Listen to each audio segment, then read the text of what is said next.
3, cek. Emang kecil ya Sandi ya? Iya. Di situ udah gede ya. Di sini nggak perlu kenceng ya. Cek 1 2 3. Cek 1 2 3.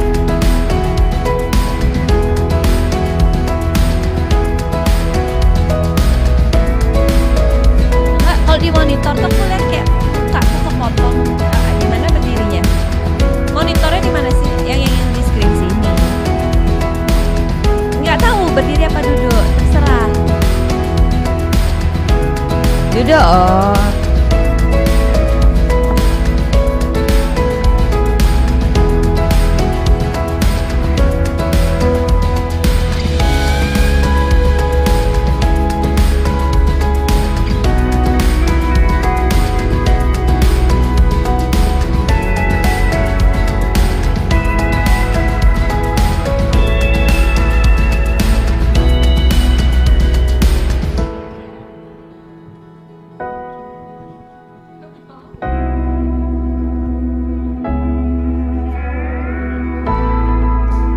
Cek.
His Excellency, the Director General for Culture, Ministry of Education and Culture of the Republic of Indonesia, Bapak Hilmar Farid, PhD.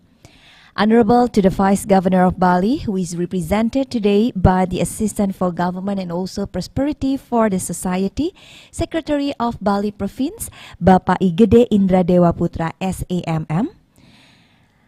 Honorable to the Rector of Udayana University, Professor Dr. Ana Agung Raka Sudewi, SPS. The Dean of Tourism Faculty of Udayana University, Dr. Inyoman Sunarta, MSE.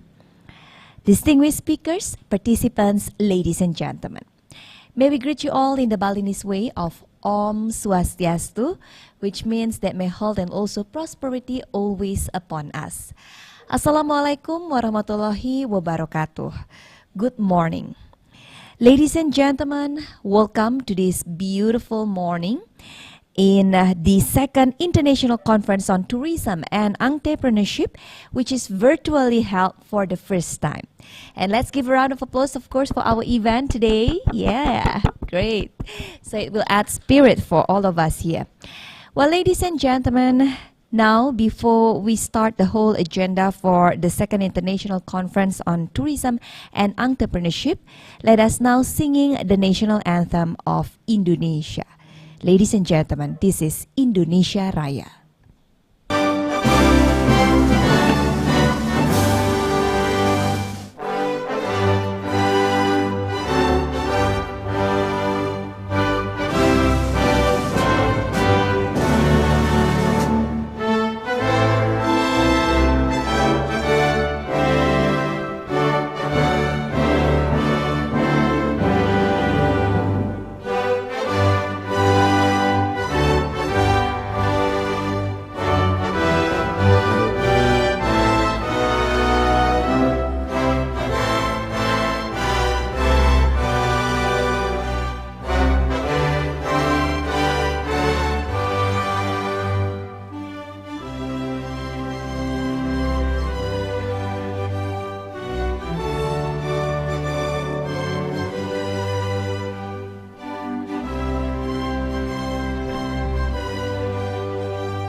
Excellency, distinguished participants, ladies and gentlemen, as our gratitude to the God Almighty for His blessings upon us and also for the success of our conference today, let us now take a silent moment to pray. Ladies and gentlemen, please, let's have a pray.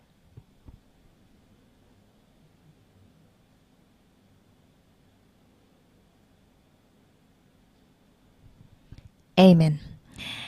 This year's the second International Conference on Tourism and Entrepreneurship takes the theme of addressing new challenges of sustainable tourism business in the Society 5.0. So, ladies and gentlemen, the rapid development of information and also communication technology in the past 2 decades has had an impact in all sectors, including tourism. And this morning, we will discuss about the appearance of the 5.0 industrial revolutions and also the 5.0 society, which will also impacting in the tourism sectors.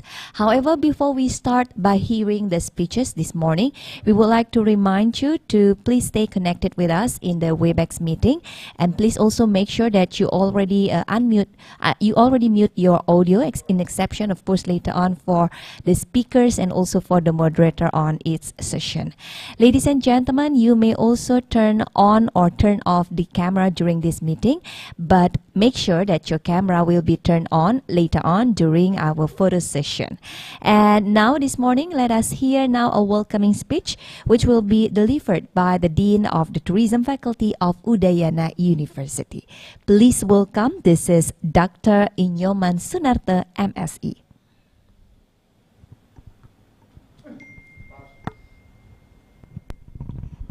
Om Swastiastu.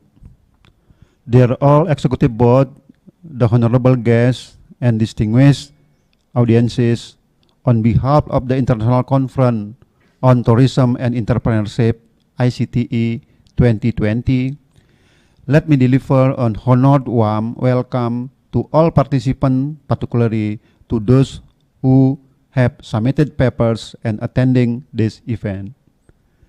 Praise the Lord, because of the presence of His permission, we were still given powerful health and an opportunity to be able to attend the second ICTE International Conference on Tourism and Entrepreneurship 2020 in Island of God, Bali.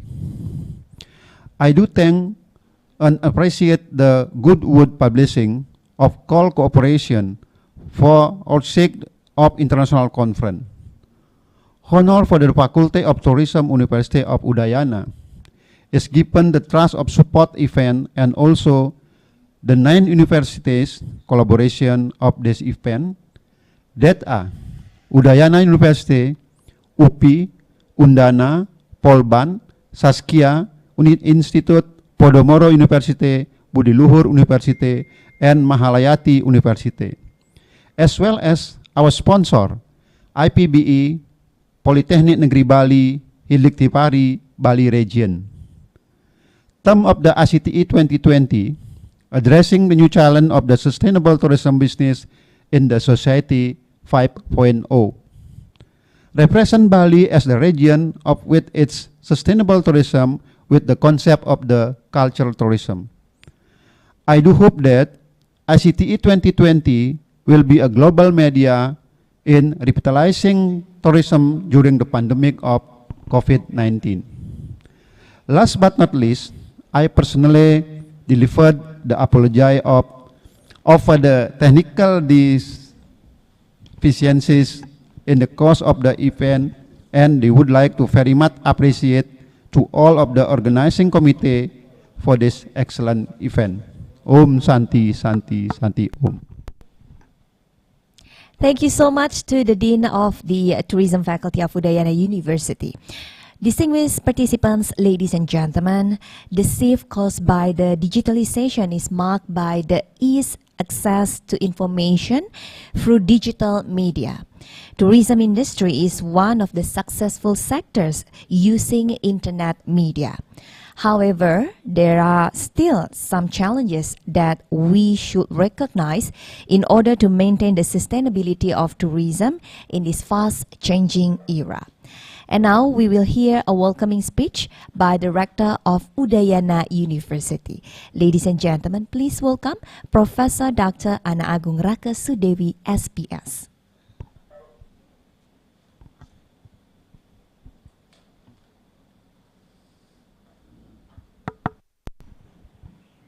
Dear Minister of Education and Culture, Your Excellency, Governor of Bali Province, distinguished experts, ladies and gentlemen, good morning. It is an honor and privilege for me to welcome you on behalf of Universitas Udayana to the second International Conference on Tourism and Entrepreneurship, or ICTE 2020. This conference is jointly organized by Udayana University, Faculty of Tourism, and Goodwood Publishing. As the second series, the ICTE 2020 will present participants with an ambience to communicate and share their research and leading academics, practitioners, and doctoral students within the broad field of tourism and entrepreneurship. This conference will be held on December 11 to 12, 2020 in Bali, Indonesia. The conference term, Addressing New Challenges of Sustainable Tourism Business in the Society 5.0. Based on this term, it is the chance that Bali is currently is progress to promote our tourism during the pandemic of COVID-19. Local government of Bali also greatly concerned with the revitalization of tourism by supporting the marketing and entrepreneurship. Udayana University also has some department focusing on best practice in tourism, marketing, and entrepreneurship. For all of participants, I am warm and encouraged by your overwhelming support in this conference for sharing your work. I do sincerely hope that you will enjoy the 2 days of the conference.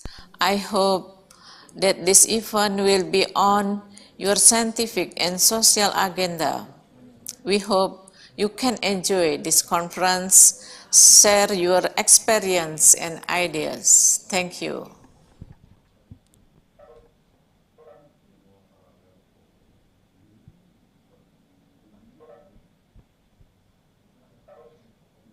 Thank you so much to Director of Udayana University. Well, ladies and gentlemen, as the sixth world highest internet penetration in the world, Indonesia has a great potential to be developed its tourism through digitalizations, of course. With the innovative co-creations and also technologies, we are changing the perceptions of tourism and also business-related sector around the tourism itself. And this morning, we will hear an opening speech by the Vice Governor of Bali Province, which is represented by the Assistant for Government and also Prosperity for Society, the Secretary of Bali Province. Bapak Igede Indra Dewa Putra SAMM, please, time is yours.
Thank you so much on behalf of the Governor of Bali, Bapak Igede Indra Dewa Putra SAMM. And the speech also officially opened the conference of the second International Conference on Tourism and Entrepreneurship. So let's give a round of applause once again. Congratulations for the official opening. Thank you so much. And now, ladies and gentlemen, this is the time for all of us to have a photo session. But before we have the session for the photo, we would like to remind you to please make sure that your camera is on, because for the photo session, we would like to see your beautiful smiles, your beautiful faces as well. So please make sure you turning on your camera during this virtual conference. And let's have a photo session. You can still mute your audio. Okay, please make sure that your audio is still mute, and just make sure that your camera is on. So then we can take pictures of all of us here, the participants of this conference.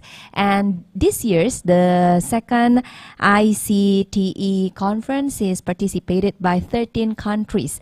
So we would like to see as well all of your faces, your beautiful faces. And we should also actually greet it not just as good morning, but good afternoon, good evening, or probably near midnight in some of the participants in other parts of the world.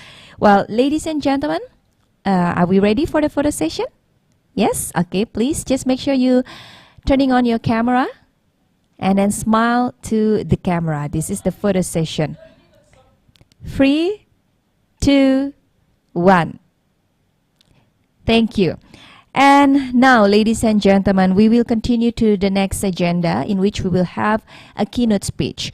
So, the second International Conference on Tourism and Entrepreneurship 2020 is hosted by the Faculty of Tourism, Udayana University, in collaborations with UPI or UPI, Undana, Polban, Tazkia Institute, Podomoro University, Budi Luhur University, and Malahayati University. And we would like to also acknowledge all of our valuable sponsors that supporting this conference. Thank you so much to IPBI Politeknik Negeri Bali and also Hildikti Pari for Bali region. Thank you so much for all of your contributions, supports, and also valuable supports. And now, ladies and gentlemen, we will hear a keynote speech by the Director General for Culture, Ministry of Education and Culture of the Republic of Indonesia. Please welcome Excellency Bapak Hilmar Farid, PhD.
Well, ladies and gentlemen, once again, please welcome Excellency Director General for Culture, Ministry of Education and Culture of the Republic of Indonesia, who is our keynote speaker this morning. So please welcome Bapak Hilmar Farid, PhD. Good morning, Bapak.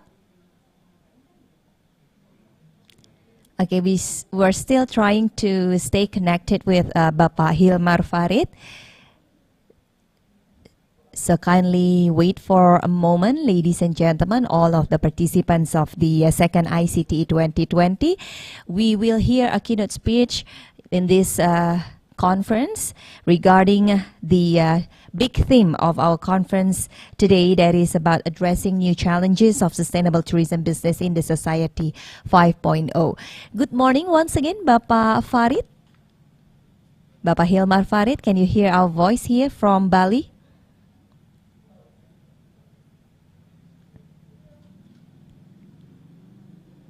Yes, good morning, Bapak Hilmar Farid once again.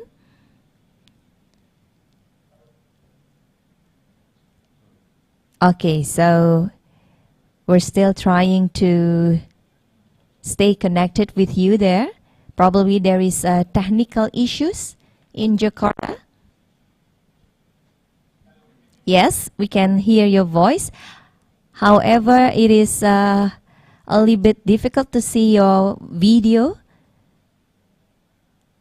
Yes. And now the camera is already on, Bapak Hilmar Farid.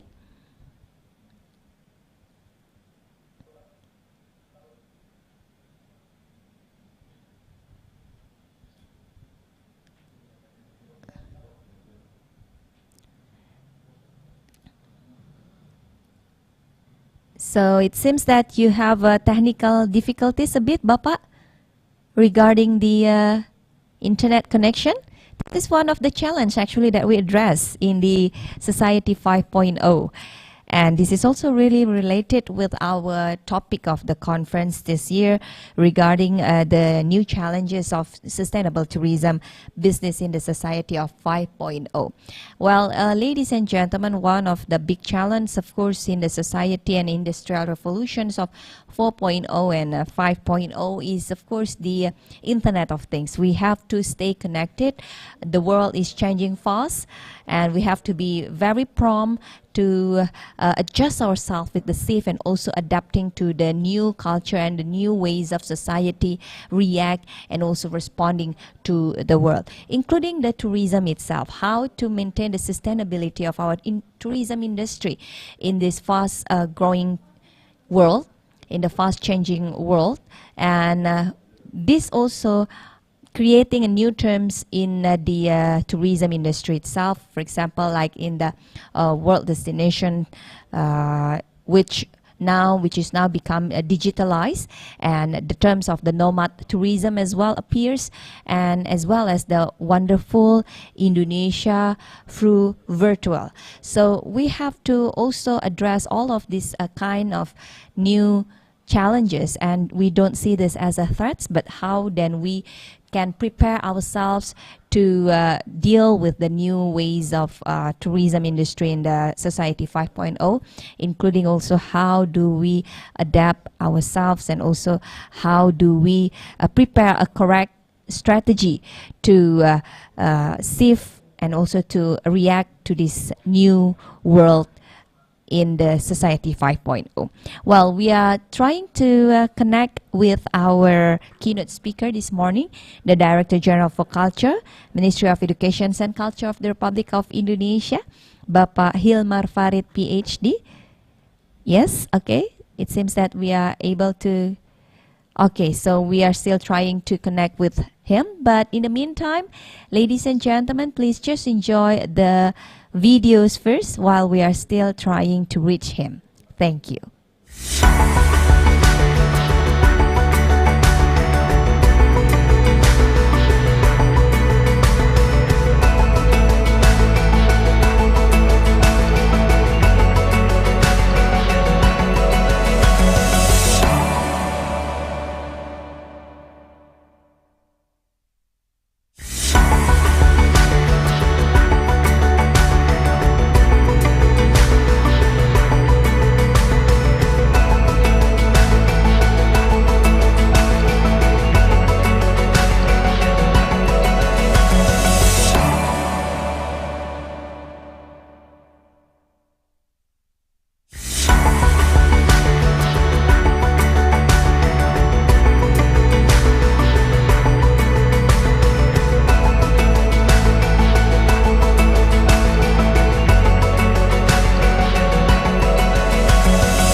Well, ladies and gentlemen, you're still here with us on the second International Conference on Tourism and Entrepreneurship. And we are now connected with the Director General for Culture, Ministry of Education and Culture of the Republic of Indonesia, Bapak Hilmar Farid. Good morning, Pak Hilmar. Good morning. Okay, now we can hear your voice crystal clear, Bapak Hilmar Farid. All right, so we will now have the keynote speech session, ladies and gentlemen, and it is indeed an honor for all of us to have you to be able to deliver the keynote speech during this second ICTE conference. So, Bapak, please, time is yours. We have 30 minutes for the presentations, and then later on we would like to kindly invite you as well to join us for the discussion session for this keynote session. Bapak Hilmar Farid, please. Right. Thank you, and apologies for the technical trouble that we had just now. And thank you for the organizer for inviting me. This is a very timely, I think, discussion about the recovery of the tourism sector amidst the pandemic. I'm sure you've been following the news and also reports about the impact of the pandemic on tourism. As we know that international tourism has decreased by 80%. In Indonesia, the number is even up to 89%. The reports that I received is that in September, we only had, until September, we only had 153,000 international tourists. And the loss of the sector is also enormous, up to 100 trillion rupiah, or 75 million US dollars. The impact is not only on travel, hotel, and restaurants, but to the entire ecosystem. And this is, I think, the starting point for a discussion about recovery, the ecosystem. And the good news is that a few days ago, there were the shipping or the incoming of vaccine. But of course, we still have to see and how effective the vaccine would be, and if we would be able for us to speedily distribute the vaccine to all of our population. So right now, the estimation is that up till mid-2021, there will be hardly some significant changes. We still will have social distancing, travel restrictions, which of course will have an enormous impact on the tourism sector. And some experts, including the Ministry of Tourism, predicted that full recovery will only happen or take place in 2024. So the question now is that what are we going to do now?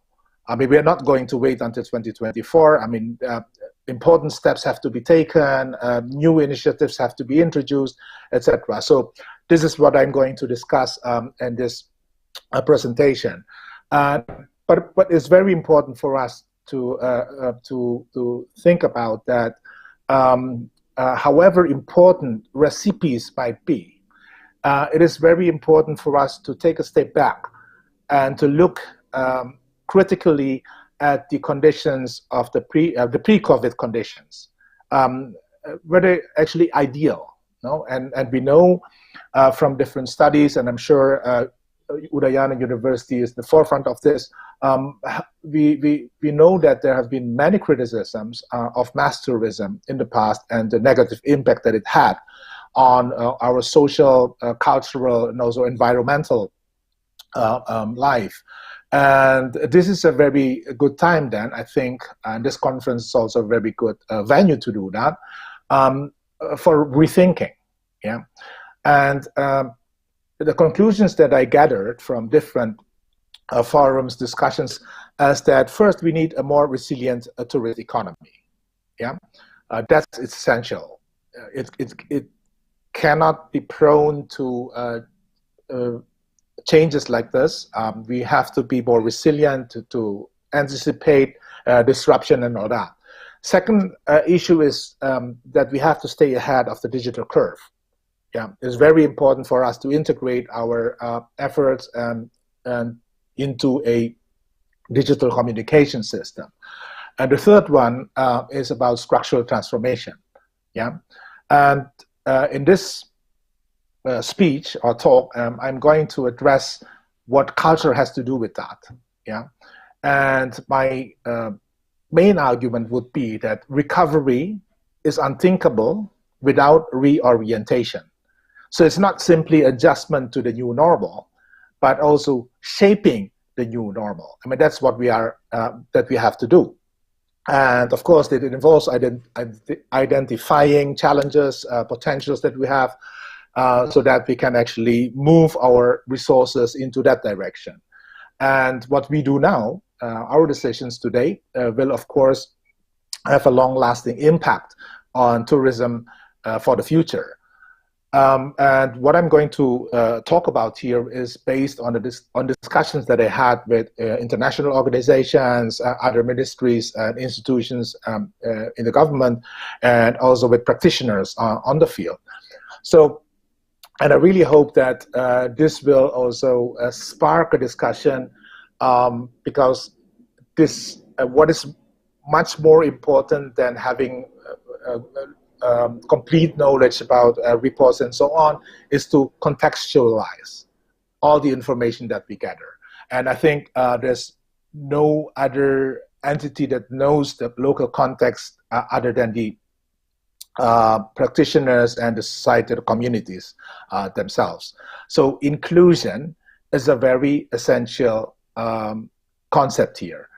We cannot rely on advices, guidances from abroad or from the outside. It really has to be contextualized, and involvement and inclusion of local communities is essential in that endeavor.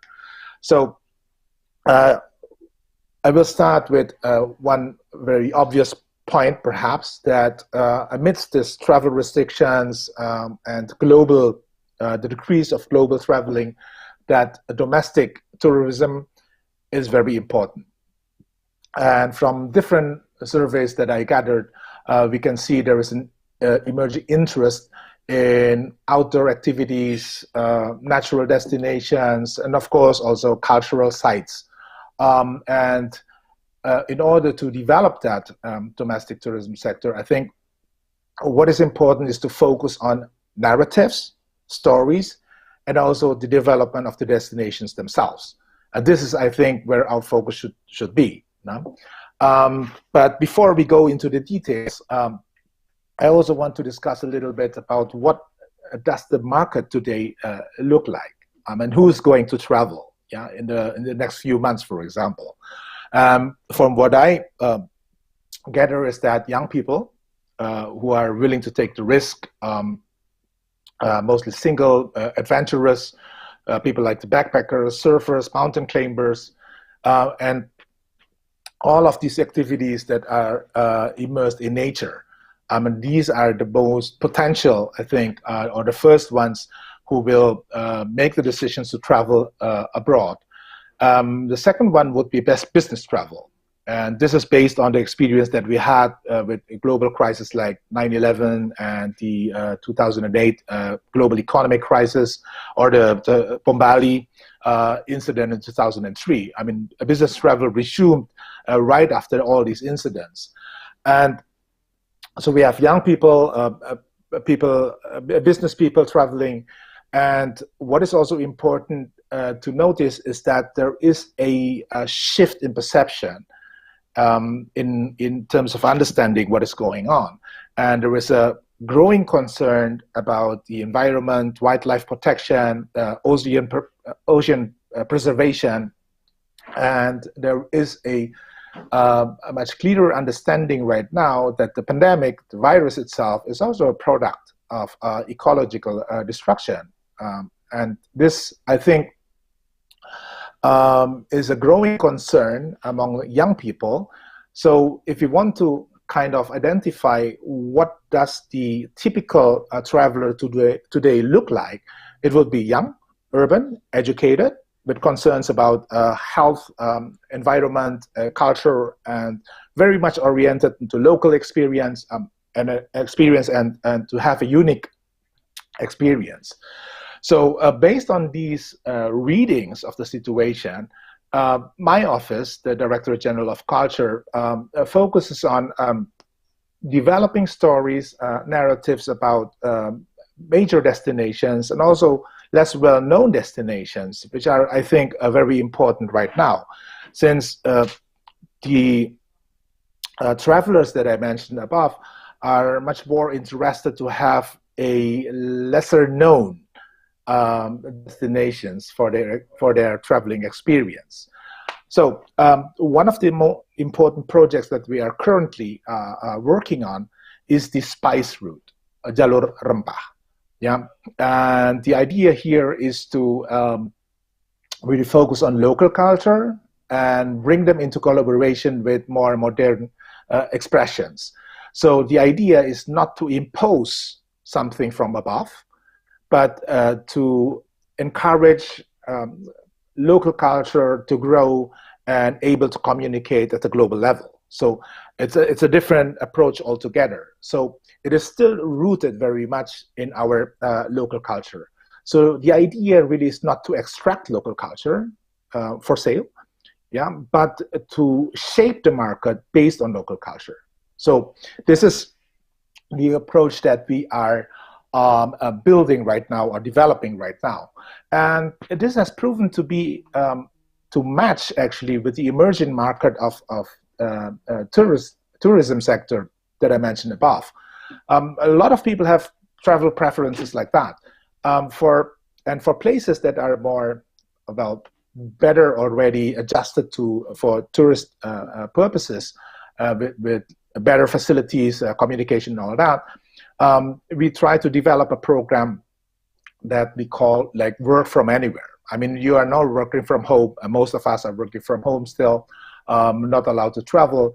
So if there is a safe place, and we have many places like that in the eastern part of Indonesia, less affected by COVID and all that, pretty much isolated on islands, etc., etc. If this can be ensured, and of course coordination, communication is essential in shaping this, shaping these destinations. Yeah, of course we can think about working from all these different places. So work from anywhere is one thing that we are now considering. And Director General of Culture at the Ministry is now contacting other institutions, government institutions, and also private offices to begin to create programs for their staff, yeah, to work from cultural sites. Yeah, like I myself, I'm going to Borobudur. I'm going to work from there towards the end of the year, asking all my staff to join me there and bring in a lot of stakeholders also to participate in the meetings and so on. And in March, we're already planning to go to Banda for the same purpose. We will bring our stakeholders to have like meetings and also to introduce the idea of working from all these beautiful destinations. And of course, I heard that in Bali, we already had initiatives like that, but less successful. And this, I think the basic problem then is coordination. It's not integrated. So one of the most important points amidst the crisis today is coordination and collaboration between the different stakeholders in the industry. This is essential for recovery. We cannot do without that. Yeah.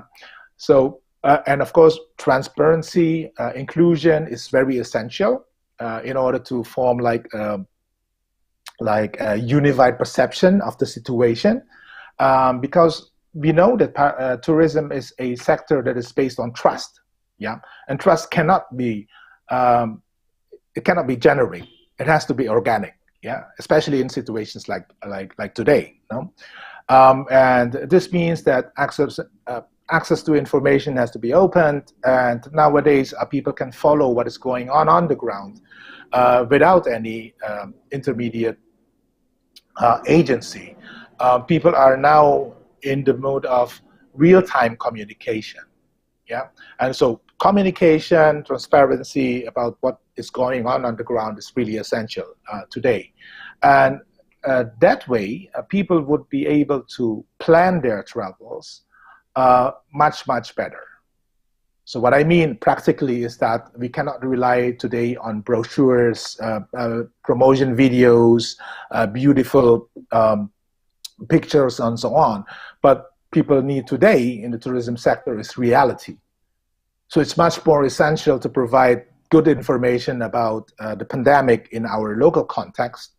For example, the green zones that are now being introduced by the Gugus Tugas COVID, and local governments are beginning to implement that as well. So such information, I think, is very important for us to have and to provide. No? And of course, this requires an integration of our endeavors into that digital communication network. I understand that in Bali, this has been quite good already, but it still needs to be improved. And what it requires is also capacity building for our human resources. So what I mean is digital communication has to be absorbed by all of the subsectors or elements or stakeholders. And of course, we also need to think about what it does to the local economy. I mean, based on the experience with mass tourism from abroad, who even brought along their e-money mechanism. So we really have to integrate that into our local context and for the best benefit, of course, of the local communities. And we need clear regulations, that for sure. And I think initiatives by the Ministry of Health, like the EHAC, the Health Alert Card, is already good enough. But of course, it needs to be integrated now much better, not only for the reason of safety, but also in order to boost confidence in the system. Yeah, and I think Indonesia, in a way, has the advantage of being an archipelagic state. So we have lots of islands that are disconnected, so to say, from each other. So the spread of the virus is very much contained by the nature itself. Yeah, but again, coordination is really essential here. We need to know what is actually happening on the ground, communicate with each other in order to build a more integrated system of that. And yeah, this is about traveling, but I think we also don't need to wait for traveling to resume. Yeah, local culture, as we know, is the ingredient, the basic ingredient for creative economy. Yeah, and we know that today, amidst the pandemic, that consumption of digital media is really increasing. So what we need to do is also to bring our local culture, our local expressions, be it performances like exhibition, etc., into that digital platform. Yeah, we have to put more,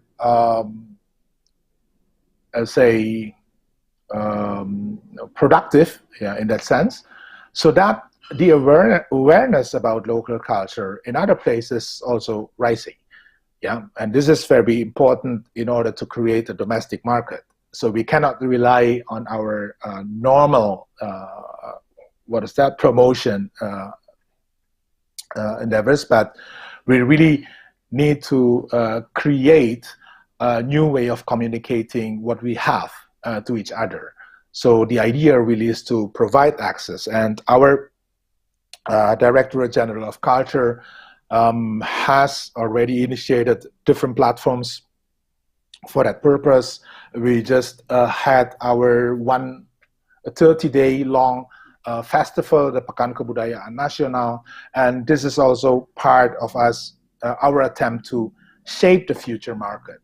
So we really need to bring in more information about what we have onto the market in order to shape the future market. Next year, we will have a cultural channel on TV, digital TV, internet TV, and different platforms, which would also bring local cultural expressions to a global audience. And I'm more than happy to hear a participation, of course, from Bali, which has been known for having very successful local artists on a global stage. So I'm going to end this talk with a big question on how to do this. I mean, we are all aware about ways of solving things. Yeah, we have lots of ideas, I'm for sure. But again, the question is how to bring it together and translate what we have in mind into action, right? And what I would propose to this conference is that we need an integrated crisis management team. I mean, this is very essential, and it should be multi-stakeholder. It should not be only the government telling others what to do, but it should really involve different stakeholders, from tourism boards down to artists in the Banjar at the local level. No? And it should be based really on accurate data, not on guessing, not on hopes and aspirations, but really what is going on. And the agenda, I think, should at the beginning focus on protection of workers and also local actors, because they are at the heart of the ecosystem. I cannot imagine the recovery of the tourism sector without the involvement of all these stakeholders, especially at the local level. No? Financial relief, of course, is important, and I understand that the government has introduced different regulations already in order to support local businesses to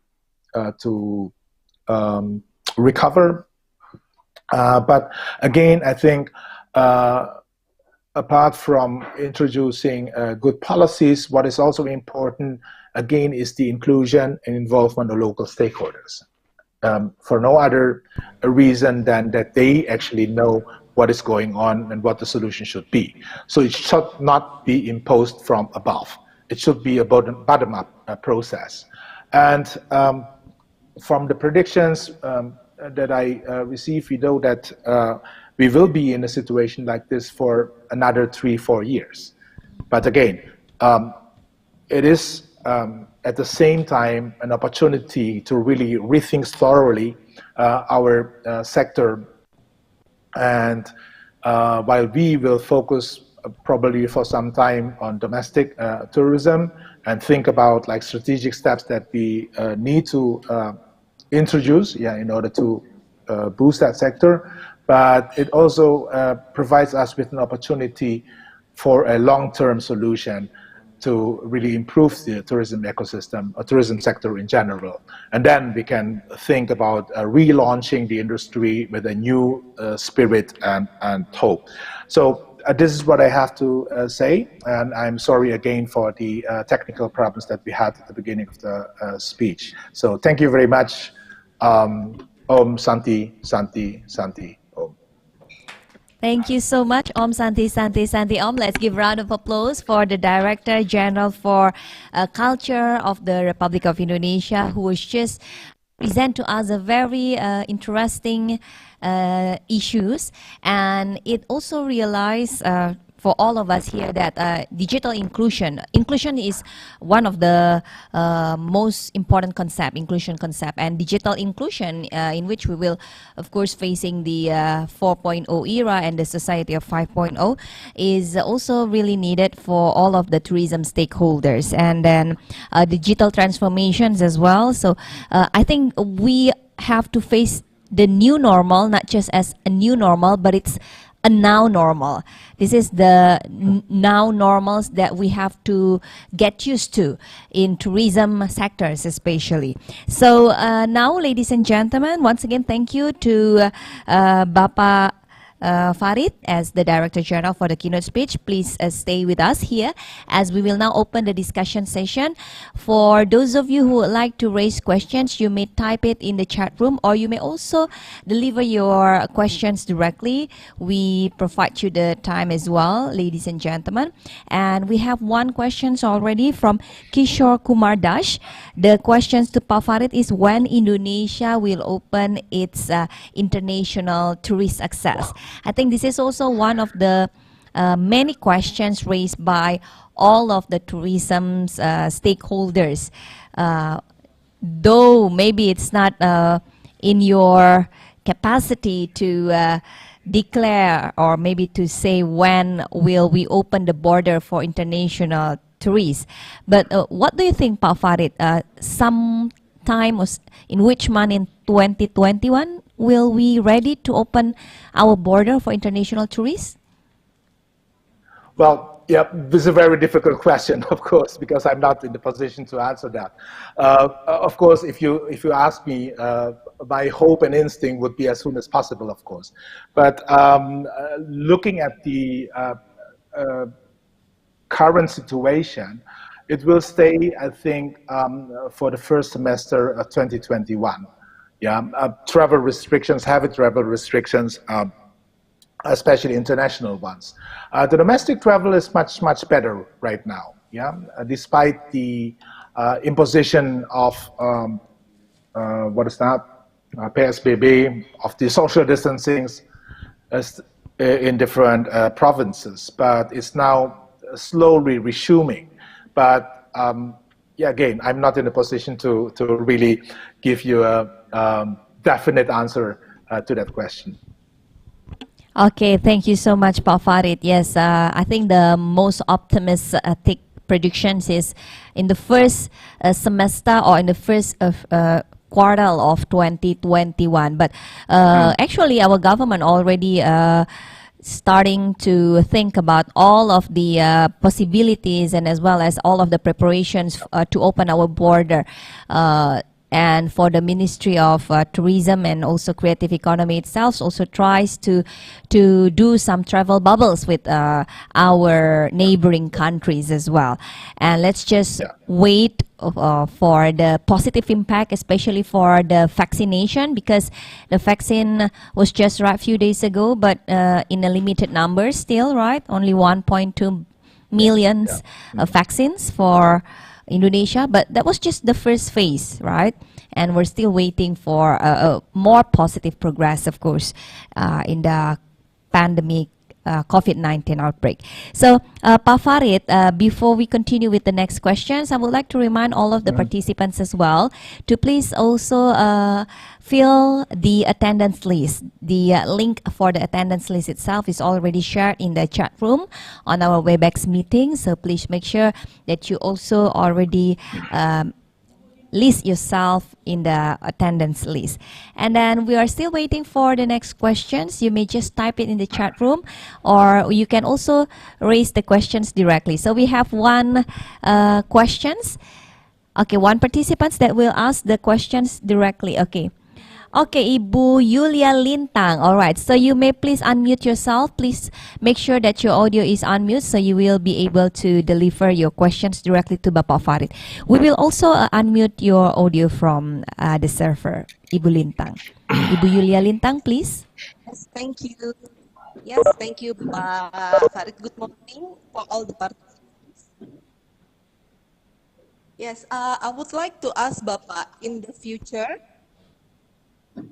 when the tourism condition it's getting so much healed, do you think the hospitality side from the human participations will be having as much as before? I mean like tourism as a site where we involve so many human touch in hospitality ways before. Will it be much involved? Means also it will be involving the human research in the hospitality industry. Because yeah, we Hello, will sir. be seeing Hello, weekly sir. that. Hello. Yes, Ibu Hello. Lintang, I have a yes. question, ma'am. I have a question. Okay, oh, Yes, this I is think Kishore that's it Kumar Das for from my India. question. Thank you. okay. For Kishore Kumar Das, would you mind to wait for a while? We still have Ibu Yulia Lintang that raised the questions to Bapak Farid. Okay, Ibu Yulia Lintang? Okay. Yes. Yes, okay. You finished for your questions to Bapak Farid, Ibu? Yeah, I think it's Yes. finished. So Okay. actually, to conclude of it, how much the hospitality from the human research touch Yeah, will become in the future after the pandemic condition. Thank you. yeah. Thank you so much, Ibu Yulia Lintang. Okay, so for Mr. Kishore Kumar Das, can you just raise your questions right now? So later on, Bapak Farid will also respond to both of you. Yes. So my question is to the question to the culture minister is that when Indonesia is going to open its tourism sector for international tourists, and the second part of the question is that whether the Indonesia has any plan to formulate new tourism policy to boost its tourism.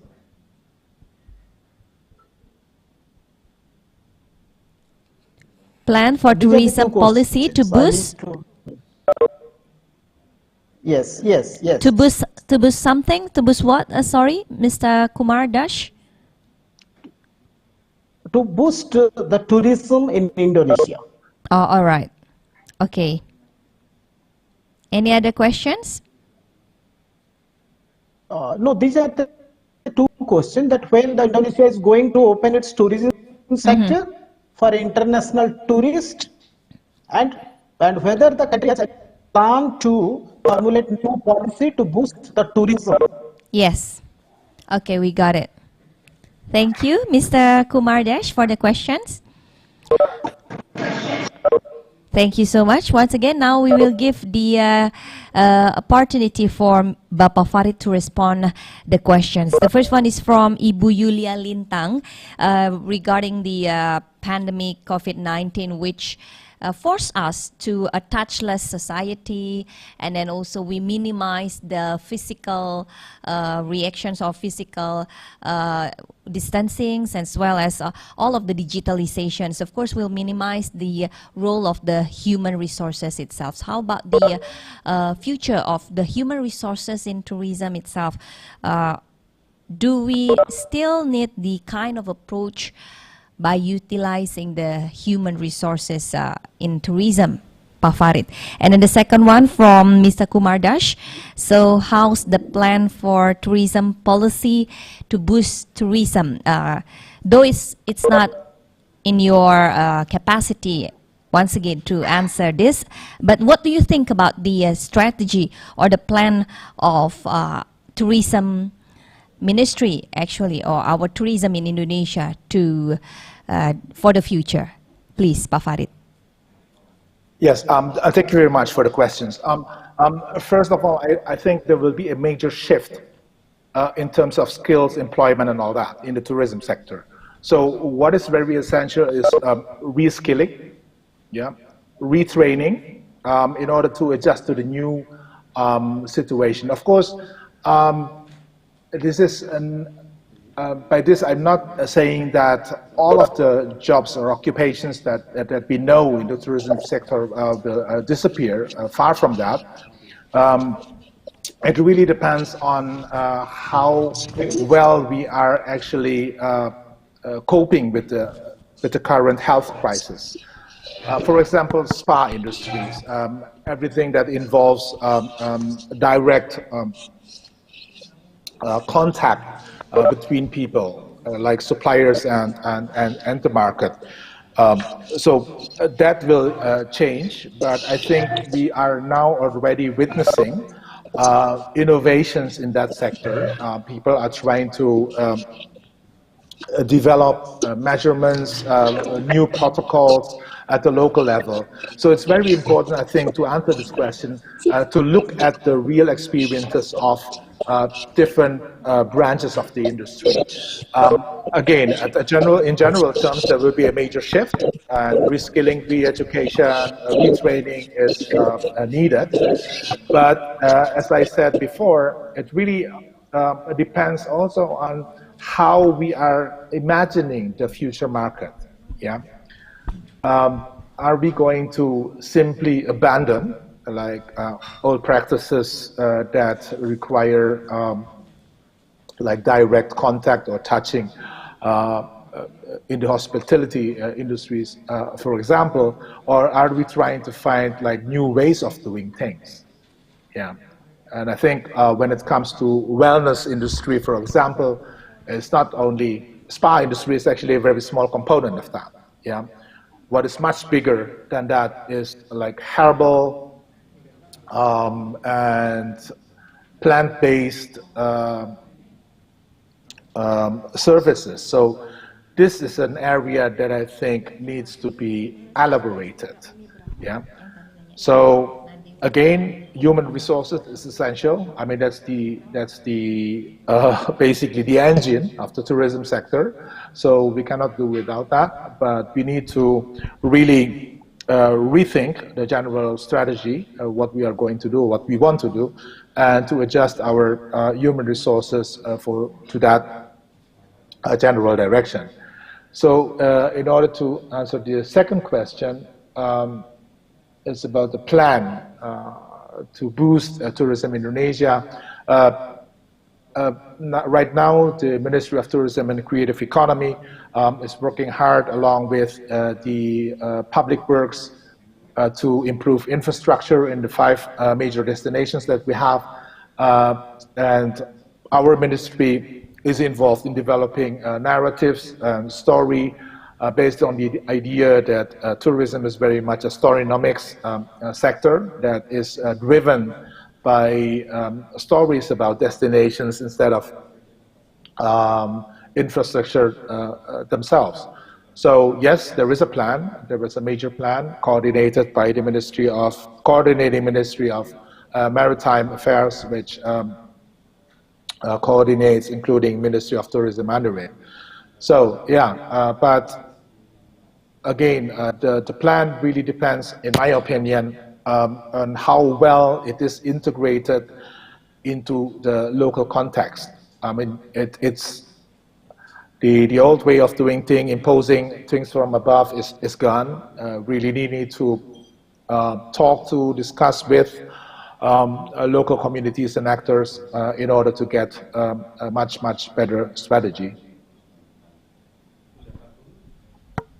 Thank you so much, Bapak Farid, for the response. So yes, inevitably, the digital transformation also forced the human resources for tourism to sift and also adapting themselves. So we have to also see this as a challenge, as well as we have to see the opportunity behind this, right? And now next, coming from Madewati, one of the postgraduate student of Brawijaya University. So she raised a questions in the YouTube chat: how to develop tourism village in Bali in relations to culture, Bapak Farid? Sorry, can you say that again? Yes, so the question is how to develop tourism village or village tourism in Bali in relation to culture, because Bali itself, there are so many village tourism emerged right now. So how do we preserving and also develop the village tourism in relations to culture? Well, it's a very important question, and thank you for that question. I said before that we have been, for decades, taking, I think, not so good approach when it comes to culture. Tourism should be based on culture. I mean, we all agree with that. But what we've been doing for many years is to extract local culture for the market. So what happened is that the market basically defines culture, while it should be the other way around. It should be culture that actually defines the market. Yeah. So when it comes to desa wisata, desa pariwisata, this tourist village, it really should focus on what they have. Try to develop programs, projects, and different ideas in order to gather attraction and gain attraction from tourists based on what we have. Yeah. Instead of trying to adjust ourselves to what is marketable. Yeah, and I think by having this pause at the moment, yeah, is a very good opportunity to rethink all this. Yeah. In the past, say in the last decade, we've been really competing against each other, no? Trying to do the best, trying to really get most attraction from the market, etc. So now we are, of course, in a difficult situation, but at the same time relieved from the burden of satisfying the market. So and allows us actually to rethink all what we've done and to take a new approach. And this is not simply an idea to restructure the market internally, but if you look at the market today, there are young people, educated, interested in culture, very much wanting to be immersed in direct experience. Yeah, so they care a little bit less about luxury or nice places, road, etc., etc. They are willing to take the risk. I mean, and from the research that I've read, is that these people are interested to stay longer. Yeah, they are not coming for a weekend. They are not willing to take the risk just to stay in a certain place for a weekend. Yeah, they are really willing to experience culture at the local level. So I think this all brings us to a new idea about how to connect local culture with tourism, and we already have villages that try to develop that, and I'm really excited to see what is going to happen next. And I think with intervention from people who attend this conference, I'm pretty optimistic, yeah, that this will work well in the future. Thank you so much, Bapak Farid. That was the questions from Ibu Madewati. Thank you so much for the questions as well. So do we still have any other questions in the chat room, or for participants who would like to raise questions directly? Okay, it seems that we have one participant that is already connected with us. So you may unmute your audio to deliver your questions directly to Pak Farid. Okay, so it seems that we have one questions or one participants. Okay, in the meantime, while we're waiting, Pak Farid, in the sustainable tourism, the basic ideas are preserving or balancing between the people, culture, and also the environment. And what do you think the challenge, especially for the culture itself, in the society of 5.0, in the digital revolution era of 4.0, because everything goes digital? How then our culture goes digital? What kind of approach then that we can apply there, Pak Farid? This is my personal questions while we're waiting for other questions. Okay, yeah, it's a very important question as well. I think what we've been trying to do right now is not to simply bring local culture into digital platforms, but really to rethink of how we actually develop cultural expressions at the local level with the help of digital technology. So digital technology is placed as a tool. Yeah, it should not be driving our local cultural expressions. No, it should be the other way around. So what we are trying to do with in this context is to help communities, practitioners at the local level, to get acquainted with digital technology so that they can actually make a maximal use of that technology for their purposes. Yeah, this is really different from the approach of bringing content as much as possible into the digital platform.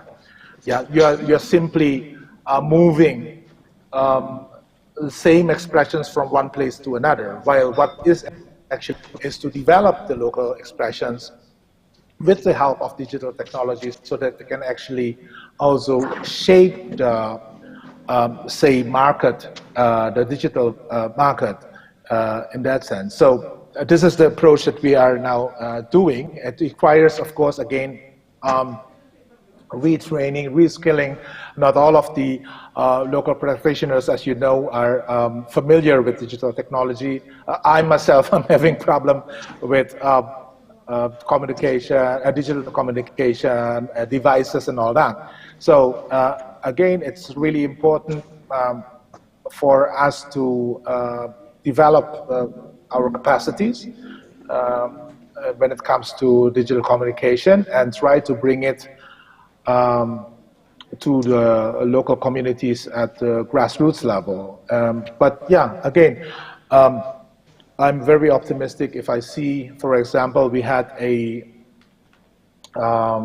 competition, a video competition for villagers, young villagers. I mean, really villagers, people living in villages, no? It's a video competition, and the result of that is really amazing, yeah? We got really beautiful, high-quality videos, as now shown on YouTube. I can send you the link afterwards, but showing that we are now also seeing the emergence of a new generation of people, even at the local level, who are very, very, very familiar with digital technology. We call them digital natives, no?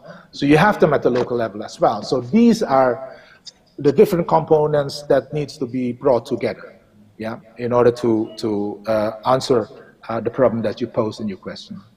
Okay, thank you so much, Pak Farid. So we have one participant that already connected with us, and I think he's already also unmute the audio. Professor Dharma. Prof. Dharma, please. Time is yours. Thank you and good morning. Thank you, moderator, and good morning, Dr. Farid.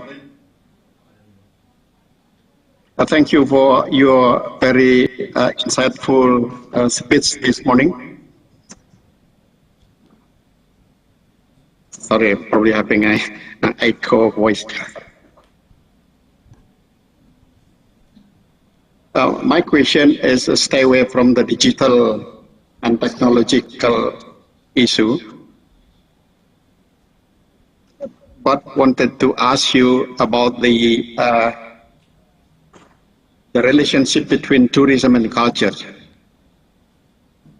Really want to go back to the essential connection between tourism and culture, where people say that whether tourism has play important role to the development of culture, or culture play important role to development of tourism. My question really is, how do you evaluate the interaction between culture and tourism in Indonesia in light of the role of the regulation of advancement of culture, Undang-Undang Pemajuan Kebudayaan? I hope it's a clear enough question. Obviously, Prof. Dharma. Thank you. Thank you so much. Well, Bapak Farid, there was a questions from Prof. Dharma related to the connections of tourism and culture. So probably you can just respond directly regarding the questions from Prof. Dharma. Yes. First of all, thank you, Prof. Dharma. He's actually my senior in the academic world. So, how is the relationship between culture and tourism? I have to admit that, as I said before, that it hasn't been very good. Because culture is more understood as arts, heritage, and all that. And what happened is that all these like different elements of culture are extracted and brought to the tourism sector, to the market, so to say. So what happened is basically simple commercialization. Of course, the law that you mentioned, the law number 5 of 2017 on the advancement of culture, is not against the use of culture and cultural expressions for economic purposes. I mean, it's clearly stated that one of the purpose of using culture is to enhance, to improve the welfare of the society. I mean, that's very clear. So it's not a law that runs against the idea of using culture for economic purposes. But the relationship between the two has to be clarified. So the idea of the law is basically to look at culture as a very important resource that we have that can be developed, and also then later on used, dimanfaatkan, for different purposes, of which tourism is only one of the many sectors. So it's not like tourism is the what you call that, like the essential part. It is actually on the fringe of different activities that involves the advancement of culture. So to put it in more simple terms, is that culture is here placed at the upstream, while tourism actually is at the downstream. So it flows down to the tourism sector, and I think what should happen is that tourism is basically based on culture, instead of trying to think of what elements of culture can be sold to the tourism sector. So it's a matter of perspective, of course, and I think the law, what it's trying to do is to facilitate more and more endeavors, initiatives to develop culture for different purposes, and look at the tourism sector, creative economy, and all that as a part of the downstream. So instead of like placing it at the head of the initiative, So this is basically my response to that question. Thank you so much, Bapak Farid. Well, we are still waiting for one more questions, probably in the chat room, or for those of you, the participants that would like to raise the questions directly to Pak Farid. We'll give you the time and the opportunity through our WebEx meeting. So please, you can just unmute, or you can just type it first in the chat room to inform us, so you'll be able to unmute your audio, and we'll be also able to unmute your audio. Do we have one person, one participant, right? Yes, it seems that we are having one participant to join us here and raise the questions directly. Not yet? Okay. Okay, we have one question. No? That was Prof. Dharma. He already raised the questions. Okay, so we're still waiting for other participants to raise the questions to Pak Farid in this conference. Another minute. Okay, we have one from Nana Trianasari. So, Pak Farid, with the sensitive and also fragile nature of the tourism industry, it is highly risky to rely too much, if not solely, on this industry. In your opinion, should Bali slowly move from tourism to other sector of industry in terms of its resilience? Well, very important. I do believe that Bali needs to basically reconsider, yeah, the source of wealth that it actually has. Tourism, again, is one of many sectors that generate the economy. And I think what Bali is very well positioned to do, well positioned to do, is to begin to look closer at the wellness industry. Yeah. Wellness industry is not simply a spa and hospitality and all that, but it involves food, medicine, herbal medicine, and Bali has a lot of these knowledge that is required to develop that sector. Indonesia, for example, is one of the most diverse country in the world when it comes to natural diversity. And at the same time, it's also one of the most diverse nation in the world culturally. So, and if you build a matrix of that, try to bring together natural diversity and cultural diversity, you will get a very complex matrix of knowledge on how to develop this wellness industry. And I think, again, Bali is well positioned to do that. It has a lot of like natural resources when it comes to plants and a very well-documented system of knowledge about health and well-being and all that. So I'm very optimistic. I mean, if you move into that direction, that a lot of things can be gained.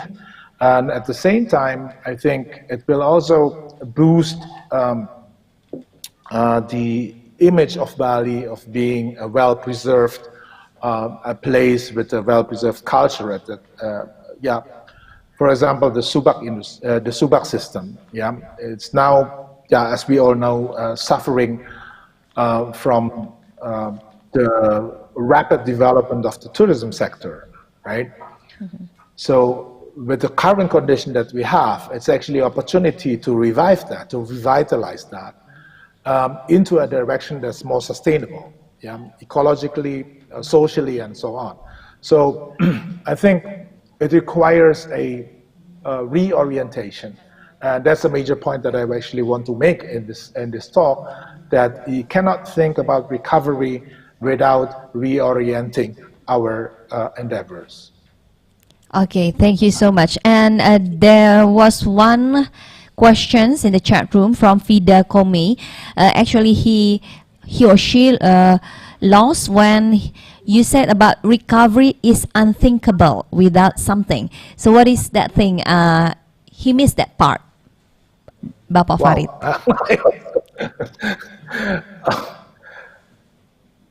Yeah, I don't know the exact yeah. words that I mentioned, but yeah, I think recovery, again, like that, like I just said before, recovery is unthinkable without reorienting, yeah, with a major restructuring of our industry. And it requires, I think, involvement of different stakeholders, really to look closer at what we had in the past and where are we going to go. Mm-hmm. Yeah. So inclusion is essential here, yeah, of different stakeholders. Normally, when it comes to recovery, it will be enclosed walls involving government, people, businesses, etc. This should be opened, should be made more inclusive. Yeah, and this is, I think, the way to go. Yeah, and without which we cannot think about recovery. Okay, we're still waiting for other questions in the chat room from other participants, or probably from the participant that would like to raise the questions directly. So let's just wait for another minute before we continue to the next. Okay, we have one person that will raise the questions directly. Please make sure that your audio is unmute. In the chat room, okay. Okay, this is another question from Okay, from Kumar Dash again, do we have any plan to enter into air bubble agreement with India? Pak No, Farid? yeah. Again, it's not. Yeah, it's not Yeah, my authority is to even though it's declare not your that. capacity But to I declare that. understand. Yeah, yeah. But yeah, I think there have been like initiatives like that with other countries, and yeah, I don't see a reason why it should not be organized with India. Okay, we have another question from Bapak Sandra. Is Bapak want to deliver the questions directly or in the chat room? Is it in the chat room? Let me just check first. Okay, what is the policy of tourism ministry in order Bali is not only for mass tourism for Chinese market, but also rethink about to catch quality tourism from the Chinese market. Okay, this is again, even though it's not your capacity to respond this, but what do you think about how do we act, or how do we make our plan and strategy to create a quality tourism for Bali? So especially in this after the pandemic, or even now in the now normal, quality tourism is promoted by all sectors of tourism industry. So how do we create this quality tourism for Bali? Yeah, first of all, the most important thing and the first step to take is to understand the market. It is a changing market nowadays. Now, you have, as I said before in the presentation, a young, urban, educated, concerned with environment, social concerns as well, and they are the ones who are willing to travel, yeah, in the near future. So, and they are very much interested in local experiences, immersed in nature, in cultural expressions and all that. So once we understand that, we can begin to think about strategies and how to develop our destinations, different attractions that we have, in order to cater that interest. So that's the very important step to take. And I think Bali is really in a very good position to do that. I mean, Bali is one of the major indicators of global tourism. Yeah. So once you move into that direction, you begin to generate a trend. And this is what I hope will happen in the future with Bali. Yeah, that it actually sets a trend, a global trend, and how to recover from the pandemic. And again, I mean, you have already the indicators: wellness, concern with health, the environment, social concerns as well. You have like young, educated, urban people wanting to travel, etc., adventure and all that. So what we need to do is to sit together with the practitioners at the local level, down, as I said before, with really artists, seniman in Banjar, to discuss all these aspects. They're very essential to have that communication, because I think plans that are designed from above, like imposed on people, would not work. Yeah, not today. Yeah, what we really need to do is to rebuild trust from all the different stakeholders into what we are trying to do. And the experience of the past with mass tourism, as you said, mentioned before, with Chinese tourists and mass coming to Bali, minding their own business, no interest or regard whatsoever to local culture, this has to go. I mean, this is not part of the future that we should imagine. Yeah, it should be more based on local resources that we have, and this should be the starting point. So to put it in a more concrete way, what we need is to sit together, yeah, with local actors to discuss this thoroughly, and then build up a plan with the idea or with the understanding of that emerging market that I mentioned before. So to find a way to cater the interest of that emerging market is the most important task that we need to do now. Okay, thank you so much, Bapak Farid. We still have 5 more minutes for the discussion session, so let's just wait for another questions in the chat room or for the participants that would like to raise the questions directly. But I have also another interesting questions for you, Pak Farid. As we know that in the you mentioned earlier about the potential travelers is the youngsters. The first one is the youngsters, for those who love to take the risk, and then also it includes the backpackers, and this will also relate it to the emergence of the outdoor tourism or even adventure tourism. What do you think about our culture then? Do this target market also really likes to explore or to highlight the culture of the destinations itself, Pak Farid? Yes, very much, very much. In my own experience is that we organized a trip, just recently. It's actually a boat coming in, a sailboat coming in from the United States. And we travel along different places, and from that experience, what I gathered is there is huge interest in local culture. And I think the key word here is authenticity.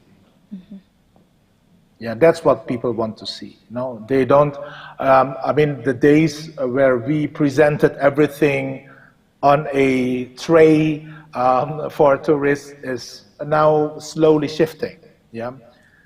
There's a new generation who's much more interested in authentic expressions, probably not as beautiful as we had before, but it's real.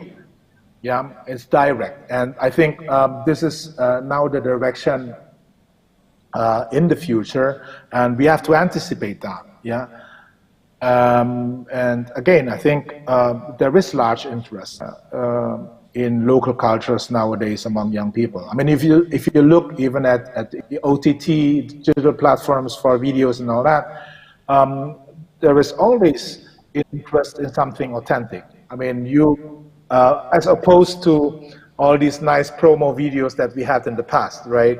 I mean, now people are more interested in something genuine, something direct, happening real time. So this is the new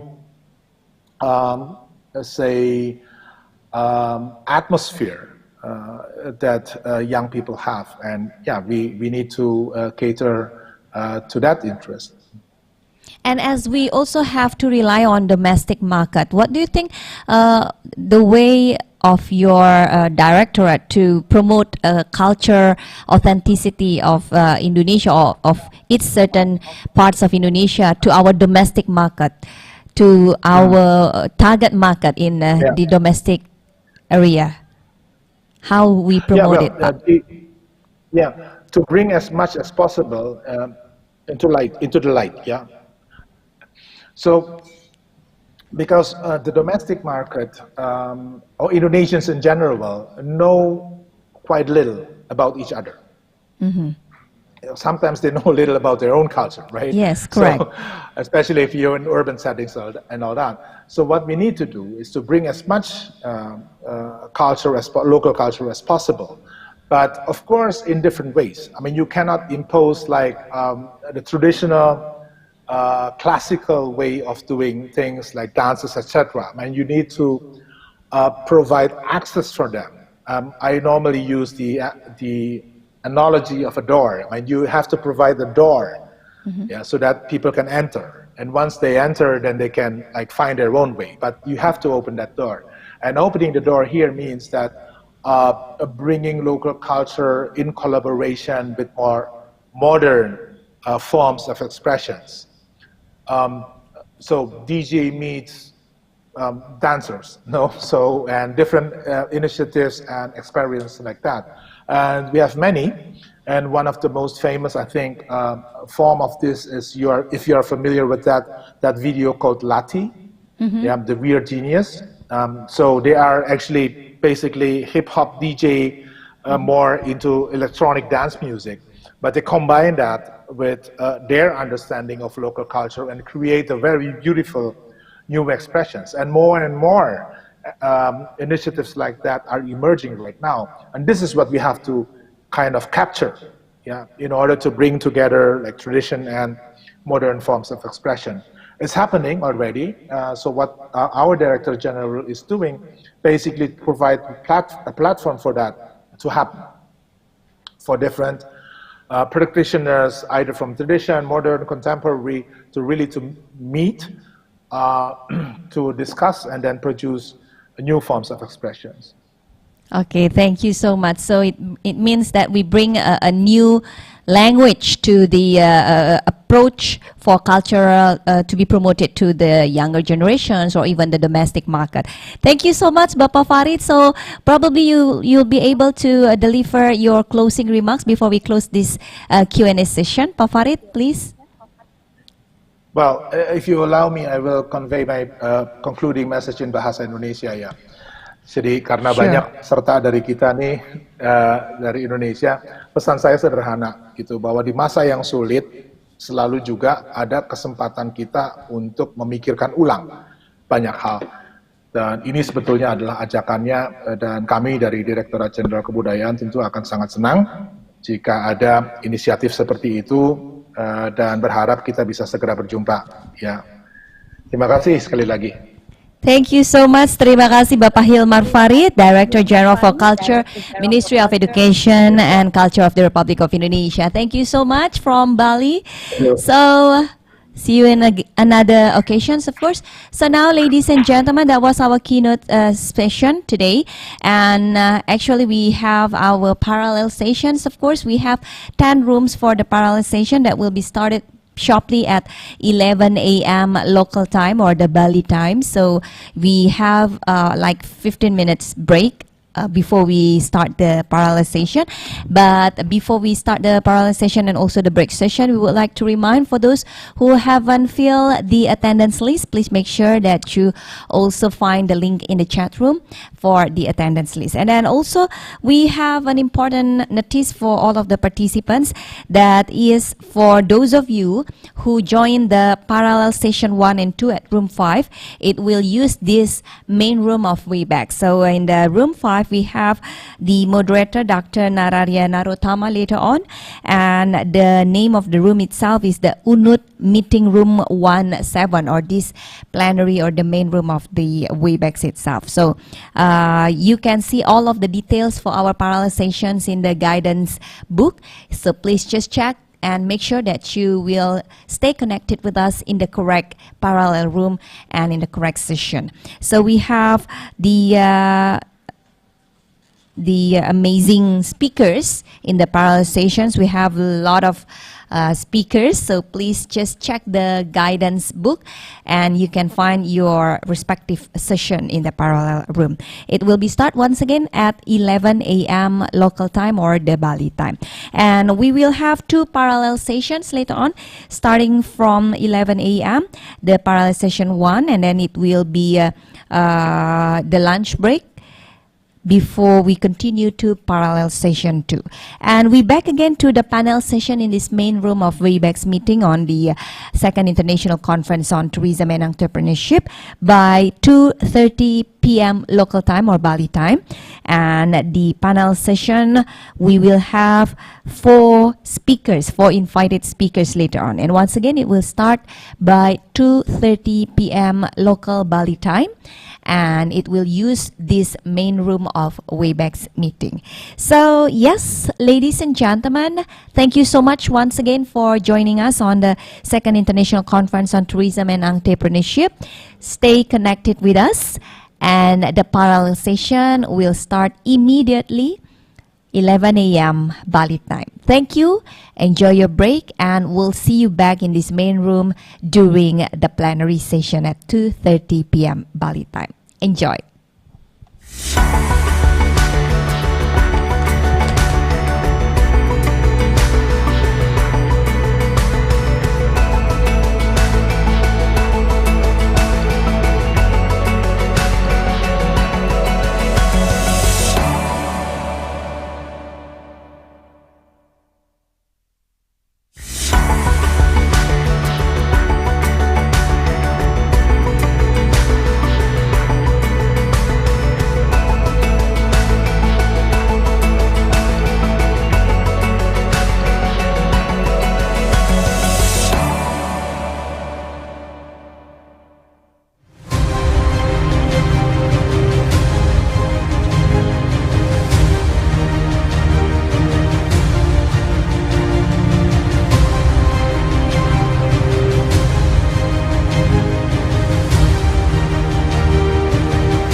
Tes.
Tes 1 2 3 tes.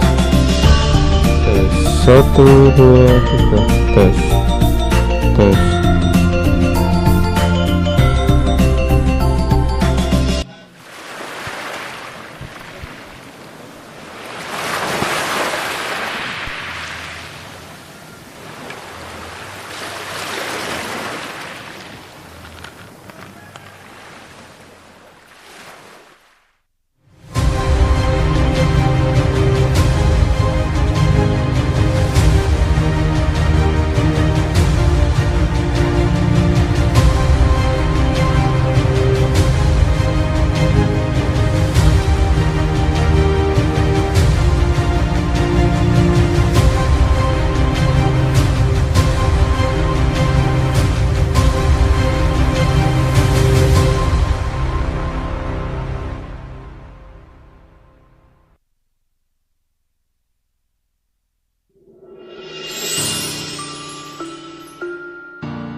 The taste of coffee always sweet on every moment of life, and we know that the taste is very unique. Different origin can produce different tastes as well. That's why we are looking for an authentic taste, a taste that can represent the story behind it. The search for original taste of coffee has brought us to a lush and spacious coffee plantation in Chatur village, Kintamani. A village where the locals are warmly welcome you with health standard as a response of current issue. Taste a cup of tea that is made from the skin of coffee cherry.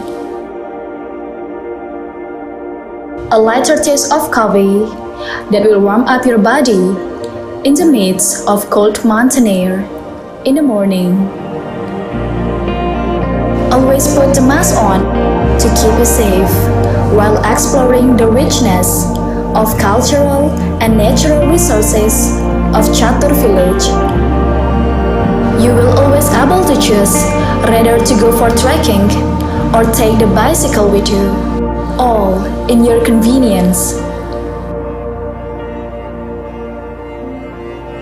Explore the mesmerizing natural surroundings and find the hidden beauty behind the plantation to the hills. The fresh air and the calm atmosphere will take you back to the history where the village life began. Take a step to Penyagjagan Temple, where the Balinese culture harmoniously blend with China's culture, an origin of the village livelihood. A temple which has always become the north direction for the villagers.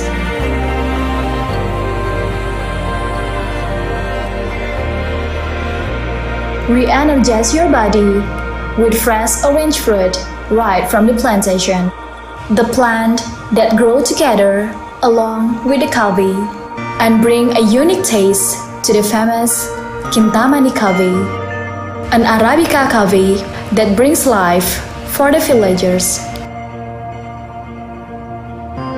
The vivid red color of coffee cherry is a happiness for the farmer, a new start for the whole brewing process of the coffee.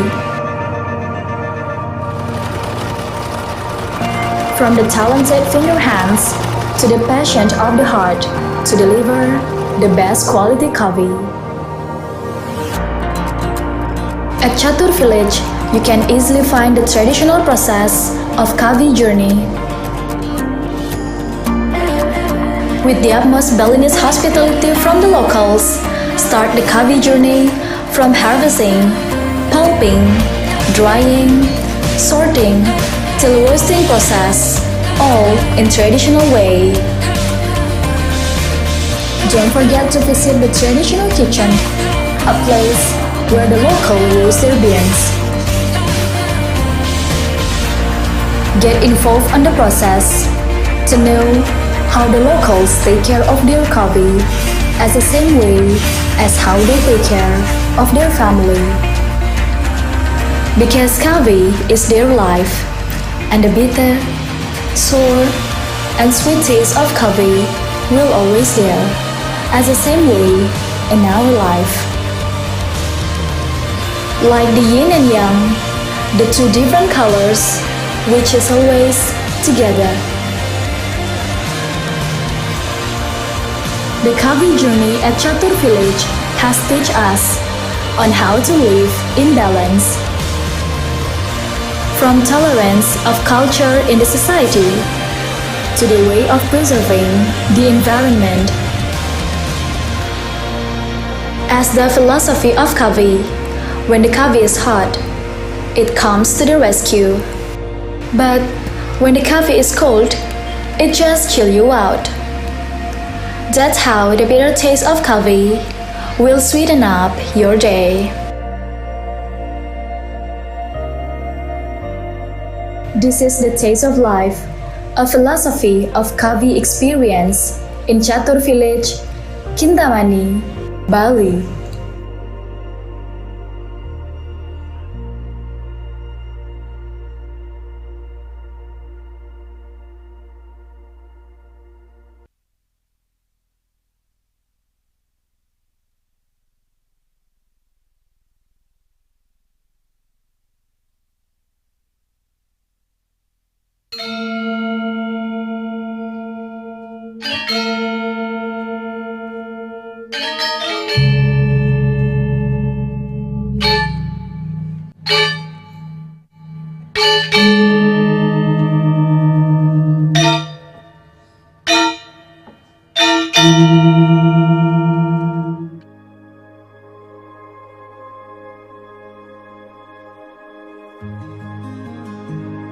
The noble of culture is always reflected in every breath of Balinese.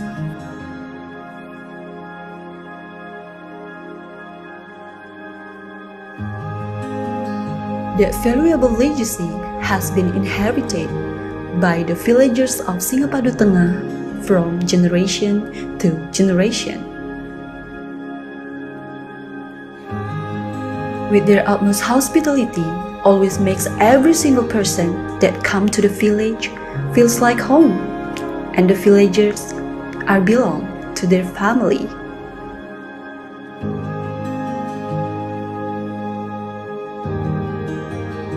A village where the culture snake into every single activity in the daily life. Even the warm breeze on the rice field can make you realize the sincerity of the locals.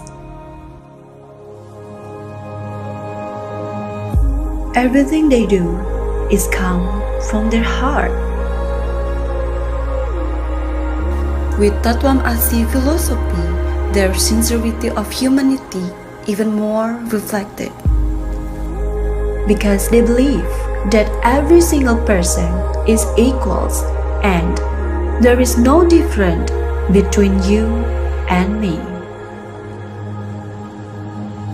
The village is also surrounded by green and lush natural resources that can make you step back from your daily hustle and take a deeper breath to calm your mind.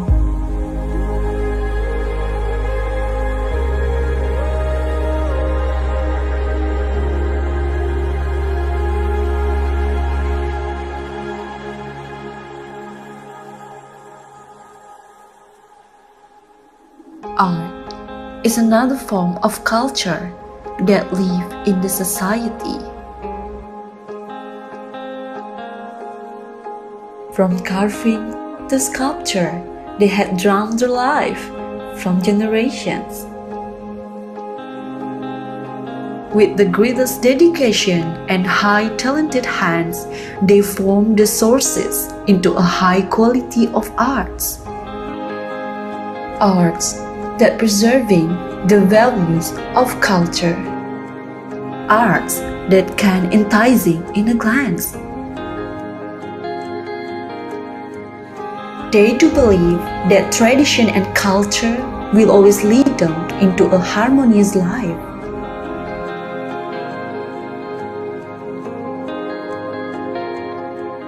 Life that is connected to the soul of nature. Because nature is the source of our life. Don't forget to taste a traditional cuisine of Timbungan. A cuisine that is made from natural ingredients and cooking process.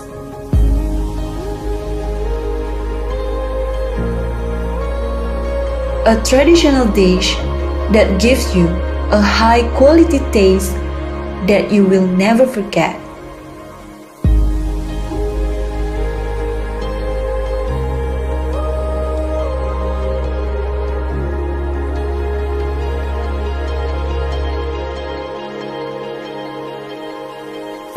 Nature is also formed in many things that influence the life of the villagers.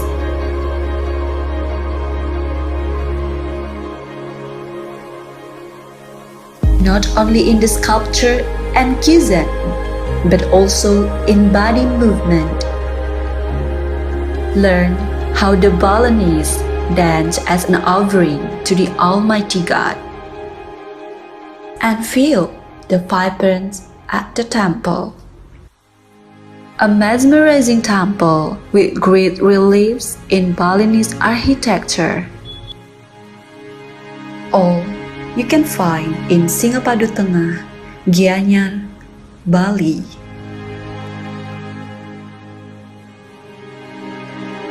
A sincerity of arts.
The taste of coffee always sweet on every moment of life, and we know that the taste is very unique.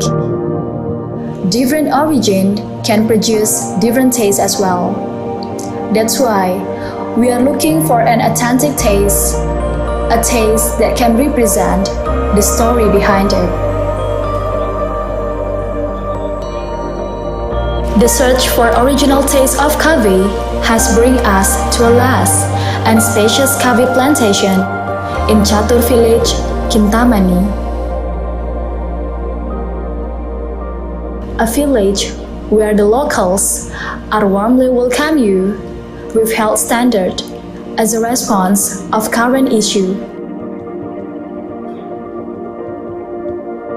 Taste a cup of tea that is made from the skin of coffee cherry.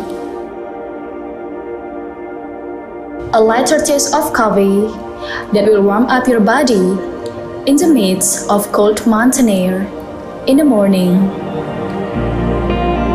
Always put the mask on to keep you safe while exploring the richness of cultural and natural resources of Chatur village.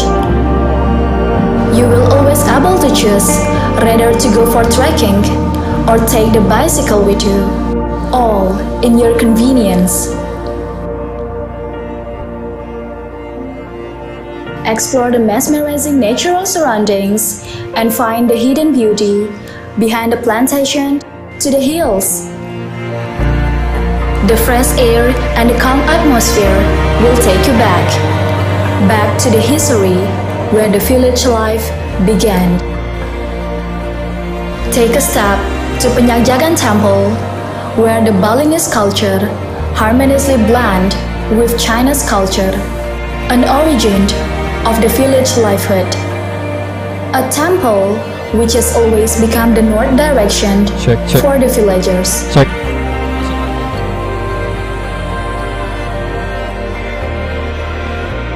Re-energize your body with fresh orange fruit right from the plantation, the plant that grow together along with the coffee and bring a unique taste to the famous Kintamani coffee, an Arabica coffee that brings life for the villagers. The vivid red color of coffee cherry is a happiness for the farmer, a new start for the whole brewing process of the coffee. From the talented finger hands to the passion of the heart to deliver the best quality coffee. At Chatur village, you can easily find the traditional process of coffee journey. With the utmost Balinese hospitality from the locals, start the coffee journey from harvesting, pulping, drying, sorting, till roasting process, all in traditional way. Don't forget to visit the traditional kitchen, a place where the local roast their beans.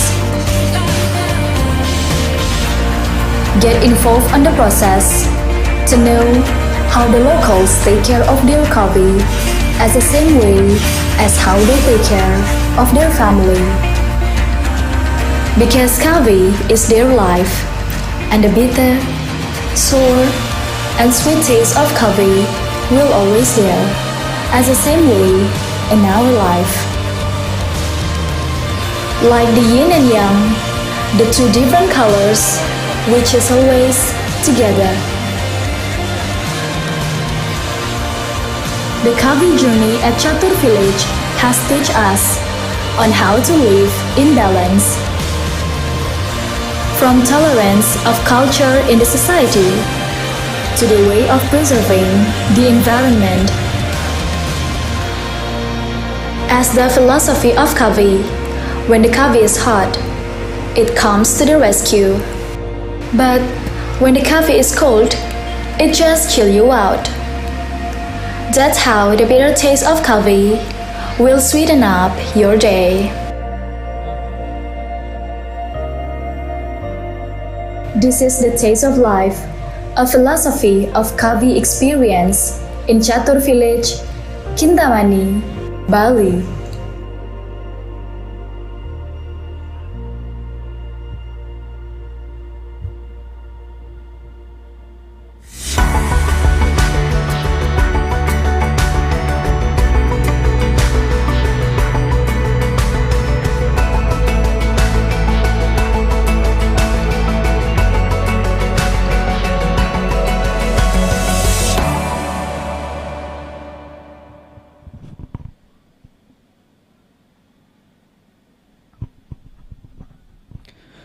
Good afternoon, ladies and gentlemen. I will be your moderator for today. But firstly, I would like to apologize for the delay because of the technical issues that we have here. And for today, we have 6 presenters. The first is Mr. Igede Sutarya, then Awi Furukawa. The third is Abhishek Rajesh Kumar Mehta. Number 4, Michael Rodolphus Sawu. Number 5, Valencia Lavenia. And number 6, Made Budiarsa. Okay, we do hope that all presenters will be ready in this room. Okay, first I would like to explain a little bit about the rules of the presentation. So each presenter must follow these rules. The first presenters are not allowed to change schedules that we already know. And then the presentation start according to the sequence number in each room. The third is presenter time is only 10 minutes. So 7 minutes for presentation and 3 minutes for question and answer. So we do hope that everything will be on time.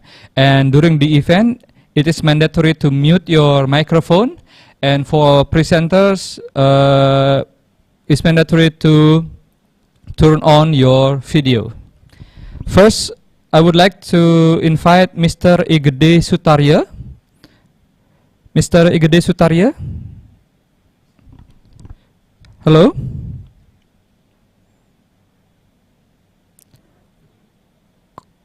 Could you unmute and turn on your video, please?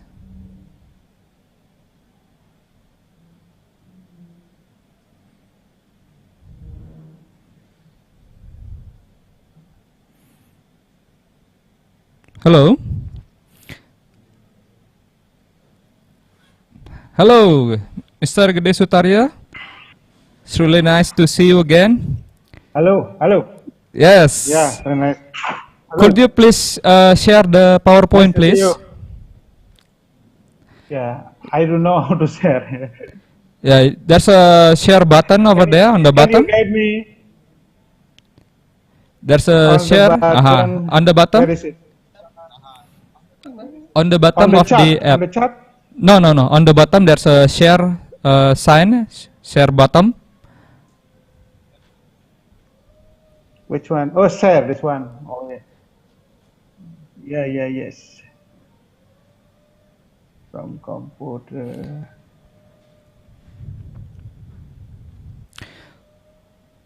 For other presenters and participants, you could ask question through chat, through the chat window. Yeah. So let me know if you are already set, ready to go.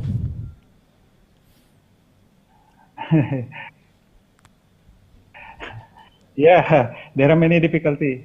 Okay, no problem.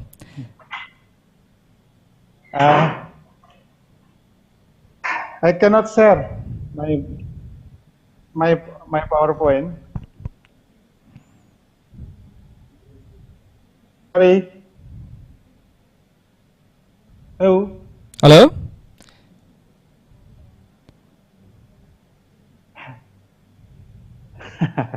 Okay. May I read on my paper?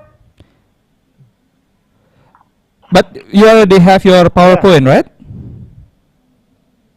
Yeah, I have, but but I cannot. But I cannot share.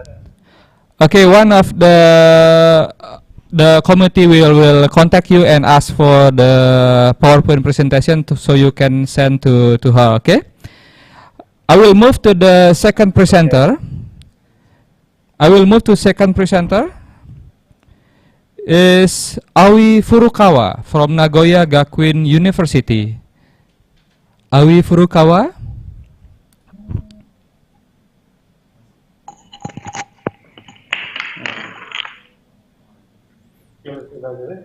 Yeah. Awi Furukawa.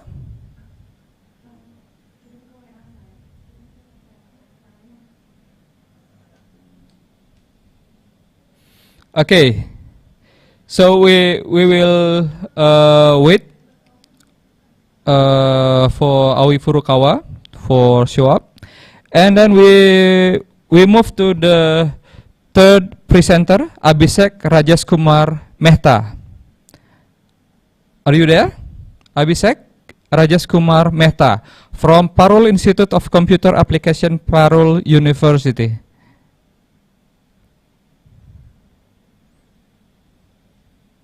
Okay. Okay. I don't think he's here. Okay, for Mr. Sutaya, could you send the PowerPoint? You can send directly to the committee in the WhatsApp group as well, so we can help you from here. Then we move to the fourth presenter, Michael Rudolphus Sawu. Michael Rudolphus Sawu from Udayana University. The title is The Digital-Based Creative Economy Tourism in Labuan Bajo. Michael, are you there? Michael?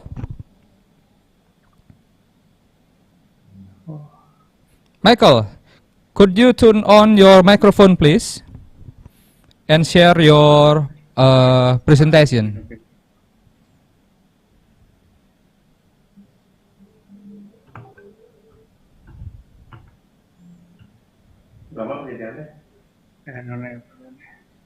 Yes. Yes, Michael. Could you share your presentation? Okay.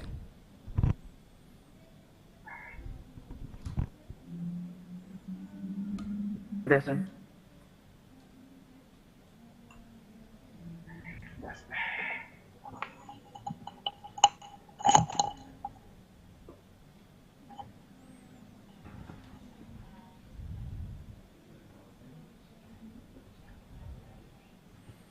Michael, could you hear me? I'm sorry, I got the same problem like the presenter before. I send it in WhatsApp group. Cepat tuh masih sedang share. Okay.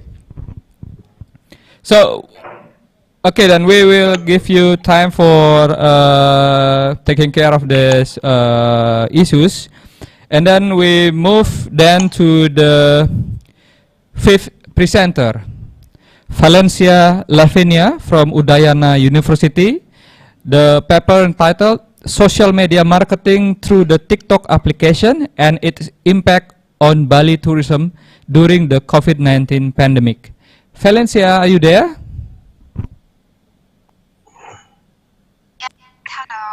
Hello, Valencia. Nice to meet you. Okay, so for the presentation, the duration is around 10 minutes, 7 minutes for papers, and 3 minutes for question and answers. Okay, could you share the material, please? Yes, please wait.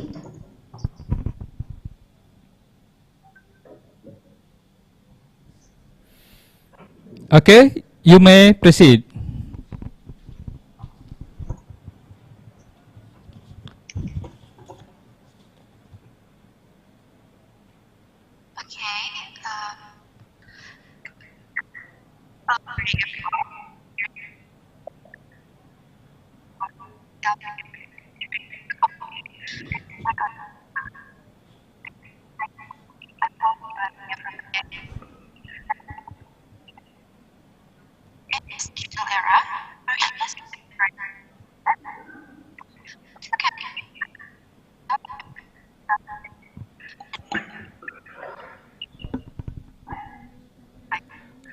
Uh, sorry. Excuse me. Just a moment, please.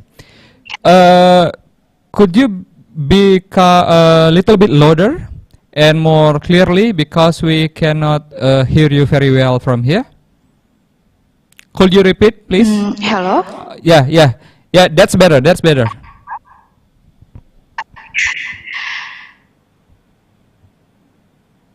So in this digital era, where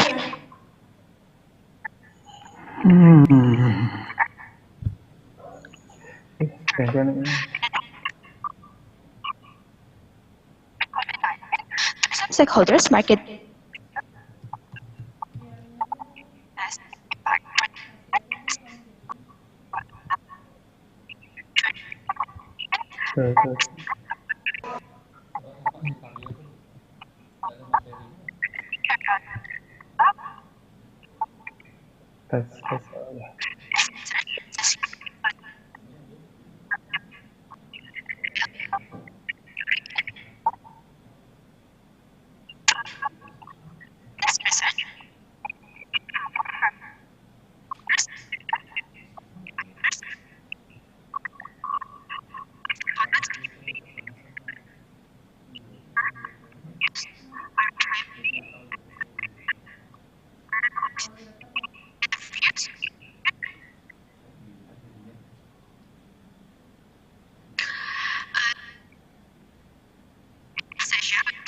for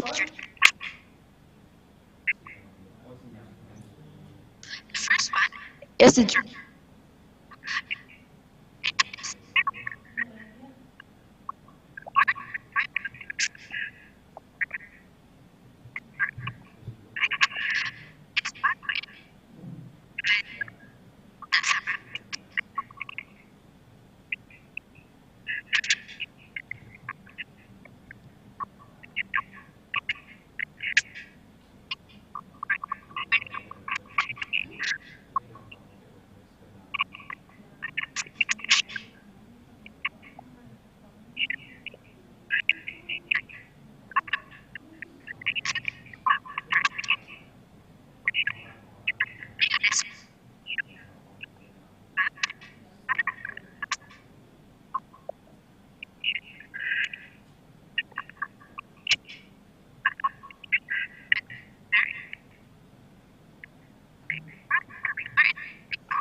Okay. Yes, thank you, Valencia. So actually, it's not really clear. Yeah, we do have an issues about the signal of your Wi-Fi, but okay, we can clearly see it from your papers. Okay, we can see clearly from your presentation. Okay, is there any question from the audience?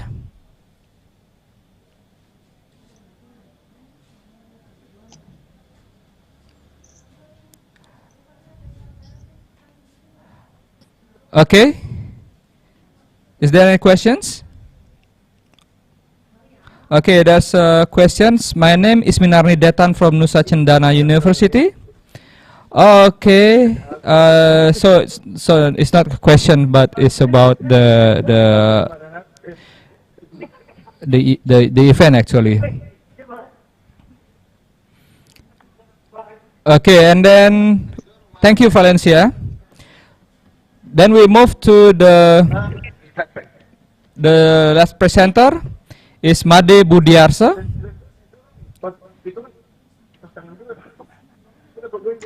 Okay, thank you. Okay, Prof. Made Budiarsa. Yes, nice to meet you, Prof. Yes, could you share? Yes, nice to meet you too. Yes, please share your PowerPoint presentation.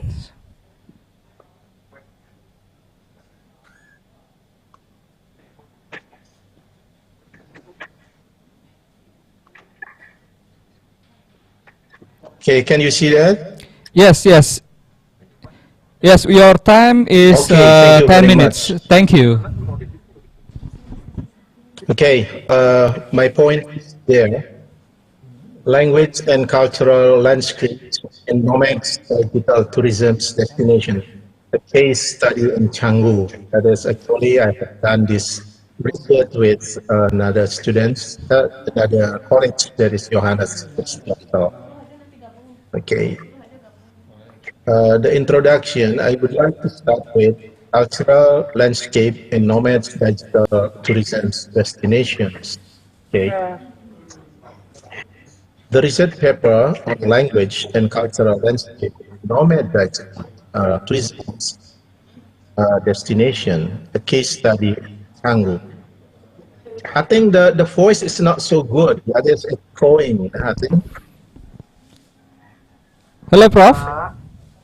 Yes. The Hello. the research cultural landscape, that is the point that we are going to focus our discussions today. That is about how Hello, the Prof. We cannot cultural hear you. yes, because the problem it is not in the presenter. The problem is there in the committee. Okay, You okay. cannot I help can. We us. can hear you now. We can hear you now. Please proceed. Yeah, because the problem, because all the speakers find the same problem, it means that the problem is there. It is not in the presenters. Okay. Right. Okay, thank you. Next, the aim is to examine the phenomena of language and culture as a result of global mobilization in the area of digital nomadic destination. Yeah. What does this mean? That is the global mobilization will influence a lot the cultures of the local people here. And then the language also, beside the culture, will also be combined. Yeah, because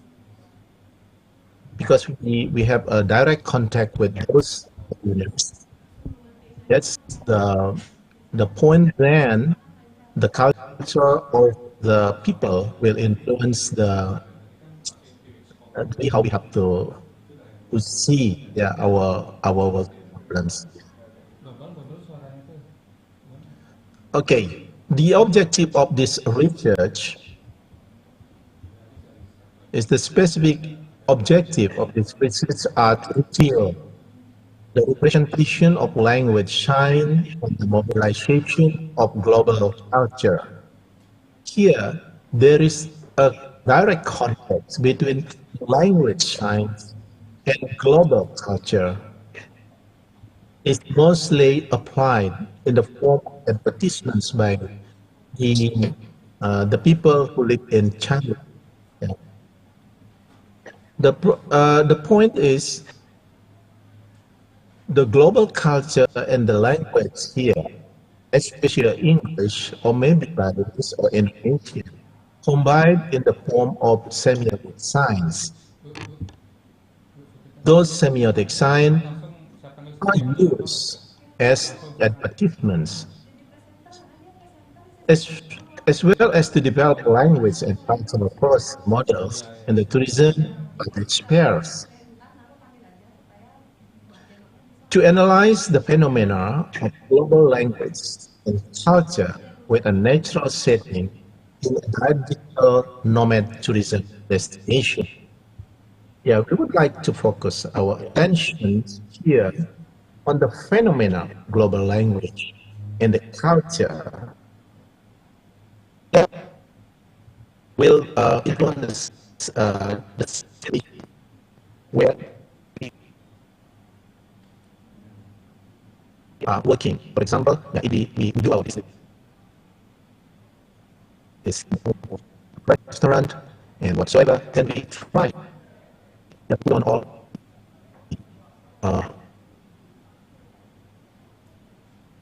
in the digital system.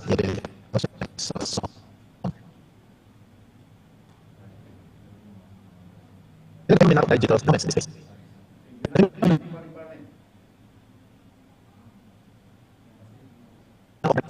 And climate change in identity and authenticity of local language and culture.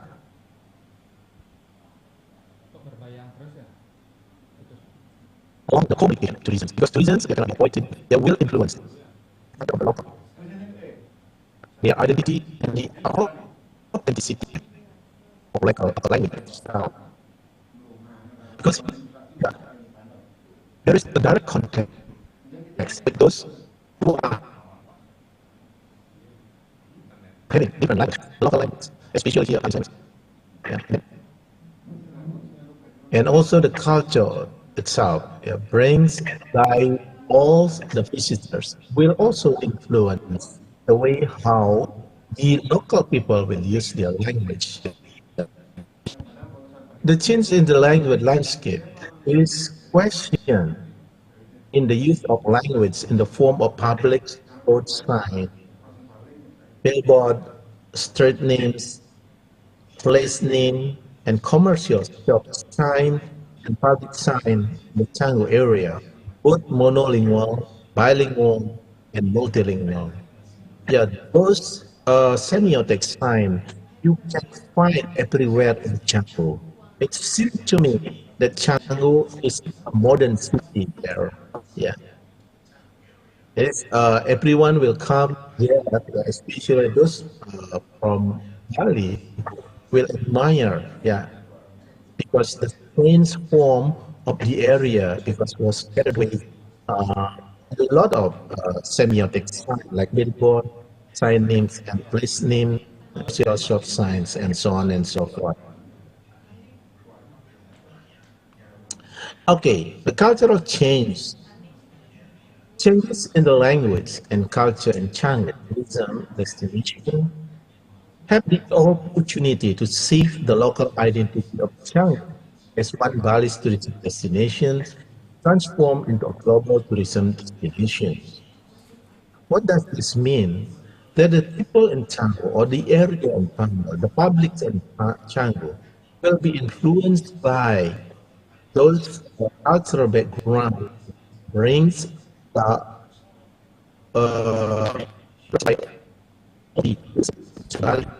then it's and also the way of how the people in Canggu will interact with each other there. And they will change their point, especially in the culture. The culture here is that the rest of people behave, especially if you want, it's not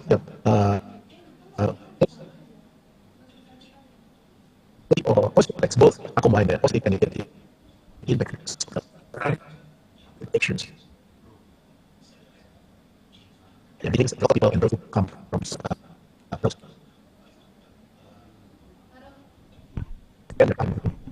Okay, literature review and business development. Studies, I think, of the previous those the landscape study is anthropological studies related to the use of language in public and commercial space. Yeah. While the cultural landscape behind the language landscape has not been studied in there. Yeah. That is the most important point that I raise here, because we are focusing on the relationship of language and how people right, will mix the things, yeah, in their cultural habits because of the commercial interaction business. Because the aim here, there is the commercial goal, so that why the local people at least will follow the way how the strangers will behave. Yeah, that is the point that I would like to state here. The research method. What is that? Research on language and cultural landscape uses qualitative method to reveal the socio-cultural meaning of the phenomena. Qualitative method use the case study to study intensively, in detail and depth about different activities in individual group, institution, or organizational level regarding what is actually happening there. That is the qualitative method used, because we would like to find out in depth behind this all. Yeah. Because these activities of the people, the individual or group of people there, yeah, we will find out how deep the the culture of the tourists who visited Bali, will influence their habits in their activities, in doing their business, especially in tourism business, in giving the services to the customers. Okay, result and discussion. There are 5 landscapes in the area of tourism and we use to describe tourism. There is a relay, atmoscape, finance-scape, mediscape, and videoscape. These are the points that we have got after having discussed or analyzed all situations on that time. Then we can find the results of the analysis. That is the atmoscape, and finance-scape, mediascape, and videoscapes. The techno based on the people, and the techno based on the values, then finance how we have to increase our funding, or how we have to increase our money. Making money, how we have to do so. And then especially how we have to communicate using the media, especially the media. And ideas from Periscope that's dealing with how we have to think about something. The moment can be in norms. The 5 landscapes, those are the point that we have to analyze the data. The conclusion there.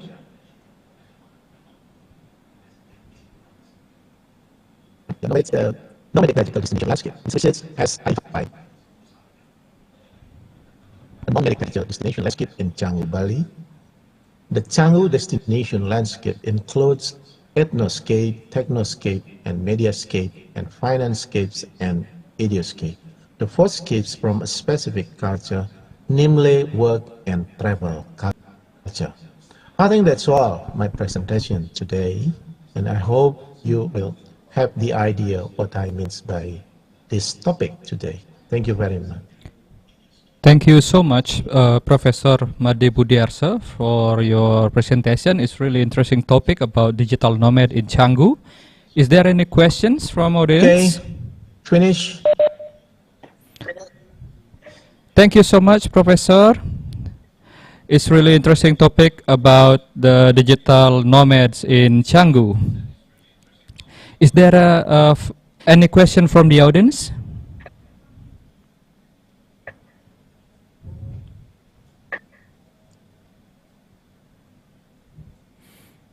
Michael, do you have any questions? Hello, Michael.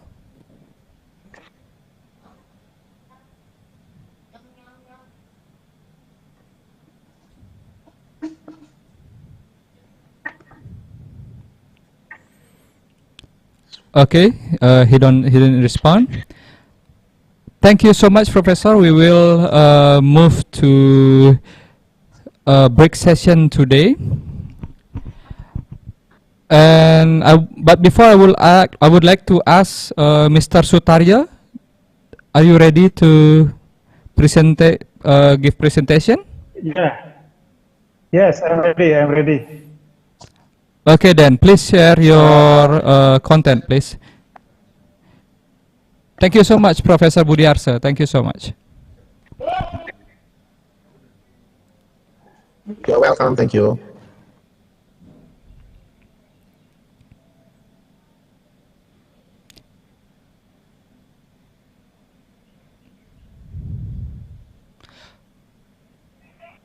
Hello, Yes, yes. me. You can see my PowerPoint. Yes, yes, Mr. Gede. Yes, please proceed. Yeah, thank you. Good morning. I'm talking about the retreat tourism product in society 5.0. Next.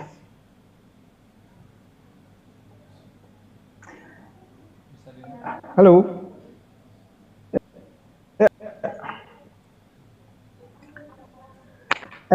As you know that the spiritual activities developed on Bali tourism started in 2000, and then after that there are many spiritual conference at Ubud Bali influence the spiritual tourist activities in Bali. And after 2020, there are many programs about the spiritual retreat in Bali, especially in Ubud and also in the other area of Bali. The retreat tourism concentrate on the meaning of life correspond with the development of society 5.0. So because of that, this article I am to refer retreat tourism product on the relevant in society 5.0 by outlining product planning and destination theory. Ladies and gentlemen, a retreat in society 5.0, there are relation between the retreat program and society 5.0. The keyword of retreat are far away from the crowd and the spiritual activities. That is relevant with the tourism theory that the tourist activities depend on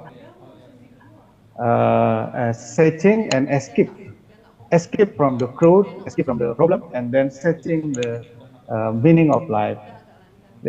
And the keyword of Society 5.0 is enhancing the quality of life. Because of that, there are correlation between the spiritual activities and the quality of life. Kim and Sam Kim, 2019, proved that in their study about the relation between pilgrim in Rome and enhance of quality of life. Also, the previous study, Magis, 2015, also proved that the correlation about Vipassana Israel in America, there are correlation between the enhance of quality of life and the spiritual activities. The study about relation retreat tourism and society 5.0 is new study, especially in Bali, and also in the other places and in the world. The finding is retreat tourism based on environment, and the society 5.0 based on sustainability. So that's why there are relevance between the basic environment and sustainability. And also retreat tourism also based on ancient basic knowledge, and the society 5.0 based on knowledge. So there are relevance between the retreat tourism and society 5.0. And in retreat tourism, especially in digital era recently, also use digital technology because of the COVID-19. And then society 5.0 also based on technology. And the retreat tourism also developed more in the routine life, and society 5.0 how to make life easier. So there are relevant between the retreat tourism and society 5.0. So that why I suggest that the retreat tourism can be produced as a product for the society 5.0, because the core of the product is the health relation related to the enhance of the quality of life, and also the tangible product as a program and training, and augmented product are historical and mythical attraction. That is the added value of the retreat tourism in Bali. The product is relevant with the Society 5.0, which fight for the sustainability and natural environment. And a story related to the protection culture side that must supported by environment.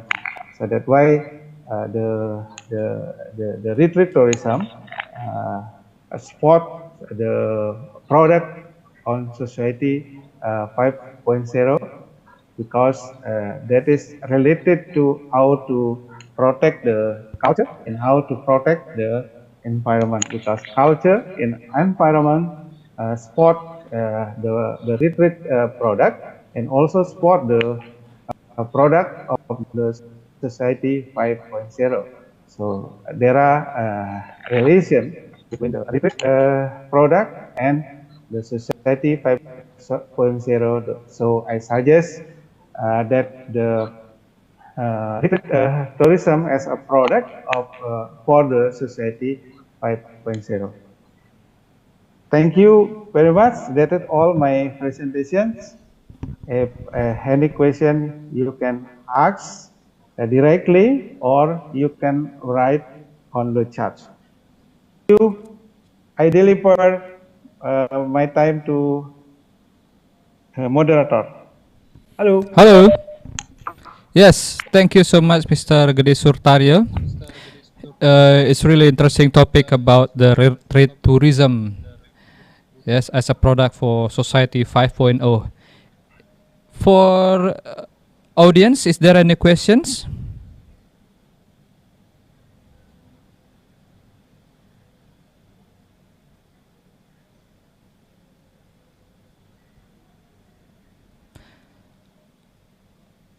Okay, I can hear any questions. Thank you so much, Mr. Gede Sutarya, for your presentation. And now, thank you so much. And now we will proceed to the next presenter, Mrs. Deno. Mrs. Deno, are you there? Yes. Good afternoon. Nice to hear from you. So the paper is entitled "The Economic, Social, Cultural, and Environmental Impact in the Development of Paksa Bali Tourist Village, Klungkung Regency." Would you share your presentation, please? Okay.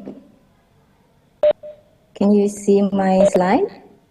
Yes.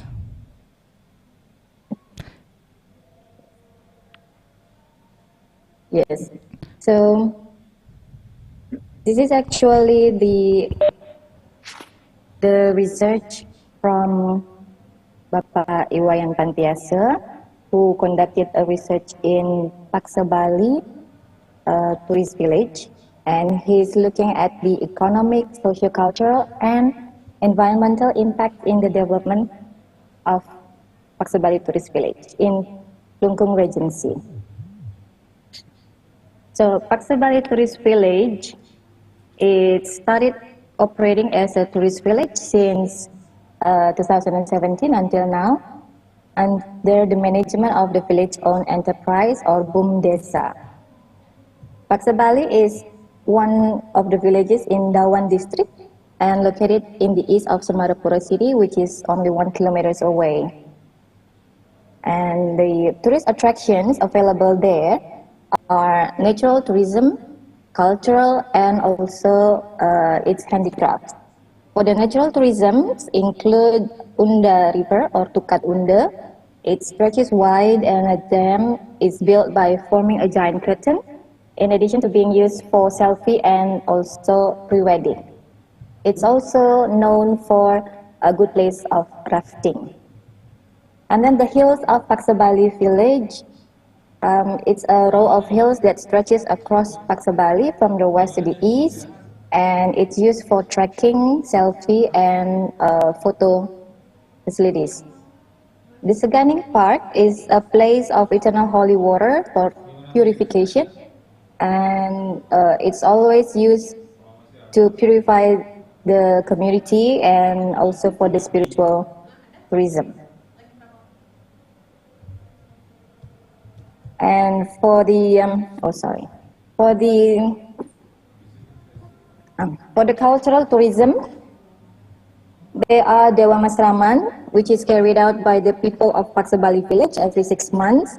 To be precise, on Kuningan holidays, the culture has been known to foreign countries, and also Lente dance. It's a sacred dance that is usually danced during Piodalan at the Panti Timbrah temple, and to be precise, at the time of Piodalan Pahing. And the dance is danced by local young women. And the next is Malukat Geni. It's a fire war, which is carried out by the community in case of congregation, coincides with Pengerupukan holidays, the day before Nyepi, which is carried out annually. And the last one is Barong Dance. It is carried out if there is a request from visitors or guests who want to see the live performance. And the third one is handicrafts for social tourism in the form of various handicrafts. Paksa Bali village has various kinds of handicrafts that are in a great demand by local and foreign guests, such as endek, weaving, and prada, alang-alang roof, on gambalan, and also traditional umbrellas and glass painting. For the research methodology, the data collection was carried out by field observation, in-depth interviews, and there are 28 respondents selected purposively.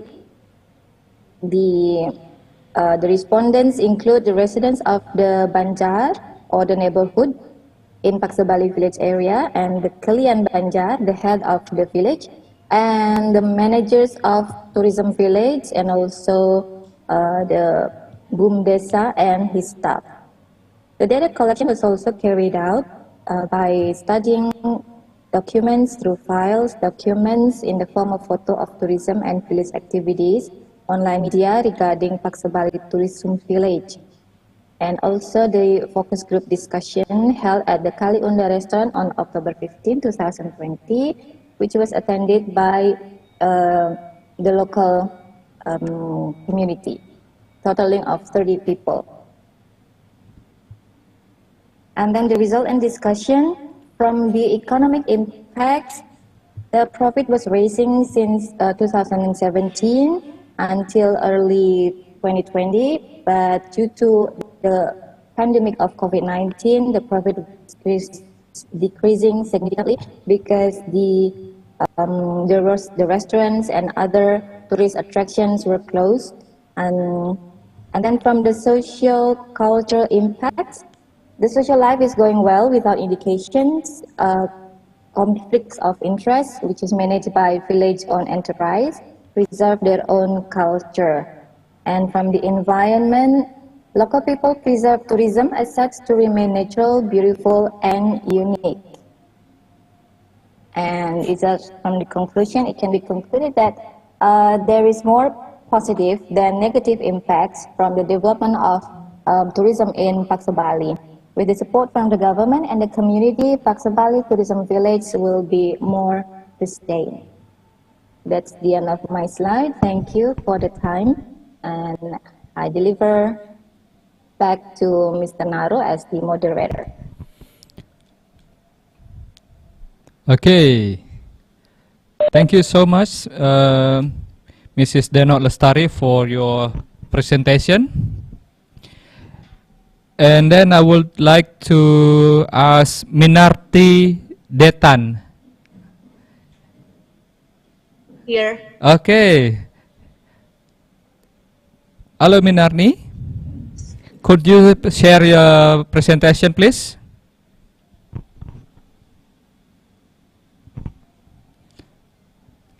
Yes, this paper entitled Analysis of Effectiveness and Contribution of Regional Tax on Original Regional Income in Kota Kupang. Yes, it's from Nusa Cendana University.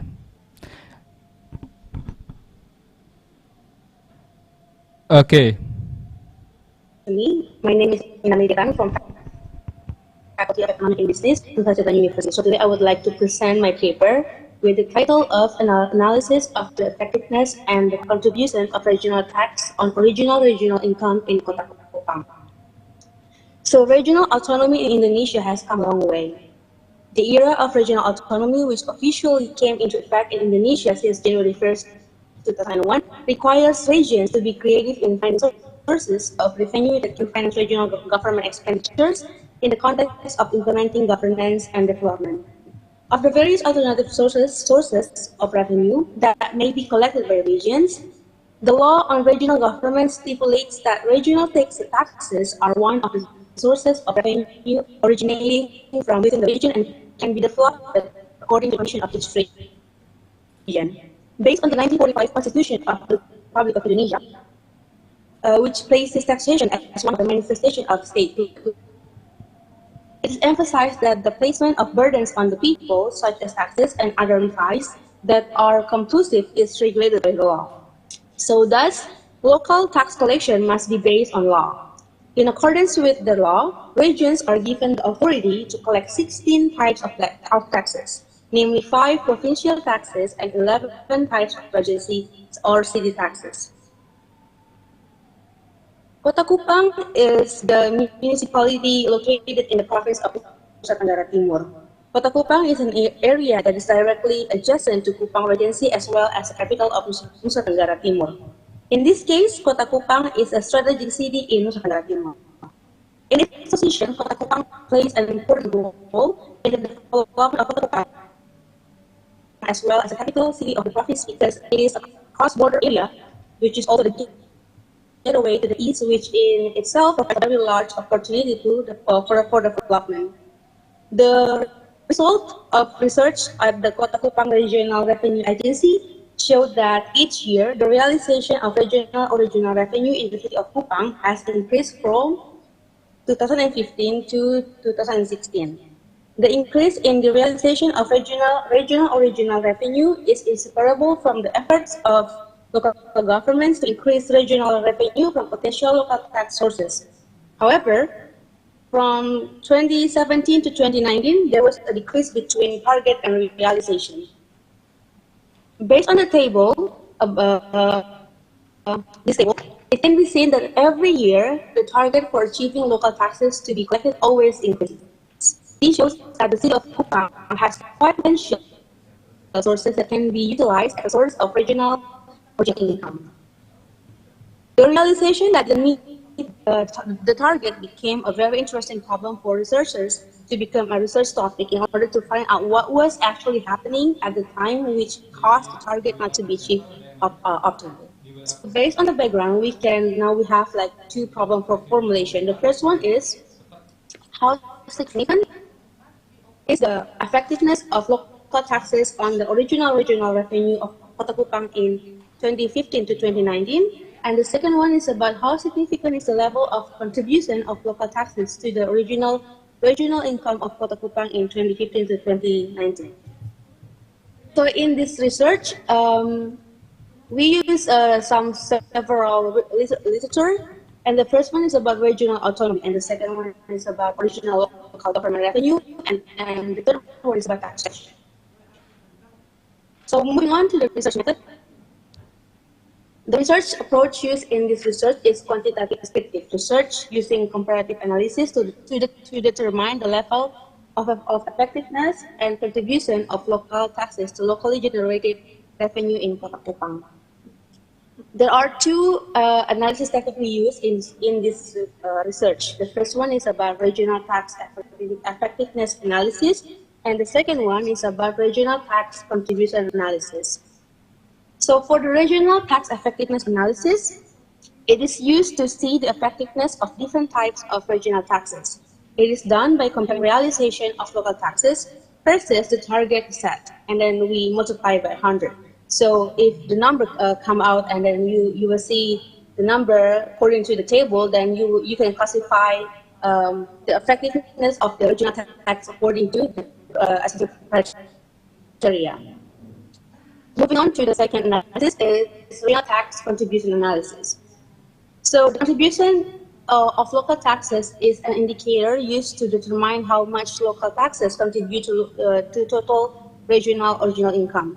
Again, based on this table, you can see that if the number is between 0% to 10%, then it is classified as very less criteria, and then so going on until about 50%, which is classified as very good. Now about the results and discussion. So this table shows the lowest percentage occurred in the type of parking tax, which was 51.7% in 2019. Then also the other lowest percentage occurred in the type of entertainment tax, namely 66.6% in 2017 and 78.78% in 2019. In the above data, there is also a blank column on the CX sufficient tax object and groundwater, which was not recorded in 2017 to 2019 because the tax object is no longer the object of regional tax in Kota Kupang. So meanwhile, the data for land and building tax cannot be found. Overall, the effectiveness of local taxes in Kota Kupang is very effective for 2015 to 2019. However, the criteria for less effectiveness exists in 2017 and 2019 for the type of entertainment tax, while the ineffective criteria occurred in 2019 for the type of parking tax. So this is evidenced by the low average calculation of effectiveness compared to the previous year in the study of 93.68%. And then the next one is about contribution of regional taxes to local revenue in. So based on this table, it shows that the amount of regional tax contribution to original income has increased from year to year, where the largest contribution occurred in 2019, amounting to 93.48%. This increasing contribution of taxes is not only followed by an increase in the contribution of regional user fees. Regional levies actually show a lower contribution, where the lowest contribution actually occurred in 2019, where in that knowledge, the contribution of local taxes was very good.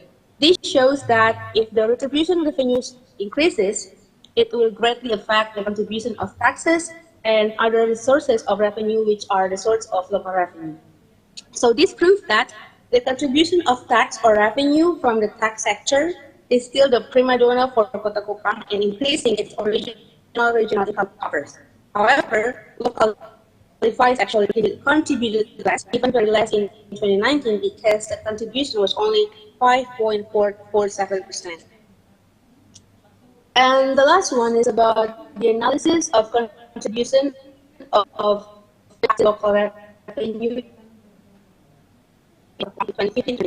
Several research results also show that the contribution of local taxes always provides a larger portion compared to other sources of regional revenue, such as levies and other regional revenues. Therefore, the government must be able to try to optimize the sources of local tax and retribution by socializing taxation so that people are more aware and obedient to paying taxes.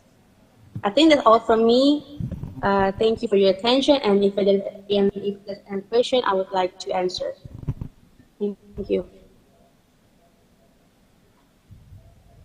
Okay, thank you, Minarni. So interesting topic. Is there any question from the audience?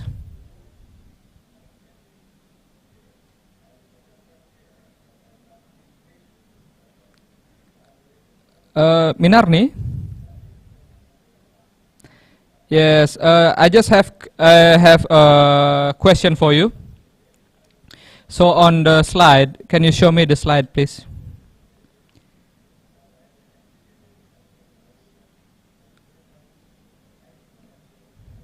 Okay.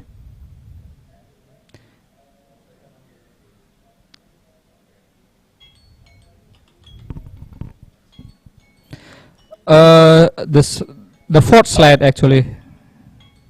The fourth slide. The fourth, okay. Next, please, next. Next.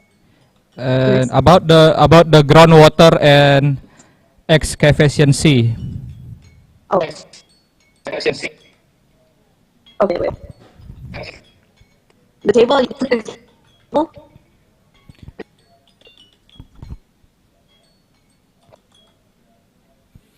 Okay, so I just curious around year 2017, 18, and 19.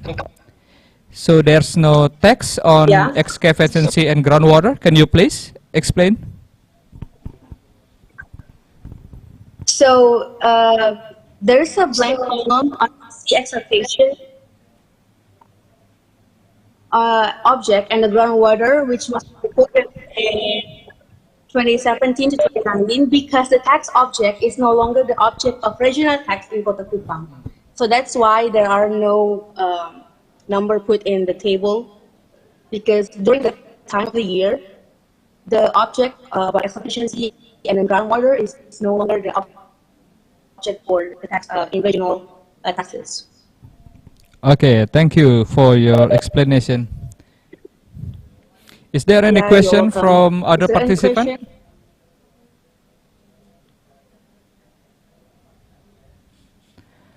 Okay. We will have a break for this session. We do hope there's other participant, Robinson, then Farida Rahmawati, and Prosper Kweku Hoyi. Is there any participant from Robinson, Farida, and Prosper?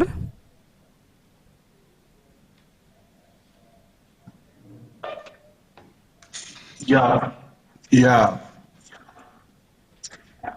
Prosper is present. Yes, I'm here. Okay, we will, before your turn, we will take break about 15 minutes because we need to reset our tools here. So hopefully we can give a better experience for this conference. Do you mind? That's okay. Okay then. So we will give a break for 15 minutes and then we kindly ask you to join again after the break. Thank you so much. Thank you so much.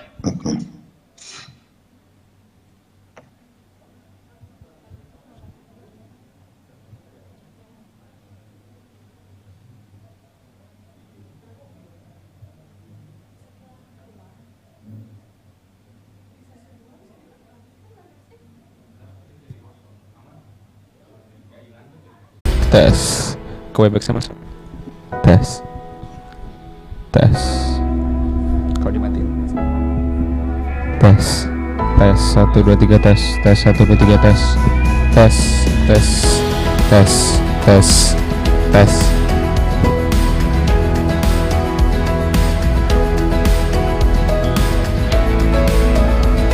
Masuk. Tetap masuk. Tes. Tes.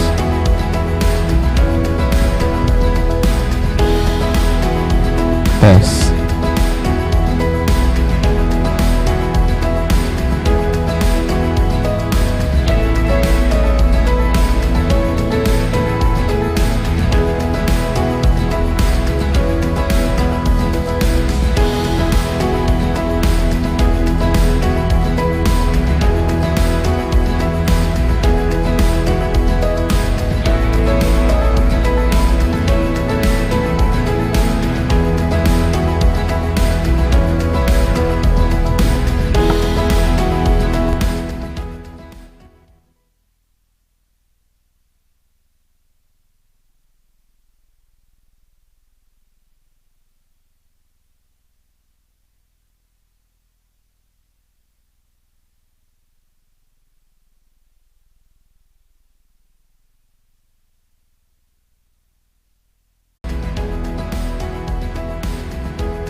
Tes, tes.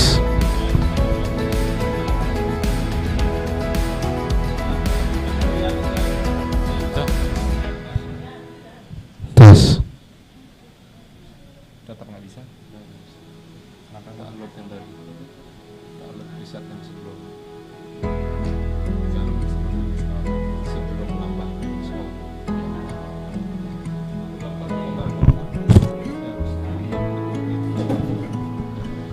Sudah ada.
Kalau dia berubah gininya, acara unudnya.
Good afternoon.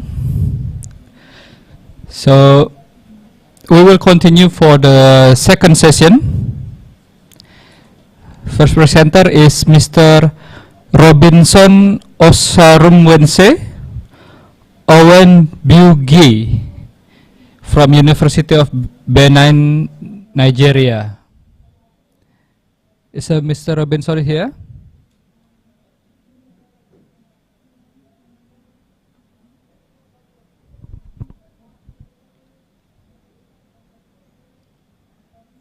Mr. Robinson? Okay, then now we will move to the fourth presenter for this second session, Mrs. Farida Rahmawati from Universitas Negeri Malang. Mrs. Farida, are you there?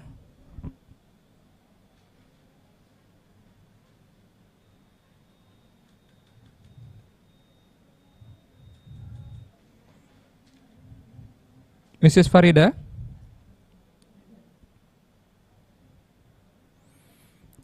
Okay, now we will continue to Mr. Prosper Kweku Huihil. Hello, Mr. Prosper.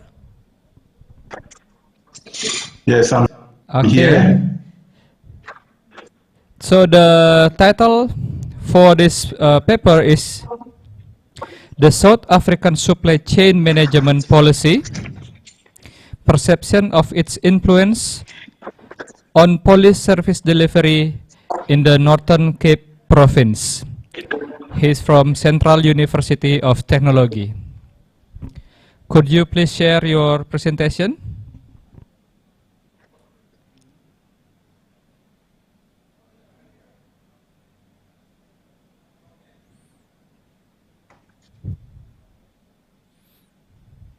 Please, can you see?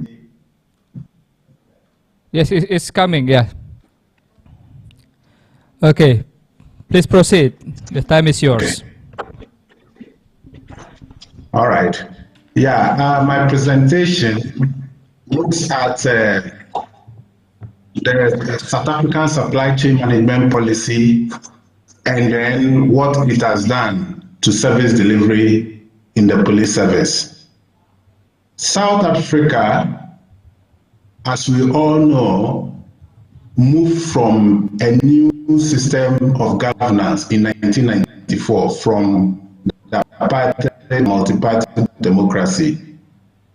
And with that coming of a new dispensation, there was a need for the country to come out with new policies to renew the governance in the country.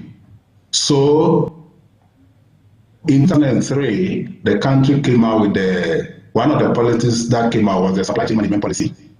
The intention of this policy was what?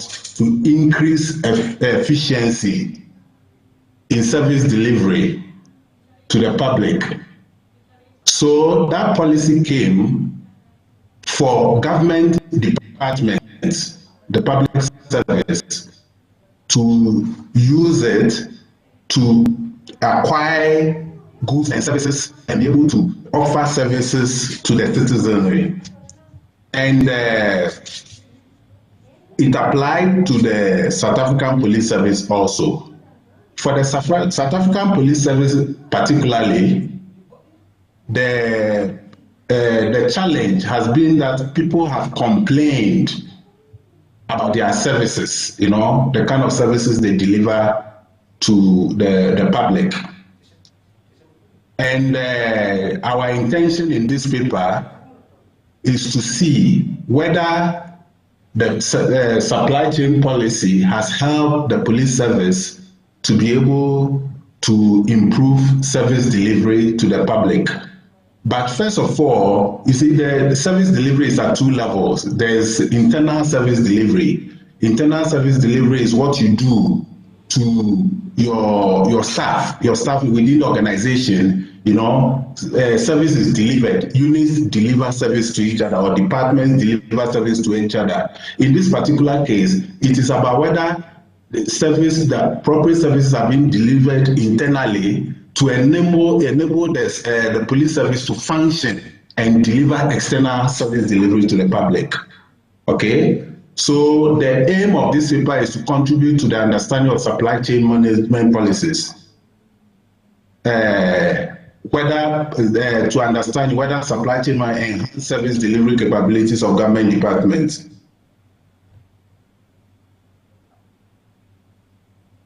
Research question. The research questions that the study seeks to answer. What is the extent of internal service delivery as perceived by the police personnel in Northern Cape Province? And then what is the extent of external service delivery as perceived by police personnel in the Northern Cape Province? So this question, this paper sought to find answers to this question. Now, the methodology, the research was conducted within the general framework of public policy theory, and then the dimension of the supply chain management policy were critically analyzed and defined and factored into the measurement instrument for data collection. Also, the various dimensions of service delivery were analyzed and defined and factored into the measurement instrument. Stratified random sampling was employed to select the sample, and then data collection itself was in which 174 members of the police service were responded. The data was then statistically analyzed to yield the results. Now, this is the results section. Remember, I said internal service delivery first, because you have to be able to deliver service internally. Then now they can deliver service to your clients. Okay, with the South African Police Service, was internally were able to deliver the necessary services to, for instance, the law enforcement unit, those who really go out to enforce the law. Okay, now, the aspect of internal service delivery, there were so many, because it's a bigger study, there were so many aspects, but the aspect of internal service delivery that we're looking at here was what? Officials understanding. Because for you to implement a policy, the first thing you do is to make sure that your staff have understood that policy. You have to market the policy to your staff through training and all that, so they can understand the policy. Because if they don't understand the policy, they will not be able to implement and deliver service to external stakeholders. So an aspect of internal service delivery which was tested was officials' understanding of the policy. The supply chain policy, the critical elements are what you see on the slide there. The critical component: demand management, acquisition management, logistical management, performance management. These were the critical elements. And we tested the understanding of the staff, to what extent they understood those things. On a scale of 1 to 5, an interval scale, we found the following means, as you can see. For instance, demand management, their level of understanding was 3.272, with a standard deviation of 1.286. which boils down to about 65% level of understanding, because on a scale of 1 to 5, 3 is about 60%. So that's the meaning of the mean percentage column that you see there. So to get to 65% and above, it shows that a considerable amount of understanding. If they were taking an examination, they are fast. It shows a considerable level of understanding of the supply chain management policy by the officials of the Northern Cape Province Police Service. So that was under, so we took it out with that. It shows that at least when it comes to marketing the policy, it was well marketed. So the understanding level, service has been delivered, internal service delivery had happened. Okay. Then another aspect of internal service delivery was the logistical management. Logistical management. Like how you actually give the goods and services to the various departments, especially the law enforcement unit, to go out to deliver when it comes to delivering the goods and services, actual logistics.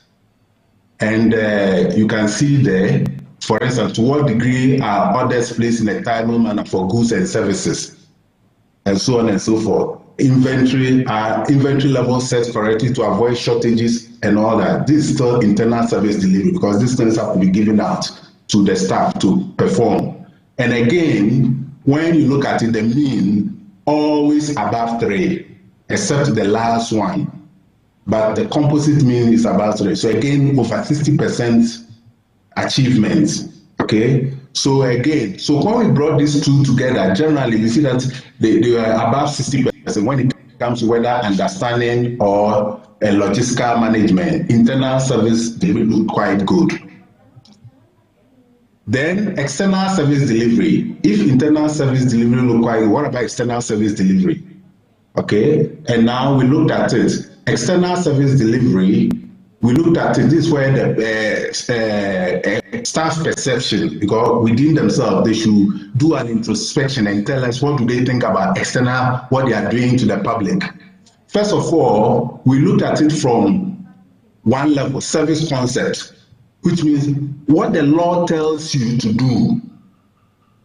What do you think the law tells you to do? We went into the various laws and regulations, service, the constitution and all that, and we found out what the law says. The police, their function should be what? Prevent crime, combat crime, investigate crime, maintain public, as you see on the. So do you think you are doing this thing? Are you preventing crime? Do you think? No. First of all, service concept, we have said, do you agree at this level? Service concept, we are, do you agree these are supposed to be your functions? And you can see the mean 3.8, 3.9, 3. Generally above, or overall above 3.9. So they agree that this is by law the fine is supposed to be. 3.9 is getting to 80% level of agreement. They agreed. So service concept is telling them by law, you are supposed to do this. Do you agree? And they said yes. And there was about 80% level of agreement. Then we go to value. Value now, the value items is about what? Have you really done it? If you agree by law, this is what you are supposed to do. Have you really done it? Have you really done it? What extent do you think you have really done crime prevention, combating, investigation of crime, and so on and so forth? And you can see the mean 3.155, 3.1. In fact, if you look at it, you see that the composite mean is about 3.1, which is on the lower side compared to the service concept, which was on the higher side, getting to 4. So when you match the service concept against the value, whether what you have really done, you can see that the staff were a bit more, they didn't rate it very high. Okay, they didn't rate it very high. It's lower side getting to 3. So it's an indication that what external service delivery, they agree those are their functions, but they don't really think that they have achieved so much compared to what they are supposed to do. Okay, so in terms of internal service delivery, we can, as we can see, we can say that what it looks not bad because generally it was okay. But now when it comes to external service delivery, when you compare the value, the actual realized external delivery compared to the expected, the realized external service delivery is a bit lower. So we can conclude, therefore, that yes, the staff of South African Police Service, they know their functions, and then they understand the supply chain management policy. They believe that largely about 65% level, there has been internal service delivery, but when it comes to external service delivery, they are a bit more conservative. They are not that too sure. So to that extent, external service delivery has not achieved the level that it is expected. Okay, so that is the conclusion. And as you can see in this study, only descriptive statistics were used to analyze the data, and then future studies to consider using inferential statistics. Thank you very much.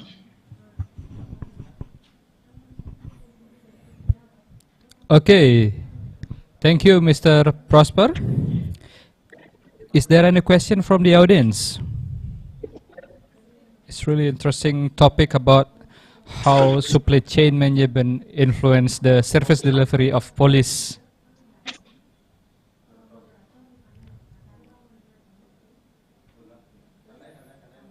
Okay, anyone?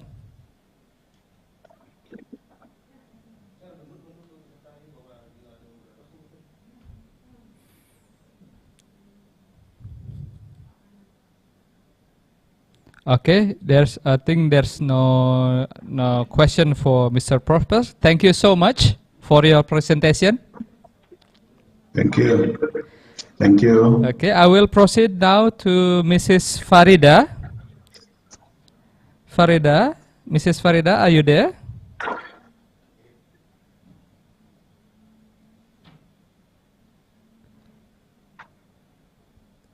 Okay, if not, then I will continue to the next presenter.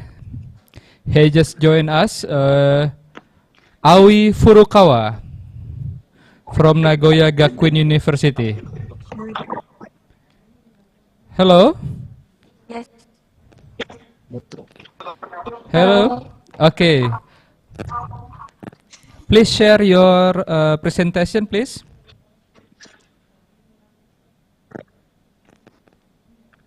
Oh.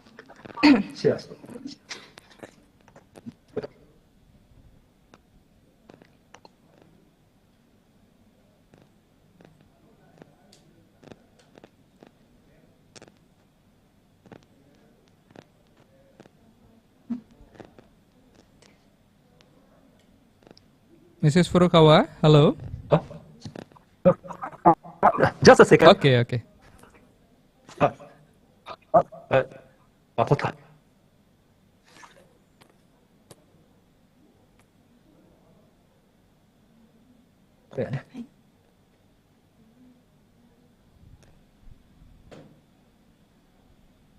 So for your information, the presentation will be held for 10 minutes.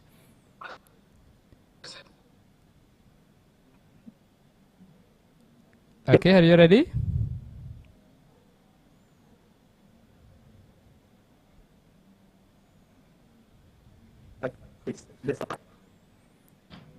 Okay, you may proceed. Thank you.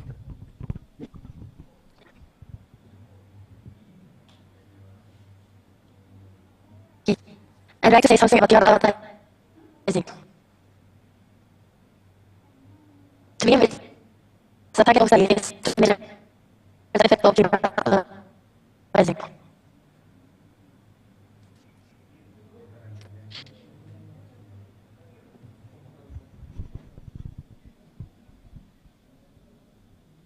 One of the most important ways that online advertising has come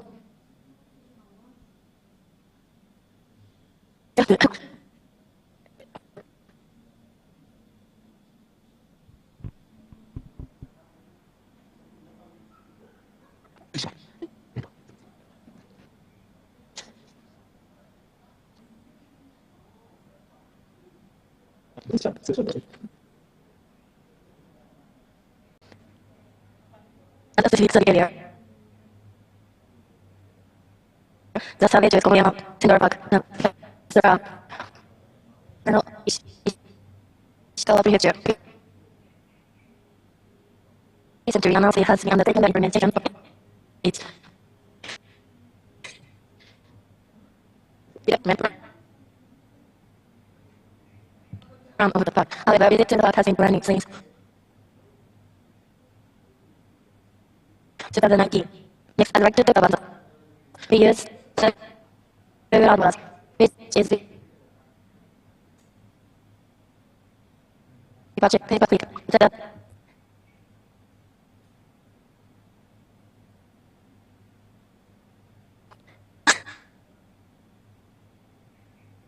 Ink. In order to direct to a specific destination, it is necessary to apply for the shared trail. To achieve this study, the necessary to introduce tourism information. This break keyword advertisement and measure effect in addition with the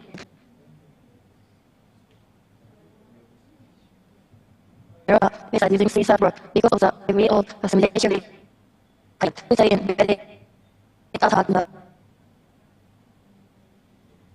web page. This is the broad structure of Colombian markets.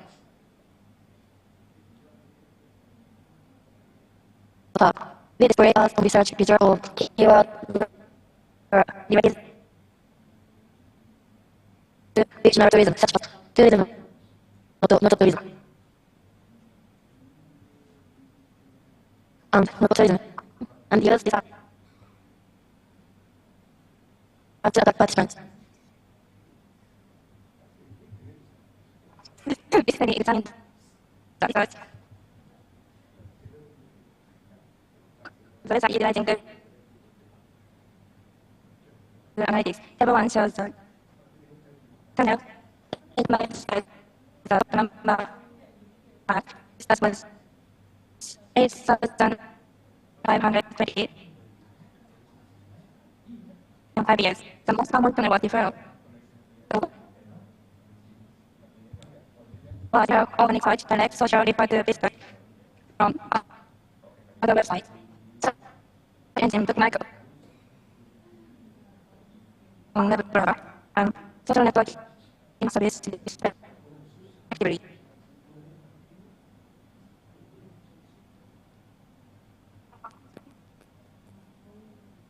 The total cost of advertising was 27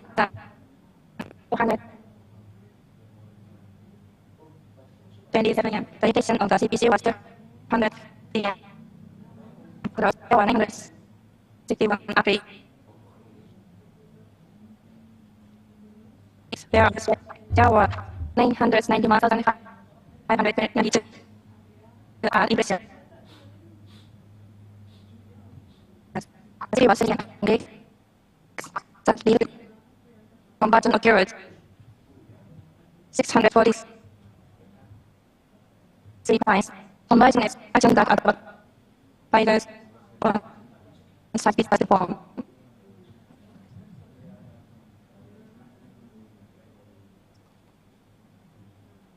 This study was in the two groups. On group 1, service keyword such as yes, tourism and non-tourism. There was 622 clicks, the director is related to the reason and say what the cast was. And there was 300 39 clicks.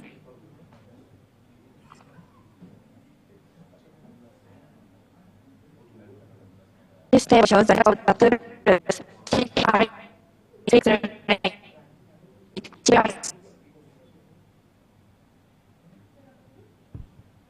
Marginally, switching cost per click, TPS, cost per action.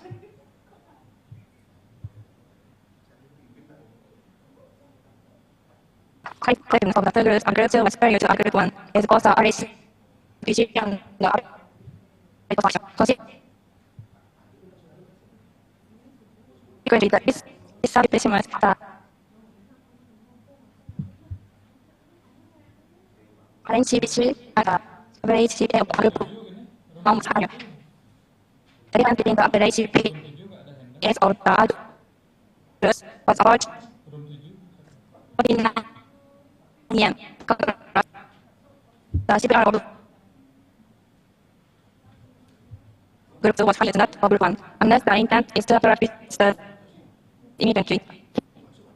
It was as like the used in group 2. Highly advantageous in order to narrow the target. Emphasize to these who are interested in a particular subject to the table.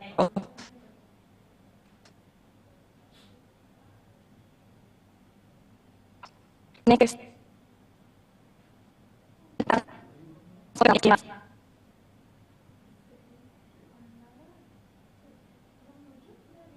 first as voting keywords such as non-coverable are not clicked. The number of impressions for most of these words was less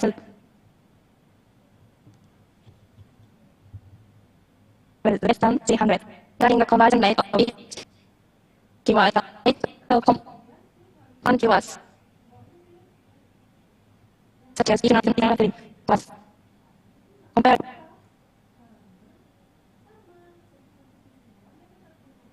very high. Probably the legal convention whose purpose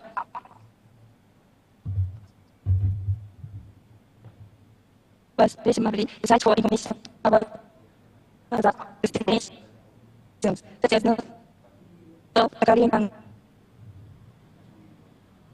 no hot spring, although these tendencies can be found with respect to the fixed radio.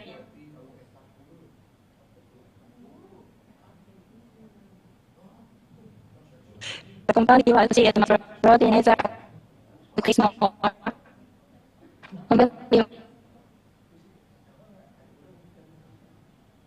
the amount of impressions was 900 visitors who searched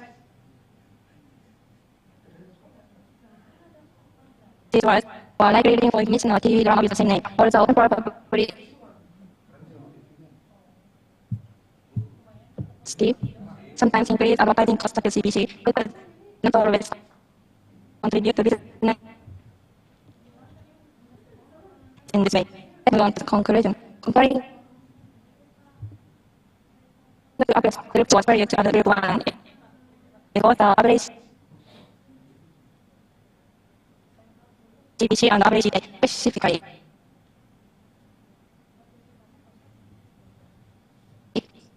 the difference between the average CPA of the other group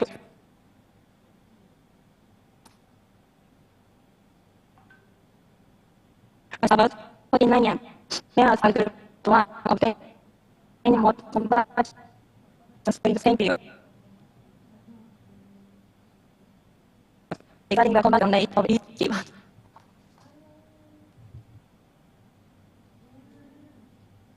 the rate of compound keywords such as Stephen clustering was comparatively high, while sometimes FCPA is higher. And I'm going to talk about future trends. Also, most of these results are measurement to be extra safe. Thanks.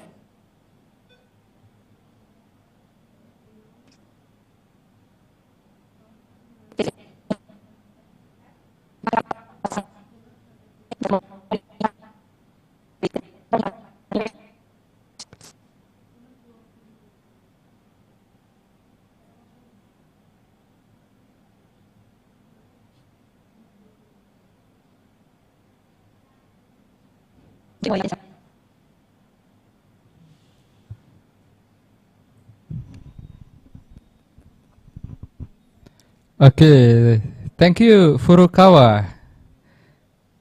Thank you so much for your presentation. But actually, the signal is, I think, is there's so many loss in translation, I think. But we can read your paper through the PowerPoint. Is there any question for Furukawa and Tim?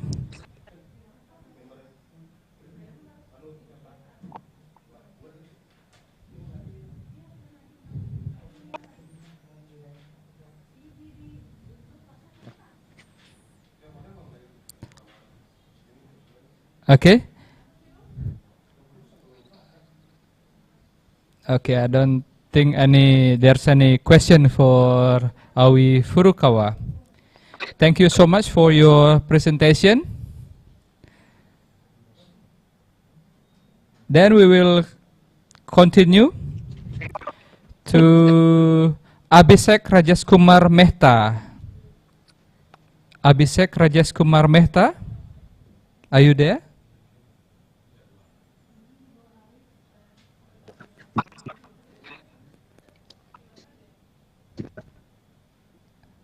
Okay. I believe he is not here.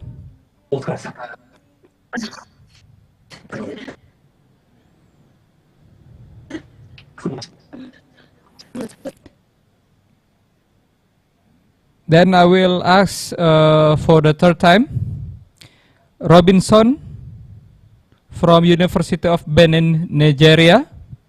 Are you there?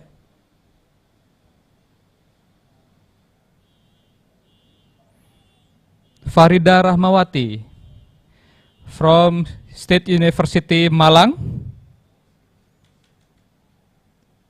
Are you here with us?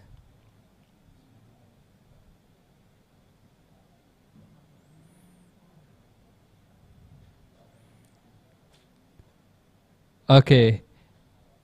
I believe most of the presenter already present their research paper. So we will continue in few minutes. Please stay in this room, in this plenary room, for your announcement for best paper and best presentation. Thank you so much.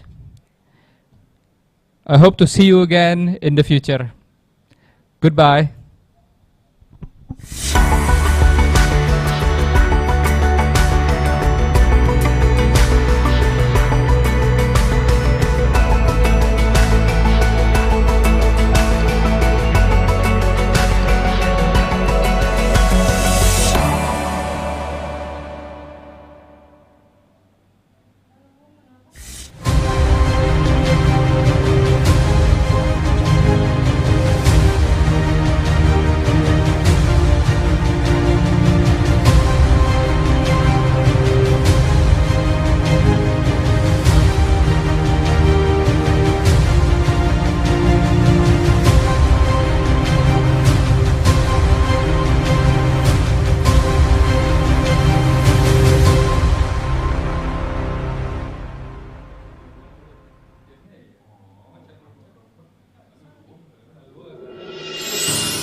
The taste of coffee always sweet on every moment of life, and we know that the taste is very unique. Different origin can produce different tastes as well. That's why we are looking for an authentic taste, a taste that can represent the story behind it. The search for original taste of coffee has bring us to a last and spacious coffee plantation in Catur village, Kintamani. A village where the locals are warmly welcome you with health standard as a response of current issue. Taste a cup of tea that is made from the skin of coffee cherry. A lighter taste of coffee that will warm up your body in the midst of cold mountain air in the morning. Always put the mask on to keep you safe while exploring the richness of cultural and natural resources of Catur village. You will always able to choose rather to go for trekking or take the bicycle with you, all in your convenience. Explore the mesmerizing natural surroundings and find the hidden beauty behind the plantation to the hills. The fresh air and the calm atmosphere will take you back to the history where the village life began. Take a step to Penyagjagan Temple, where the Balinese culture harmoniously blend with China's culture, an origin of the village livelihood. A temple which has always become the north direction for the villagers.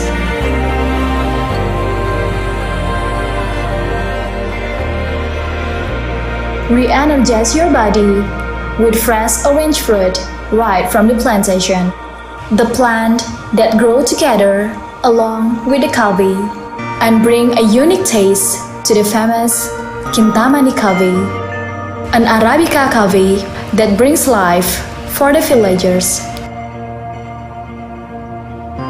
The vivid red color of coffee cherry is a happiness for the farmer, a new start for the whole brewing process of the coffee. From the talented finger hands to the passion of the heart to deliver the best quality coffee. At Catur village, you can easily find the traditional process of coffee journey. With the utmost Balinese hospitality from the locals, start the coffee journey from harvesting, pulping, drying, sorting, till roasting process, all in traditional way. Don't forget to visit the traditional kitchen, a place where the local roast their beans. Get involved on the process to know how the locals take care of their coffee as the same way as how they take care of their family. Because coffee is their life, and the bitter, sour, and sweet taste of coffee will always there, as the same way in our life. Like the yin and yang, the two different colors, which is always together. The coffee journey at Catur village has taught us on how to live in balance. From tolerance of culture in the society to the way of preserving the environment. As the philosophy of coffee, when the coffee is hot, it comes to the rescue. But when the coffee is cold, it just chill you out. That's how the bitter taste of coffee will sweeten up your day. This is the taste of life, a philosophy of coffee experience in Catur Village, Kintamani, Bali.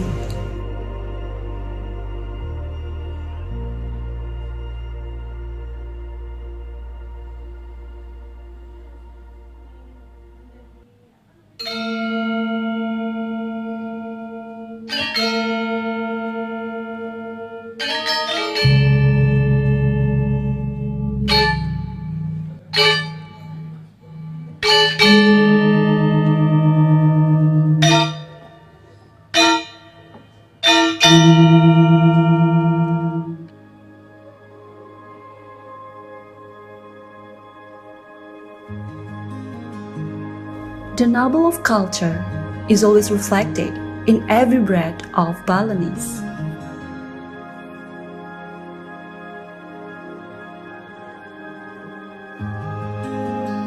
That valuable legacy has been inherited by the villagers of Singapadu Tengah from generation to generation.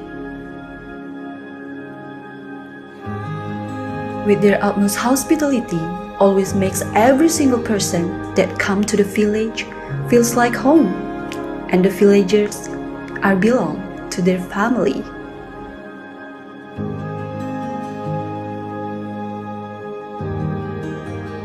A village where the culture snakes into every single activity in the daily life.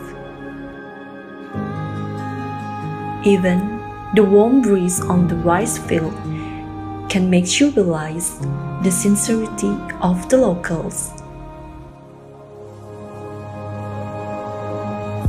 Everything they do is come from their heart.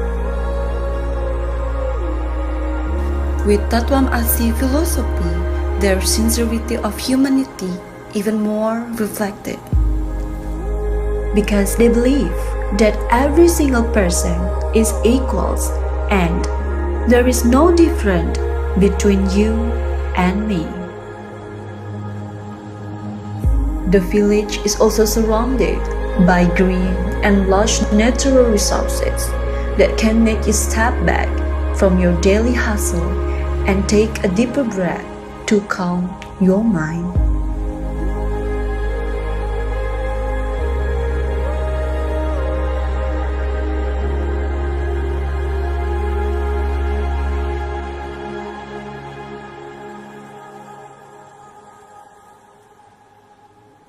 Art is another form of culture that live in the society.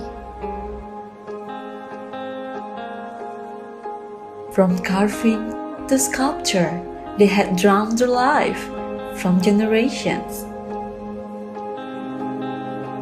With the greatest dedication and high talented hands, they formed the sources into a high quality of arts.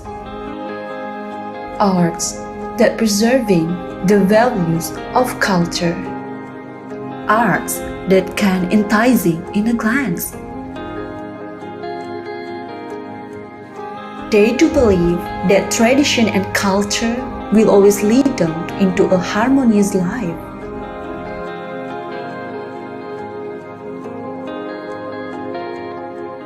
Life that is connected to the soul of nature. Because nature is the source of our life. Don't forget to taste a traditional cuisine of Timbungan. A cuisine that is made from natural ingredients and cooking process.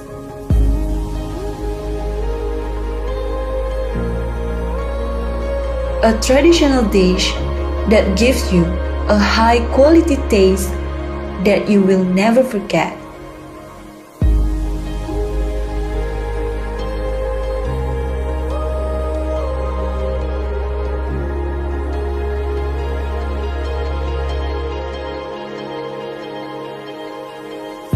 Nature is also formed in many things that influence the life of the villagers.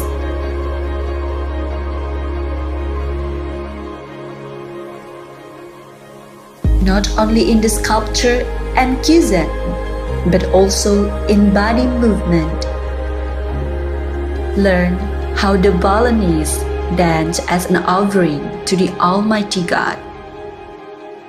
And feel the vibrance at the temple. A mesmerizing temple with great reliefs in Balinese architecture. All you can find in Singapadu Tengah, Gianyar, Bali.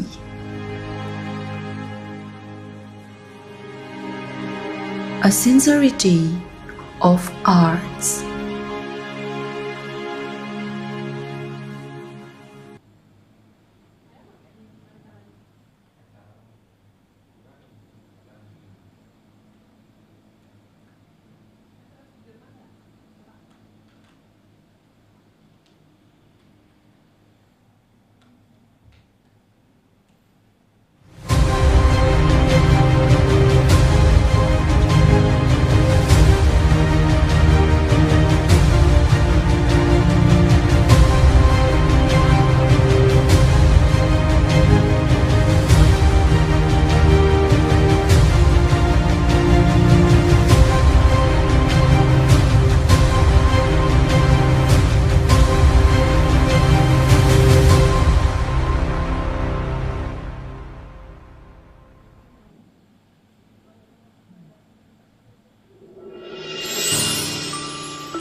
The taste of coffee always sweet on every moment of life, and we know that the taste is very unique.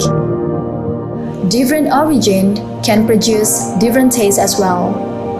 That's why we are looking for an authentic taste, a taste that can represent the story behind it. The search for original taste of coffee has bring us to a lush and spacious coffee plantation in Chatur village, Kintamani. A village where the locals are warmly welcome you with health standard as a response of current issue. Taste a cup of tea that is made from the skin of coffee cherry. A lighter taste of coffee that will warm up your body in the midst of cold mountain air in the morning. Always put the mask on to keep you safe while exploring the richness of cultural and natural resources of Chatur village. You will always able to choose rather to go for trekking or take the bicycle with you, all in your convenience.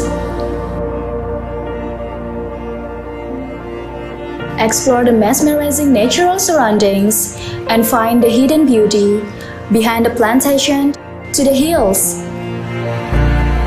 The fresh air and the calm atmosphere will take you back to the history where the village life began. Take a step to Penyajagan Temple, where the Balinese culture harmoniously blend with China's culture, an origin of the village livelihood.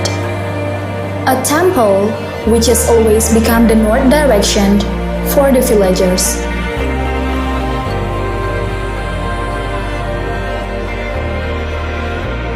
Re-energize your body with fresh orange fruit right from the plantation, the plant that grow together along with the coffee and bring a unique taste to the famous Kintamani coffee, an Arabica coffee that brings life for the villagers.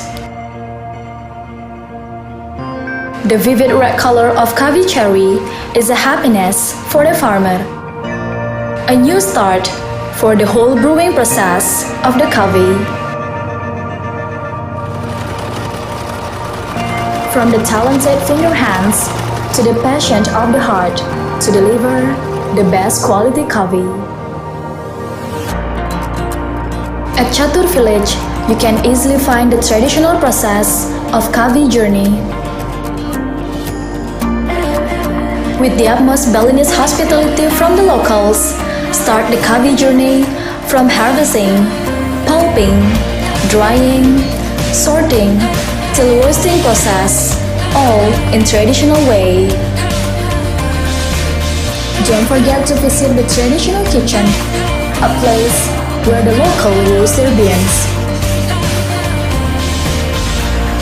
Get involved on the process to know how the locals take care of their coffee as the same way as how they take care of their family. Because coffee is their life, and the bitter, sour, and sweet taste of coffee will always there as the same way in our life. Like the yin and yang, the two different colors, which is always together. The coffee journey at Chatur village has taught us on how to live in balance. From tolerance of culture in the society to the way of preserving the environment. As the philosophy of coffee, when the coffee is hot, it comes to the rescue. But when the coffee is cold, it just kills you out. That's how the bitter taste of coffee will sweeten up your day. This is the taste of life, a philosophy of coffee experience in Catur Village, Kintamani, Bali.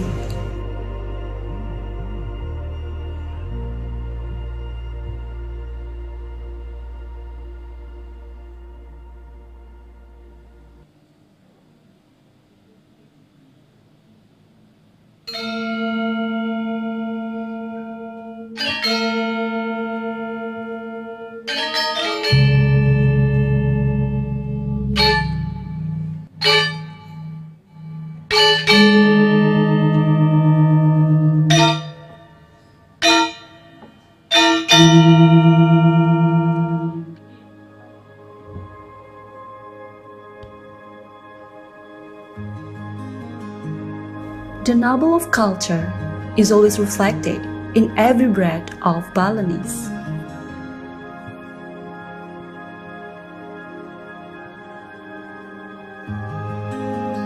That valuable legacy has been inherited by the villagers of Singapadu Tengah from generation to generation. With their utmost hospitality, always makes every single person that come to the village feels like home, and the villagers are belong to their family.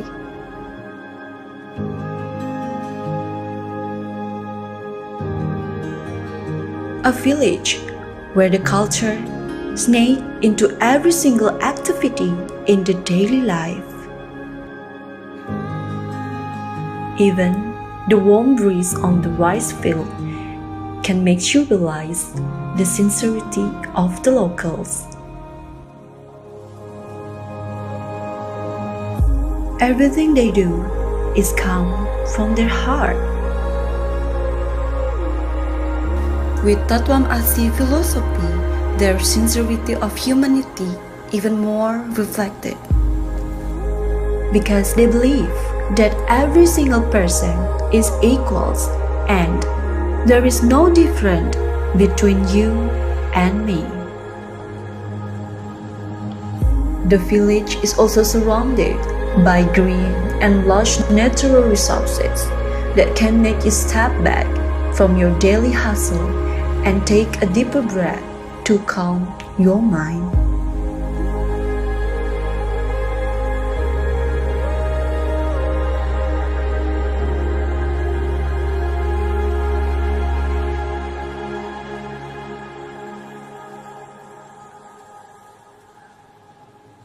Art is another form of culture that live in the society. From carving to sculpture, they had drawn their life from generations. With the greatest dedication and high talented hands, they form the sources into a high quality of arts. Arts that preserving the values of culture. Arts that can enticing in a glance. They do believe that tradition and culture will always lead them into a harmonious life.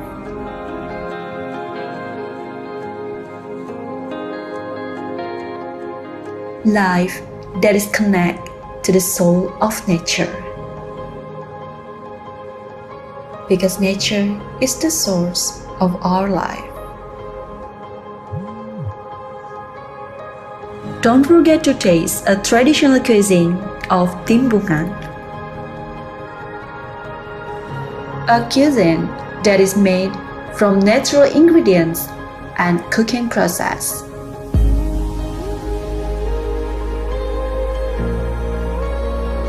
A traditional dish that gives you a high quality taste that you will never forget.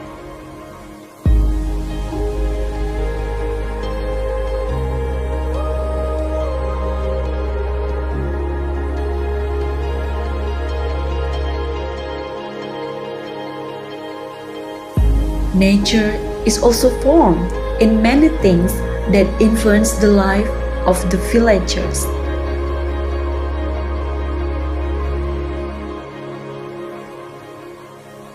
Not only in the sculpture and cuisine, but also in body movement. Learn how the Balinese dance as an offering to the Almighty God. And feel the vibrance at the temple. A mesmerizing temple with great reliefs in Balinese architecture. All you can find in Singapadu Tengah, Gianyar, Bali.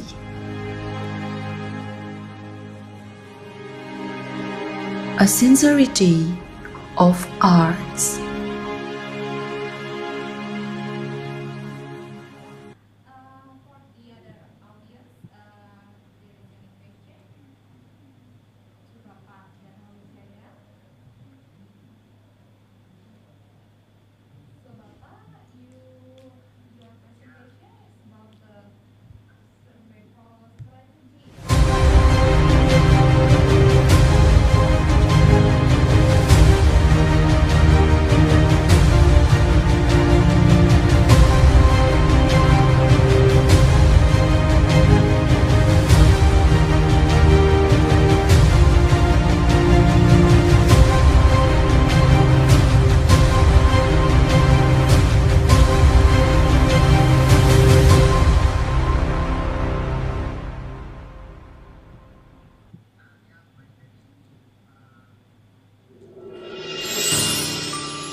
The taste of coffee, always sweet on every moment of life.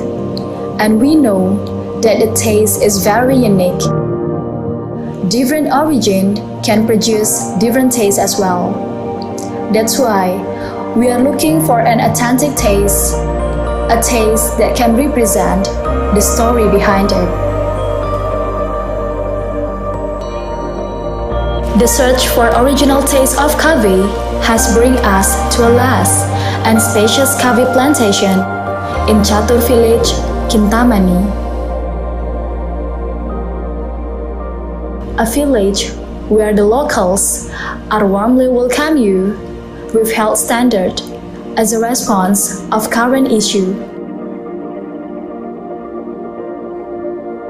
Taste a cup of tea that is made from the skin of coffee cherry. A lighter taste of coffee that will warm up your body in the midst of cold mountain air in the morning. Always put the mask on to keep you safe while exploring the richness of cultural and natural resources of Catur village. You will always able to choose whether to go for trekking or take the bicycle with you. all in your convenience. Explore the mesmerizing natural surroundings and find the hidden beauty behind the plantation to the hills. The fresh air and the calm atmosphere will take you back to the history where the village life began. Take a step to Penyagjagan Temple, where the Balinese culture harmoniously blend with China's culture, an origin of the village livelihood. A temple which has always become the north direction for the villagers.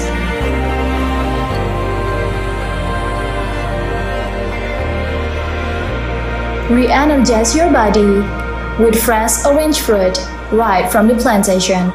The plant that grow together along with the coffee and bring a unique taste to the famous Kintamani coffee, an Arabica coffee that brings life for the villagers. The vivid red color of coffee cherry is a happiness for the farmer, a new start for the whole brewing process of the coffee. From the talented finger hands to the passion of the heart to deliver the best quality coffee. At Chatur Village, you can easily find the traditional process of coffee journey. With the utmost Balinese hospitality from the locals, start the coffee journey from harvesting, pulping, drying, sorting, till roasting process, all in traditional way. Don't forget to visit the traditional kitchen, a place where the local roast their beans. Get involved on the process to know how the locals take care of their coffee as the same way as how they take care of their family. Because coffee is their life, and the bitter, sour, and sweet taste of coffee will always there as the same way in our life. Like the yin and yang, the two different colors which is always together. The coffee journey at Chatur Village has taught us on how to live in balance. From tolerance of culture in the society to the way of preserving the environment. As the philosophy of coffee, when the coffee is hot, it comes to the rescue. But when the coffee is cold, it just chills you out. That's how the bitter taste of coffee will sweeten up your day. This is the taste of life, a philosophy of coffee experience in Chatur Village, Kintamani, Bali.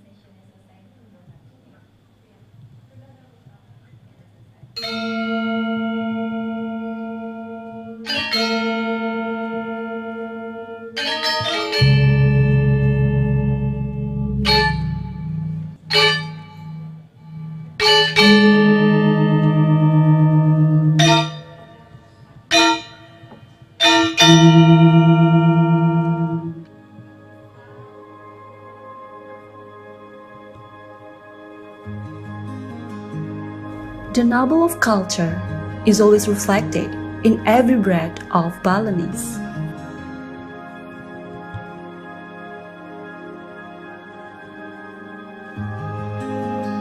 That valuable legacy has been inherited by the villagers of Singapadu Tengah from generation to generation. with their utmost hospitality, always makes every single person that come to the village feels like home, and the villagers are belong to their family.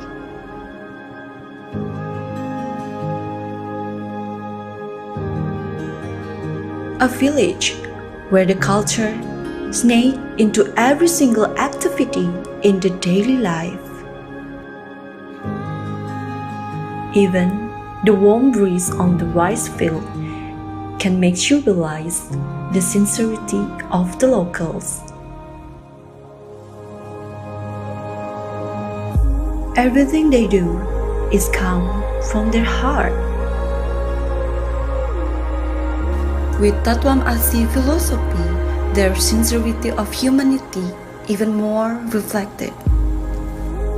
Because they believe that every single person is equals and there is no difference between you and me.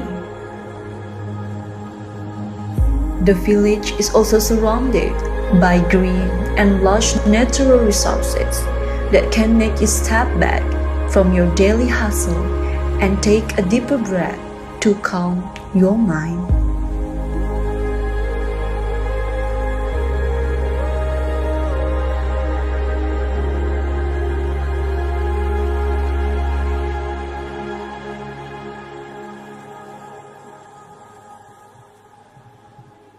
Art is another form of culture that live in the society.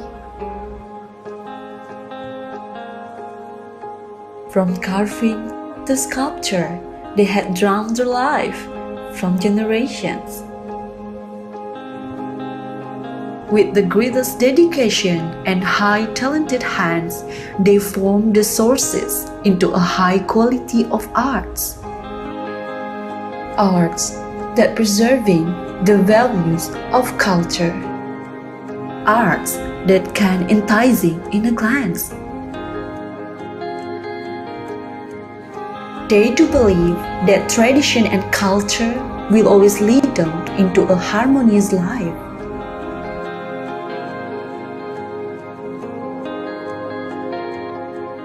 Life that is connected to the soul of nature.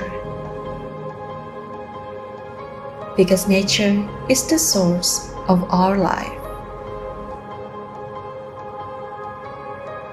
Don't forget to taste a traditional cuisine of Timbungan. A cuisine that is made from natural ingredients and cooking process.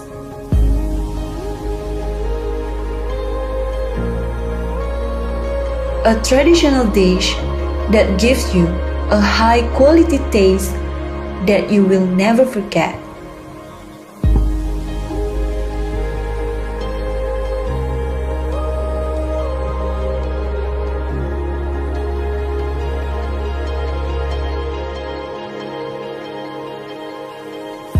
Nature is also formed in many things that influence the life of the villagers.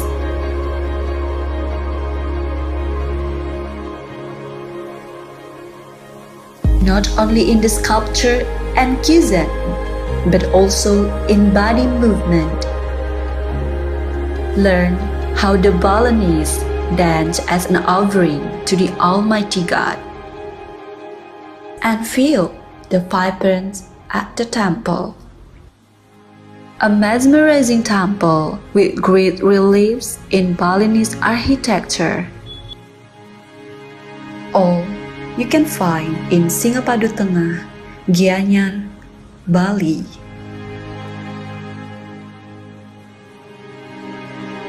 A sincerity of arts.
The taste of coffee always sweet on every moment of life, and we know that the taste is very unique. Different origin can produce different tastes as well. That's why we are looking for an authentic taste, a taste that can represent the story behind it. The search for original taste of coffee has brought us to a lush and spacious coffee plantation in Catur village, Kintamani.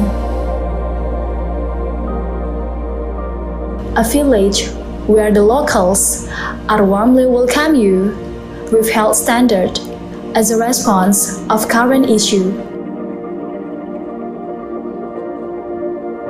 Taste a cup of tea that is made from the skin of coffee cherry. A lighter taste of coffee that will warm up your body in the midst of cold mountain air in the morning. Always put the mask on to keep you safe while exploring the richness of cultural and natural resources of Catur village. You will always able to choose rather to go for trekking or take the bicycle with you, all in your convenience. Explore the mesmerizing natural surroundings and find the hidden beauty behind the plantation to the hills. The fresh air and the calm atmosphere will take you back to the history where the village life began. Take a step to Penyagjagan Temple, where the Balinese culture harmoniously blend with China's culture, an origin of the village livelihood. A temple which has always become the north direction for the villagers.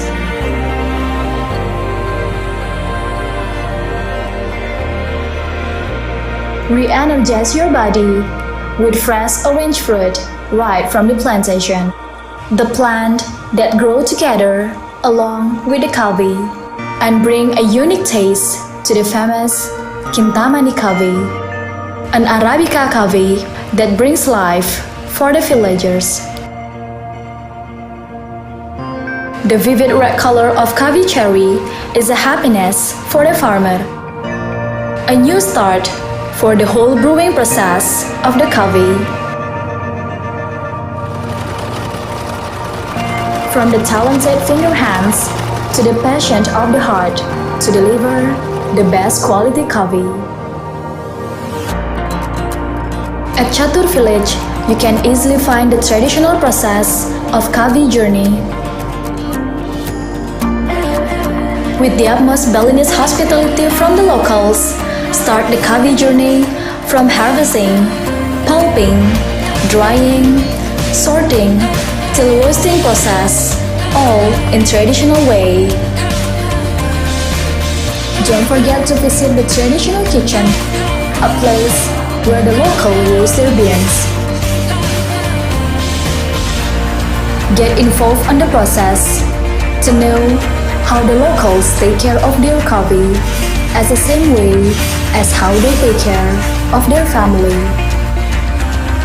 Because coffee is their life, and the bitter, sour, and sweet taste of coffee will always there as the same way in our life. Like the yin and yang, the two different colors, which is always together.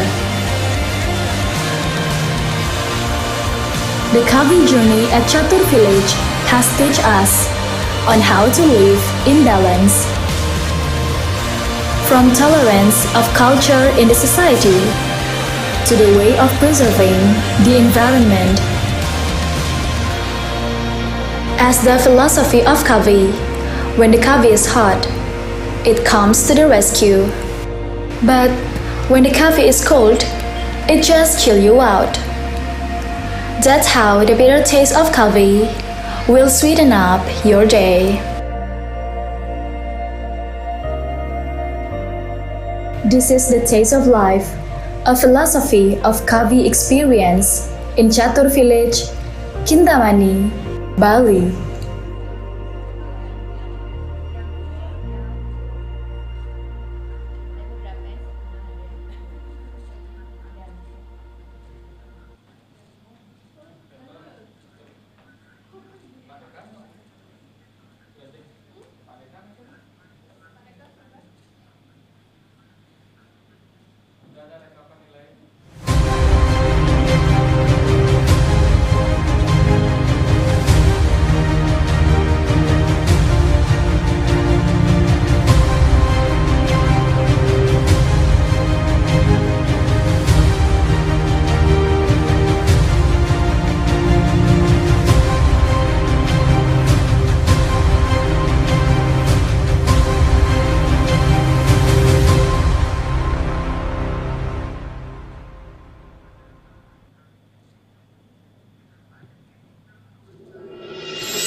The noble of culture is always reflected in every breath of Balinese.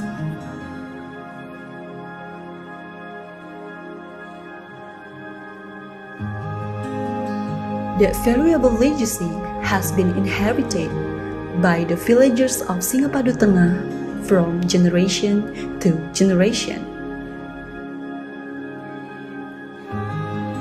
With their utmost hospitality, always makes every single person that come to the village feels like home, and the villagers are belong to their family.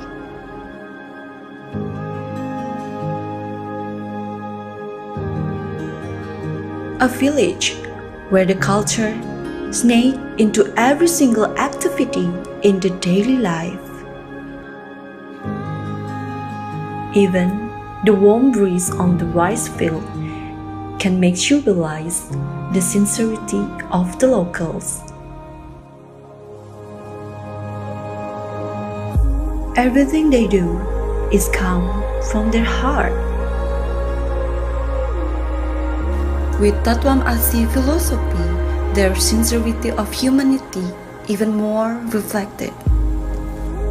Because they believe that every single person is equals and there is no difference between you and me. The village is also surrounded by green and lush natural resources that can make you step back from your daily hustle and take a deeper breath to calm your mind.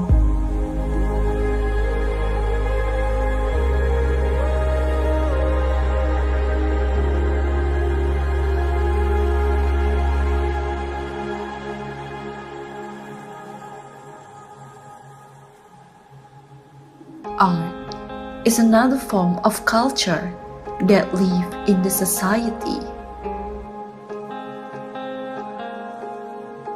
From carving to sculpture, they had drawn their life from generations.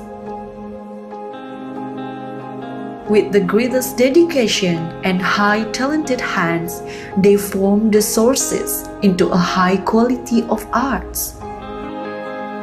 Arts that preserving the values of culture. Arts that can enticing in a glance. They do believe that tradition and culture will always lead them into a harmonious life.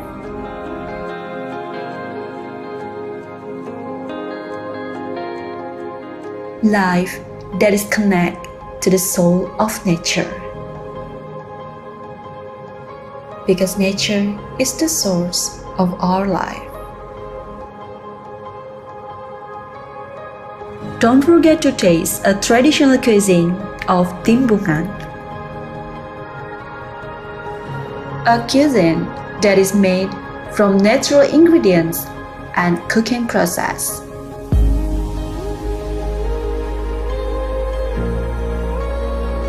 A traditional dish that gives you a high quality taste that you will never forget.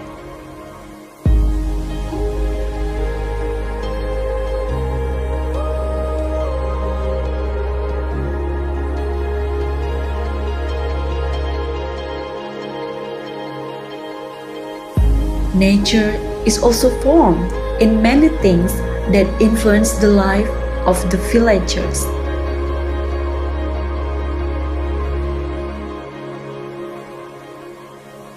Not only in the sculpture and cuisine, but also in body movement.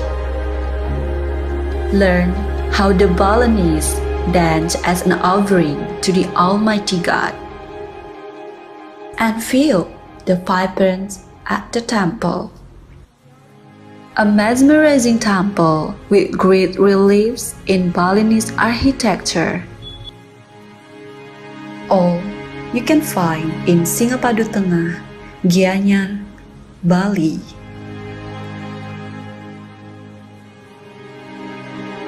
A sincerity of arts.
The taste of coffee always sweet on every moment of life, and we know that the taste is very unique.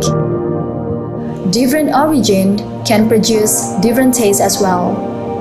That's why we are looking for an authentic taste, a taste that can represent the story behind it. The search for original taste of coffee has bring us to a lush and spacious coffee plantation in Catur village, Kintamani. A village where the locals are warmly welcome you with health standard as a response of current issue.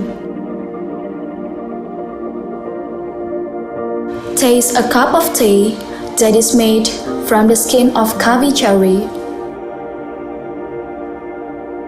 A lighter taste of coffee that will warm up your body in the midst of cold mountain air in the morning. Always put the mask on to keep you safe while exploring the richness of cultural and natural resources of Catur village. You will always able to choose rather to go for trekking or take the bicycle with you, all in your convenience. Explore the mesmerizing natural surroundings and find the hidden beauty behind the plantation to the hills. The fresh air and the calm atmosphere will take you back to the history where the village life began. Take a step to Penyajagan Temple, where the Balinese culture harmoniously blend with China's culture, an origin of the village livelihood. A temple which has always become the north direction for the villagers.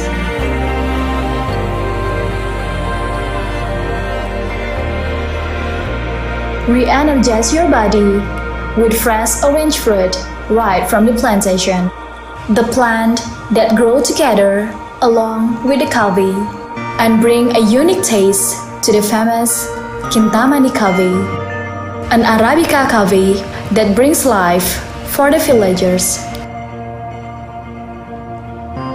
The vivid red color of coffee cherry is a happiness for the farmer, a new start for the whole brewing process of the coffee.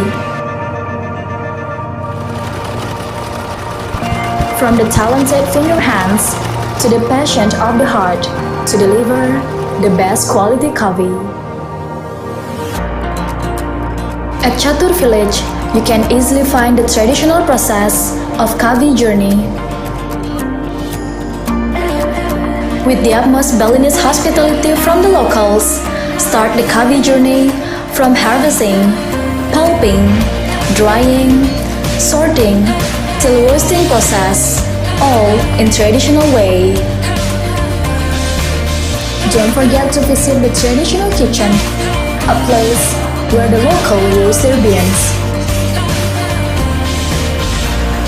Get involved on the process to know how the locals take care of their coffee as the same way as how they take care of their family. Because coffee is their life, and the bitter, sour, and sweet taste of coffee will always there as the same way in our life. Like the yin and yang, the two different colors, which is always together. The coffee journey at Catur village has taught us on how to live in balance. From tolerance of culture in the society to the way of preserving the environment. As the philosophy of coffee, when the coffee is hot, it comes to the rescue. But when the coffee is cold, it just chill you out. That's how the bitter taste of coffee will sweeten up your day. This is the taste of life, a philosophy of coffee experience in Catur Village, Kintamani, Bali.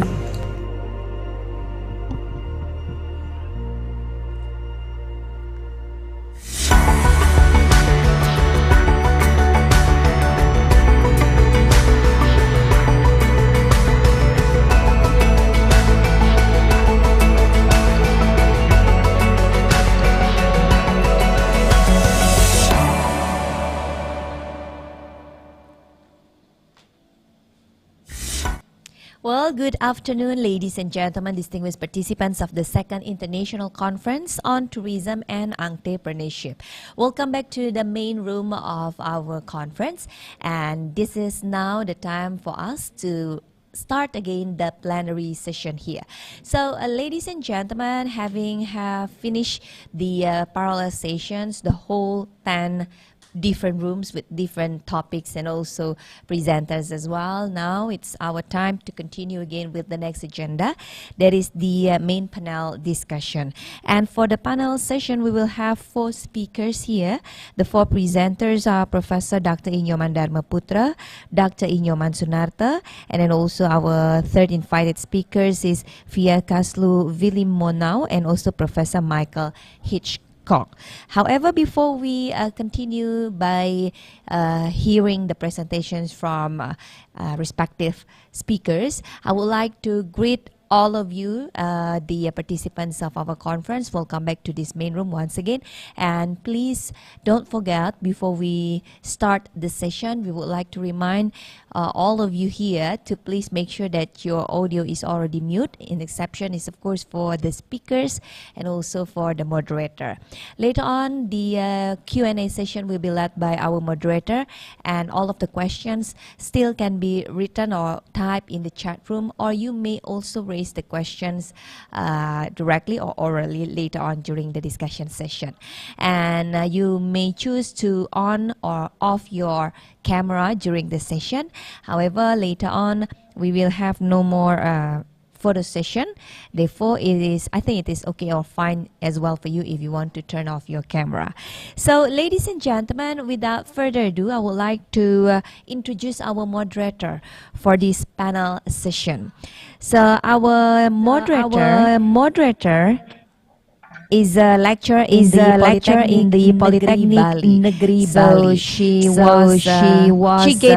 She gained her bachelor degree at the Udayana University and then Master in Tourism Management University of Wolverhampton, UK, and the PhD degree in Tourism Management at Edith Cowan University, Australia. Having a very long experiences as an expert lecturer as well, technical advisor of Poh Santan Village Community-Based Tourism Jembrana Regency, and also a member of Jembrana Regional Tourism Promotion Board until now.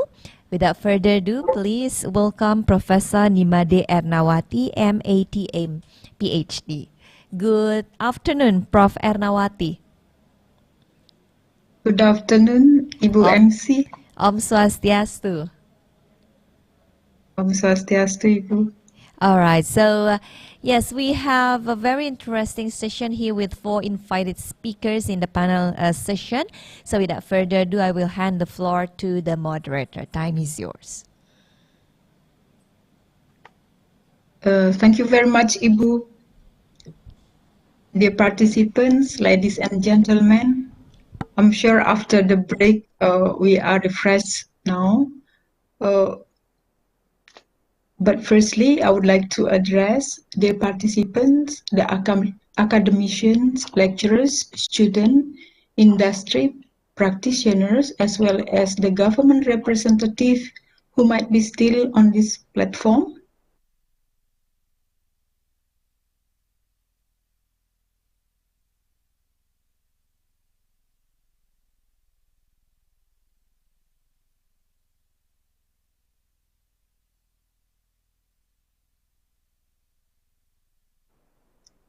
The panel session of the invited speaker is divided into 2 parts. The first one is the presentation session from the invited speakers, in which Each one will be allocated 30 minutes to present the papers, and then the last part is a discussion session for 15 minutes altogether for the 4 speakers. In this panel session, we have 4 distinguished speakers. As per the rundown, the first speaker is Professor Dr. Inyoman Dharmaputra M. Lit, a professor in Indonesian literature at the Faculty of Humanities, Udayana University, Bali. The professor obtained his PhD from the School of Languages and Cooperative Culture Studies, University of Queensland, in 2003, and also teaches in tourism subject at master's and doctorate programs at Tourism Department, Udayana University. His research interest centers around Indonesian and Balinese literature and culture. He was also a guest lecturer and had conducted his research in collaboration with some overseas institutions and also universities such as Cross-Cultural Center Ascona in Switzerland, and then University of Melbourne, Tokyo University, KITLV Leiden, and University of Glasgow. Has published many journal articles at international journal publishers. Among of his books is published in collaboration with Professor Michael Hitchcock, who actually, the book, I have read some of them for my thesis, PhD thesis. Our second invited speaker is Dr. Inyoman Sunarto, MSE, who is the Dean of the Faculty of Tourism of Udayana University, had completed his undergraduate education and master degree at Gadjah Mada University, and obtained his doctorate degree at Udayana University in 2015. Has been affiliated with the Faculty of Tourism of Udayana University since 1988. Yeah. And then also published a vast number of articles in the field of tourism, majoring in community-based tourism. Our third invited speaker is from overseas, Dr. Fiasholo Filomono. I hope that I pronounce it correctly. Had completed his PhD in Faculty of Management, Bournemouth University, UK in 2003. Currently is a lecturer at and also program leader for postgraduate hospitality management. Apart from management, Dr. Filomono also an expert in the field of geography as well as environmental management. Between 2006 and 2021 has won more than 10 international research grants.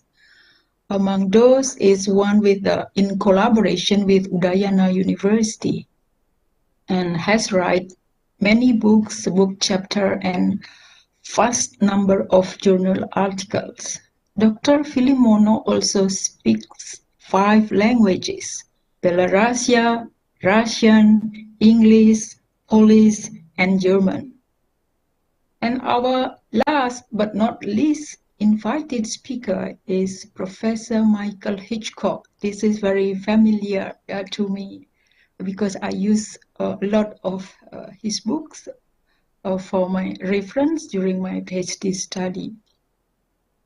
The professor is an expert in tourism as well as tourism management. Currently is a lecturer at Macau University of Science and Technology, and also affiliated with Institute of Creative and Cultural Entrepreneurship, Goldsmith University of London, and also an outstanding experiences and practices in the field of tourism, conducted in affiliation with many universities around the world, and also authors and editors for quite numbers of books and book chapters and write more than 50 journal articles.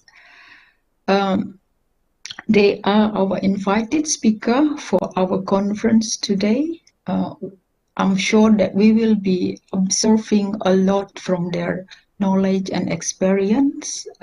Without further ado, please welcome our first speaker, Professor Dharma Putra. Professor Dharma, are you here already with us? Yes, Dr. Anna. Terima kasih. Thank you very much. Time is yours, Professor. Thank you. Let me share my screen.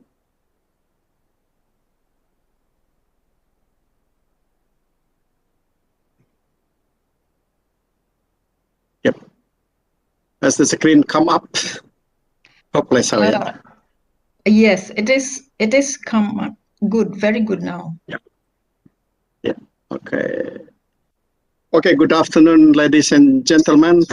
Thank you very much for the committee who invited me to come to share my research interest to this important conference. I would like to say good morning to my colleagues in London, Professor Michael Ichko, and also my colleagues, Dr. Fias Kalau Fili Mona. Must be still morning in your place in the UK. Today, I would like to talk about the role or the involvement of Balinese women in tourism industry. Although the theme of this conference is dealing with the revolution industry 4.0, I think as been said or stated this morning by our Directorate General, Dr. Farid Hilmar, in this time of pandemic, it is important for us to contemplate what we have done and where we will go next after the pandemic is over. So today I would like to use this opportunity to take a liberty to look at the what has been overlooked by researchers on Bali tourism, especially the role or the involvement of Balinese women in tourism industry. I'd like to see what kind of painting that we can taken out from their activities. And the scope of my presentation will be started with the background, problem, and aims of this presentation, and then looking back to the beginning of the milestone, actually when the Balinese women really started to saw their involvement in the tourism industry. And then by using the biographical approach, I would like to introduce 4 Balinese tourism heroines, which is in the Indonesian word probably can be called Sri Kandi.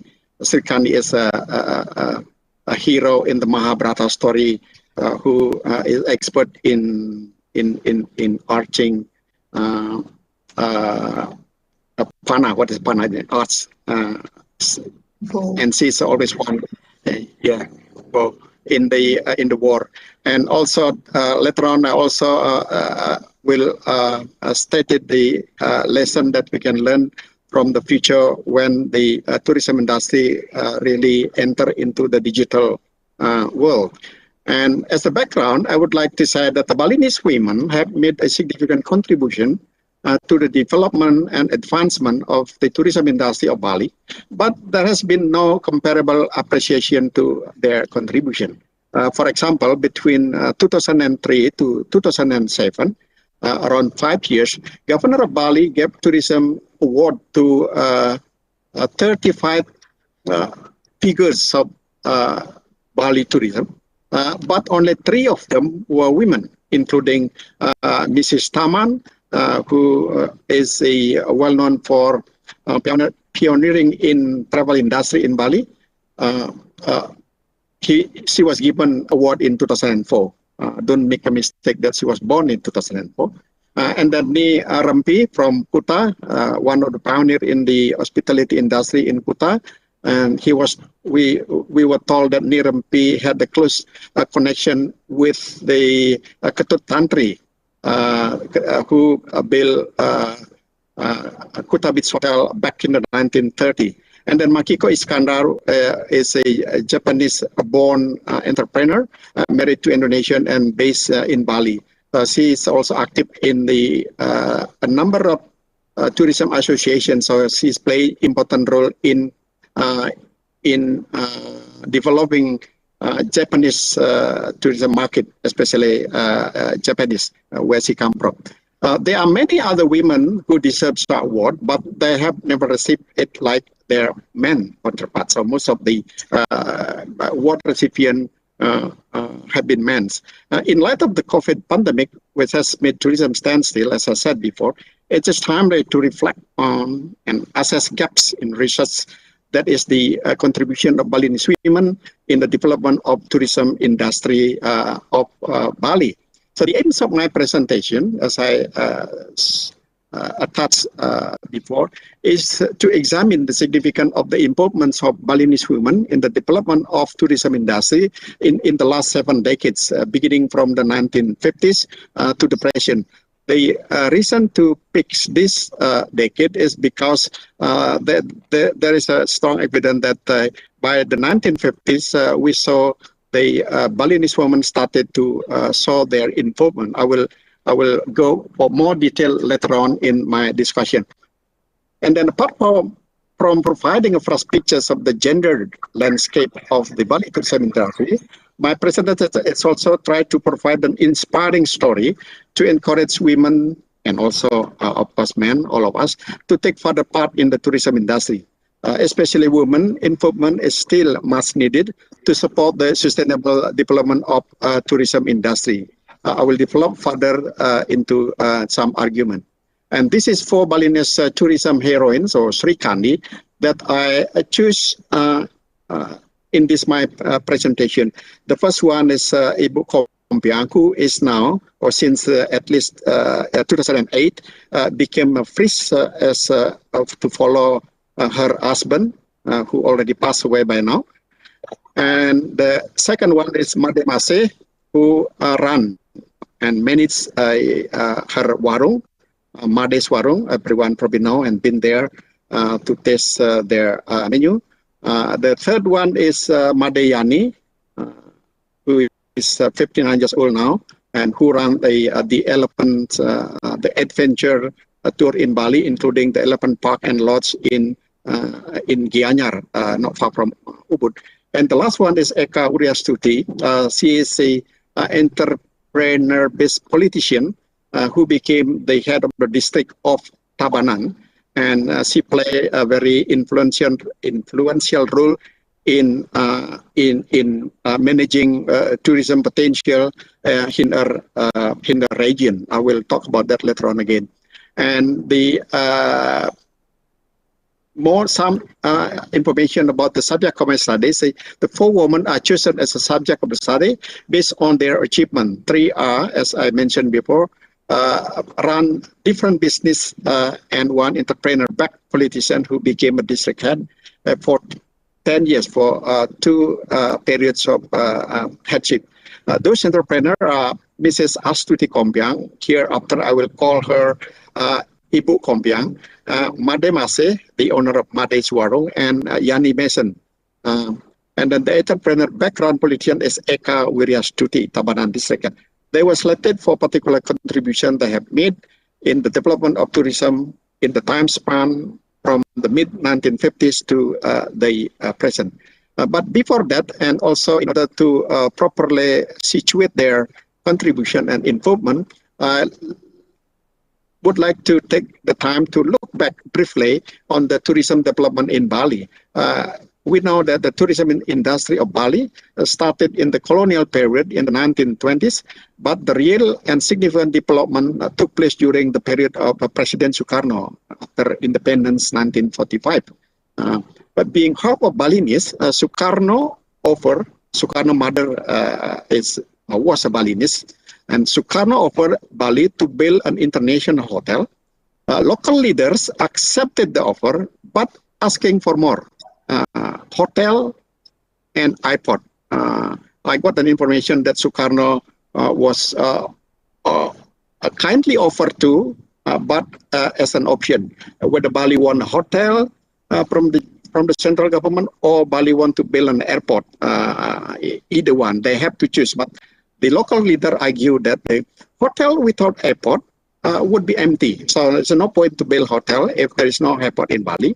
While at the same time, if airport was built, but there's no hotel, the hotel, the visitor who come to Bali will have no place to stay. So based on this argument, at the end, Sukarno agreed to the requested of the local leader in Bali, and he approved to the build of the mega project in Bali. The establishment of the Bali Beach Hotel in Sanur started in 1963, and the expansion of the domestic airport into international airport.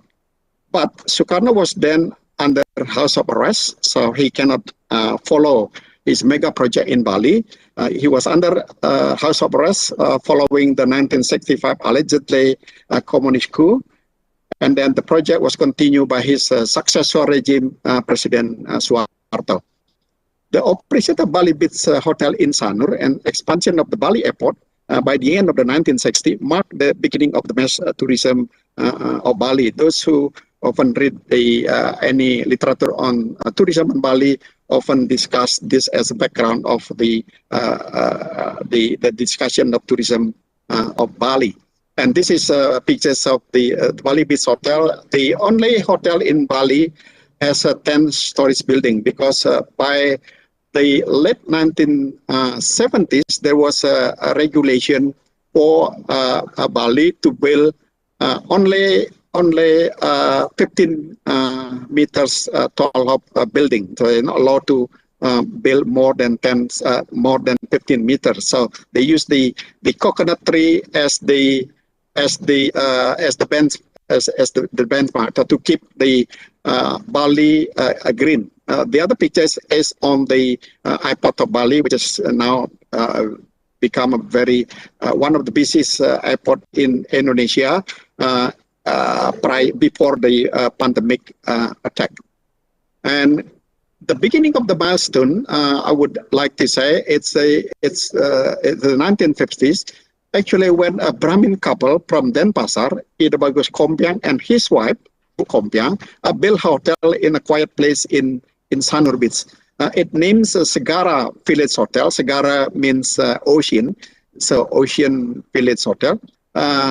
They built it in 1956, which is 10 years earlier than the Bali Beach Hotel. So we can see how visionary the couple was. During those time, Sanur was very quiet. There was only one villa on the north of the Segara village, which is occupied by a Belgian artist, Lee Mayor, married to local dancer Nipolo. On the south, there was a Sindu Beach Hotel used to own by the Koninklijke Pakket Vaartmaatschappij, the cruise ship owned by a Dutch company, which has then become, during the nationalization of the foreign ownership, and then managed by the Indonesian hotel management, the same management with the upcoming Bali Beach Hotel. So Sanur Beach was very quiet at that time when the Bu Kompiang and her husband started to build a hotel there.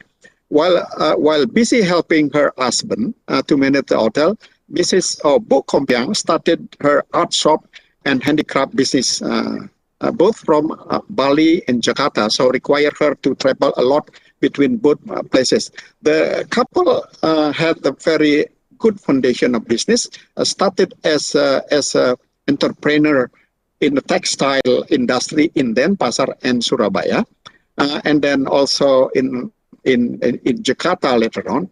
So the business that they run together allowed them to own some profit, and then bought some lands in Sanur. I was told that actually the family has a number of land block in Sanur, but they didn't want to use one of them. Instead, they decided to buy their own to build a hotel. So this is the interesting part of the Bu Kompiang personality.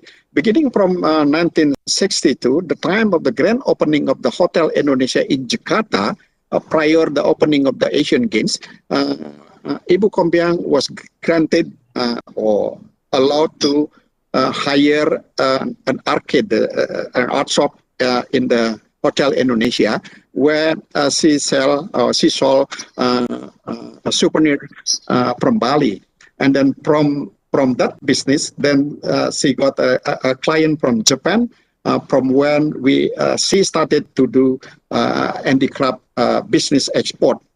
Their hotel is now, to make the story short, to her legacy, the Segara Village Hotel now still in operation in Sanur, and managed by first their children or their son, and then now by their grandchildren. And the people in Bali, those who involved in tourism industry, respected them, the couple, as the pioneer of hospitality industry of Bali. Some detail of Ibu Kompiang background. She was born in 1933. She took only a secondary school education. After marrying, they ran a textile business in Denpasar and Surabaya. The reason for them to be able to run a business from East Java, because her husband went to school in the city of Malang and Surabaya. So the East Java was a familiar places for them. In 1961, after successful in some business, Pak Kompiang and Bu Kompiang become very close to local leader. And also close to the President Sukarno. Sukarno was halfly Balinese, and he often spent plenty of time in Bali. And then wherever the president go or came to Bali with the state guests, Bu Kompiang and Pak Kompiang always asked to help with some activities. And from then on, it is open a chance for Mr. and Mrs. Kompiang to be involved more in the Indonesian national level of diplomacy. For example, they were given a trust to lead and involved in Indonesian International Art and Culture Mission, such as Indonesian Floating Fair in 1961, and travel around Asia. Actually, they want to travel to Hawaii, but because the ship having a problem, they cannot do to Hawaii, but they went to Japan and then to a number of Asian countries to promote the Indonesian trade and also tourism. Ibu Kompiang also introduced Bali Night, dining plus Balinese performing art in entertaining the guests who stay in her hotel. And I would like also to add a bit of because the Segara Village is the only hotel or one out of 3 hotels. Her hotel often dubbed as a diplomat hotel because a lot of diplomats in Jakarta in those time who had, excuse me, who spent the time in Bali for a weekend, they has no choice to stay except in the Segara Village. So the hotel had a lot of frequent guests who were a diplomat at that time. Ibu Kompiang also carrying out a regular international promotion and sales call as the general manager of Segara Village because her husband were busy, were occupied with her other social activity, like as the head of the Hotel and Restaurant Association, also as an honorary consul for a Scandinavian country. 4 countries in the Scandinavian area appointed him as a honorary consul in Bali. Therefore, the main role of running the hotel was given to Bu Kompiang. So Bu Kompiang played important role. She's not only a housewife, but also play important role in running the family business. And also, she been the head of the Bali Association of Women Tourism Association, IWATA, for 10 years. This is some images for Bu Kompiang, the Indonesian Floating Fair of Indonesia, who who travel from Indonesia to Japan, Thailand, Hong Kong, Philippines, Singapore, and Indonesia, where all the trade potential of Indonesia were promoted and then were performed on the ship instead of on the land. So this is some pictures when she went to, this is from Japan, when the ship anchored in Japan. And now I come to the second heroine, Made Mase, who was born in Kuta in 1954. She only held a primary school education. She was a smart girl, but her parent, as a farmer, cannot afford to pay her to go to school. So she's starting to help the parent in running the family warung or food stall, mainly sell things good for local customer. By the times goes, she continued to run the warung for international visitor in the ripple of a surfer or cultural interest and the so-called hippies in the early 1970s. She married to a Dutchman, Peter Steenbergen, in 1974. And then by 1980s, Warung Made became one of the favorite places in Kuta, visited by a superstar like Mick Jagger and many other celebrities. In those times, other area of Kuta still hasn't developed as it is now. For example, Seminyak is still a quiet place, and Made decided to go there to Seminyak to open the area. And then it's proven that the ripple of the opening up of the new Made's Warung in Seminyak helped to speed up the development of Seminyak. And the development of Seminyak also helped your time is still 5 minutes. Yeah, you still have 5 minutes. Please continue. Yes. Thank you very much. I will go quickly. That was the Made Mase, and now she has her warung open in Amsterdam. So we can see that how the Balinese woman lack in the formal education, but able to run a business and contribute to the development of Bali tourism. And Made Warung promoted Balinese cuisine and hospitality, become one of Bali's iconic restaurant, often labeled as another Bali landmark. This is some pictures of Warung Made from 70s, and then also Mick Jagger, Warung Made with President SBY, and so forth. Now is Made Mase, born in 61, and she's married to British Aussie, and run a business of adventure. Again, her business also attracted a lot of international celebrities, including Julia Roberts, the Eat, Pray, Love movie star.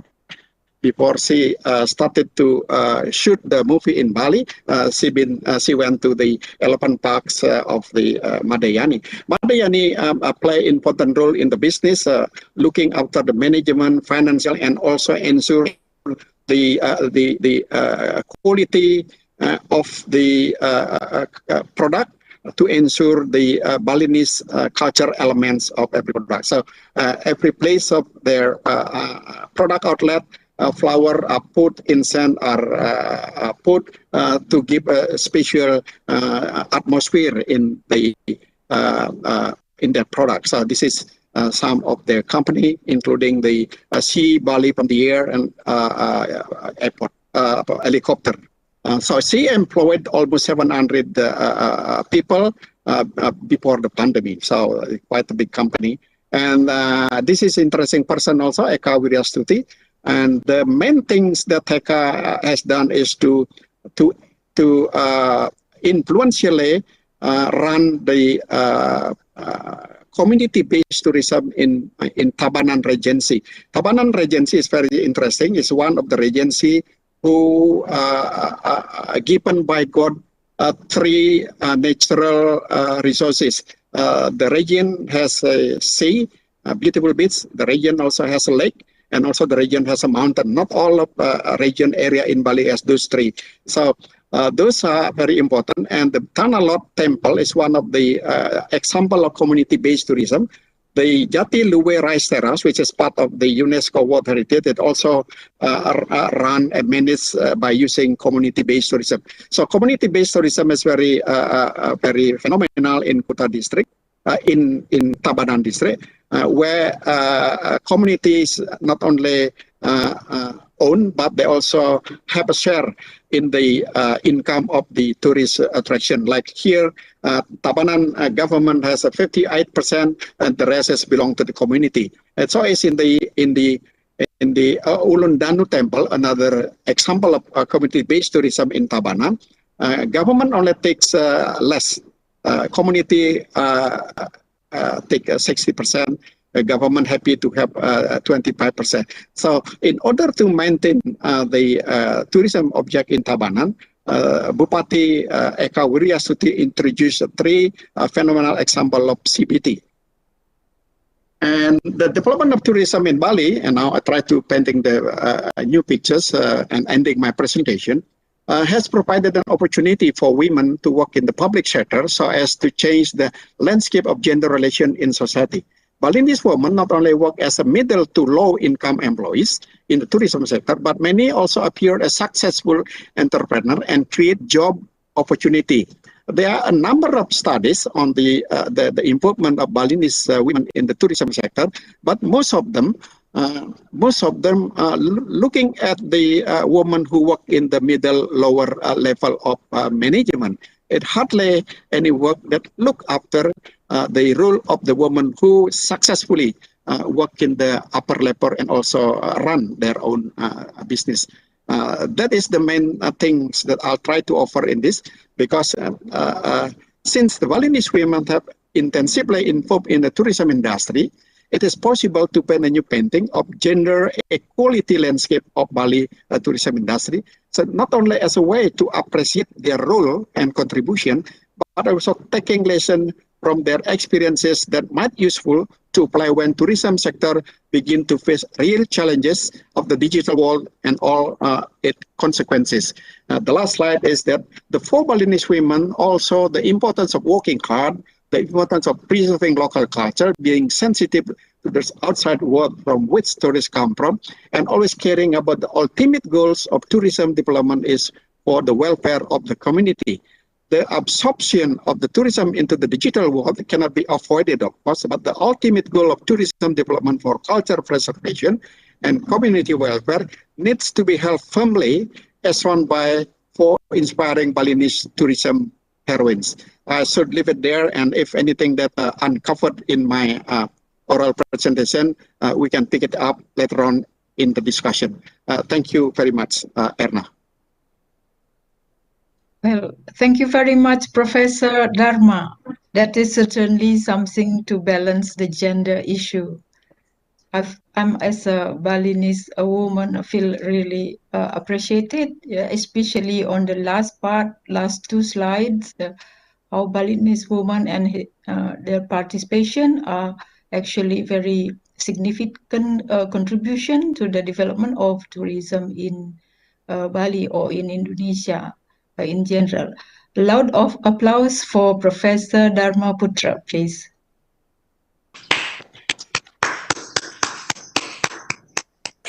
Thank you so much. Thank you so much.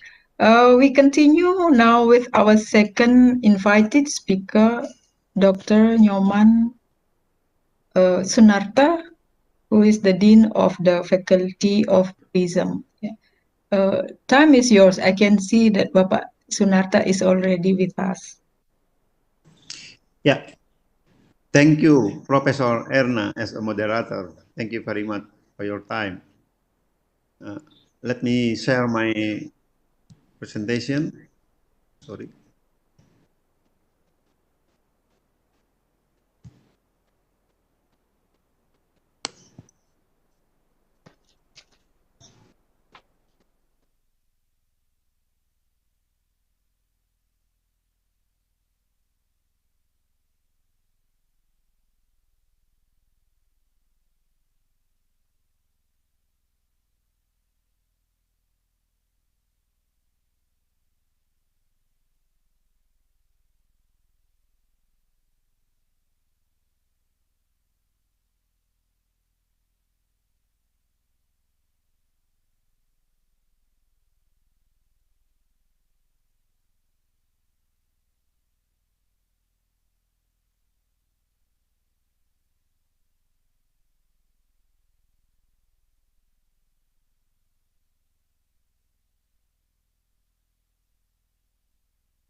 Subak boundary existed before the 2012 and 2018.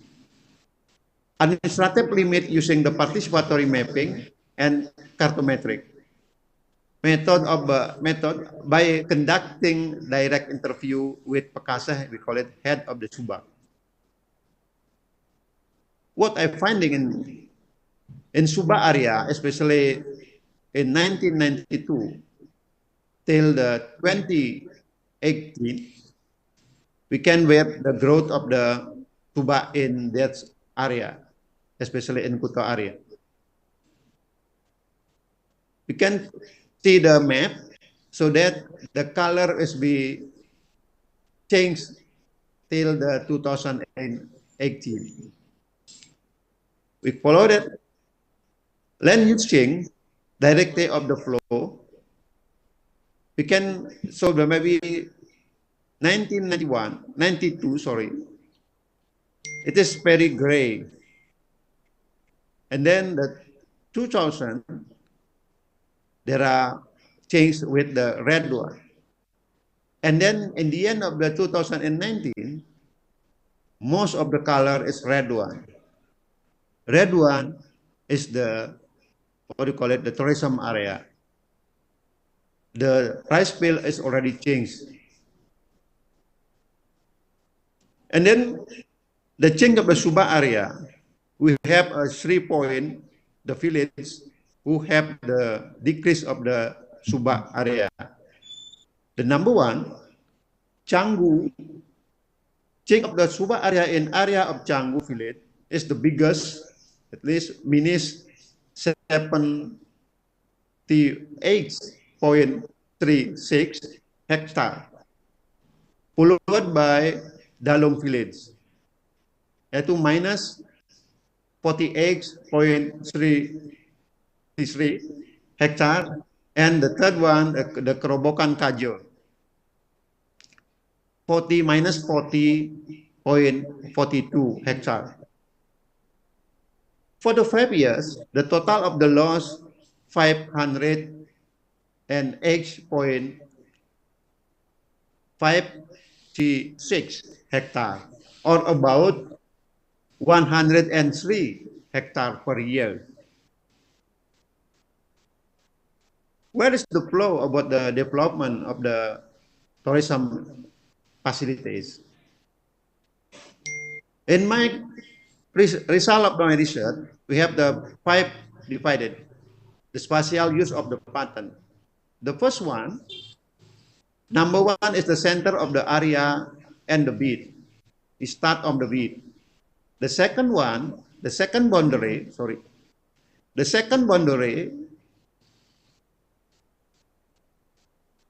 the tourism is located there. The third, number 2, a mixture between tourism and housing. The 4, housing, and the 5, suburbanization. So that the facilities of tourism is located in the number 2, around of the boundary number 2. If we would like to overlay between the Subak area and the tourism facilities, we can see the color in the map on the right side. Blue color is a restaurant. Red color is the hotel. Orange color, this is other facilities like a mini market, bank, and so on. If we see the map, distribution of the red color are dominantly. It is mean there are a lot of hotels in North Kuta, and most of hotels are located near the beach. We can imagine natural resources will be exploited by the hotel, especially on the beach. I worry about the groundwaters because a lot of hotel and beach will be exploit the groundwater in that area. If we compare about the heat, we have a 3 heat map distribution and tourism facility. It depends the impact of the restaurant, the distribution of the heat map, especially caused by the restaurant. All about in beach area, in coastal area, we call it, in the map number 1. Map number 2 is the other facilities. It is spread around more than to the land. It's not only in the beach, but also flow the spread on the land to go to the suburbans. It's the same also. The same with the restaurant. Hotel already located around the beach. What I told you before, so that the operational of the hotel will be exploited a lot of not only the land, but also the water, especially the groundwater. And also, the hotel will be broken of the irrigation system, especially Subak, and also land of the paddy field. This is the main problem if the development of the tourism will be located in the irrigated area. Our conclusion, Subak is the increasingly transformed, the trend that due to the development of the tourism product in North Kuta, suburban of Kuta tourism area, we call it. By using the image spot number 2, 1992, image world view 2008, 2012, and image spot for age 2018. In the land of the interpretation, the pattern of the land change tend to lead to the Denpasar city and to the coastal area. So that the flow of the change, this is 2 points. The number 1 to the Denpasar city, and the second one to the coastal zone, to the beach. In order to strengthen of the existence of the Subak in suburban area, a strategy to the synergization between agriculture and tourism is needed. Thank you very much. This is all of our presentation. The time is yours, Professor Ina. Thank you. Thank you, Bapak Dr. Sunarta, for the presentation. It's really to remind.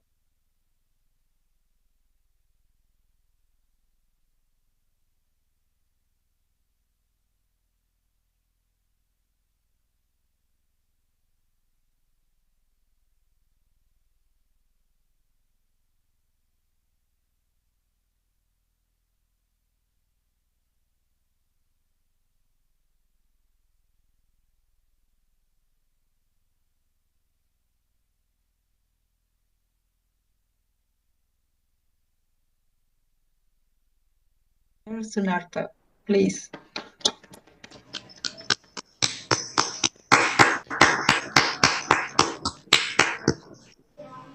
All right, we come to our third invited speaker, Dr.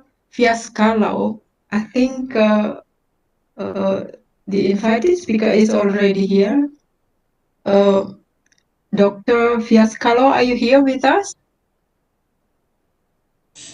Yes, I'm here. Good afternoon. I'm just Yes, trying to share my presentation with you. Sorry, just give me a second, and then I will be all yours. Sure.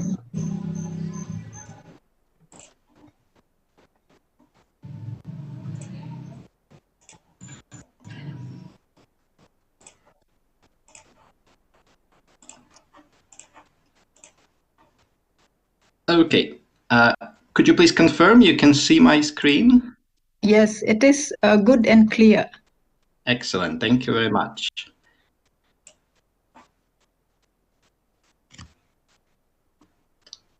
Right, something happened, I think. Right, so I will go back to this. Right, okay. Selamat siang. Good afternoon, ladies and gentlemen. I'm very glad to be here, and I'm very grateful for your invitation to join this event. So my name is Vyacheslav Fidemenau. I know it's quite difficult to pronounce this name. You did well, so well done for you.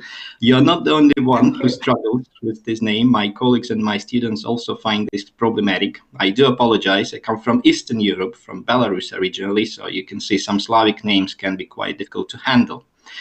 So today I will be speaking about something that the island of Bali and the Balinese people in general are very famous for, and this is hospitality and hospitability.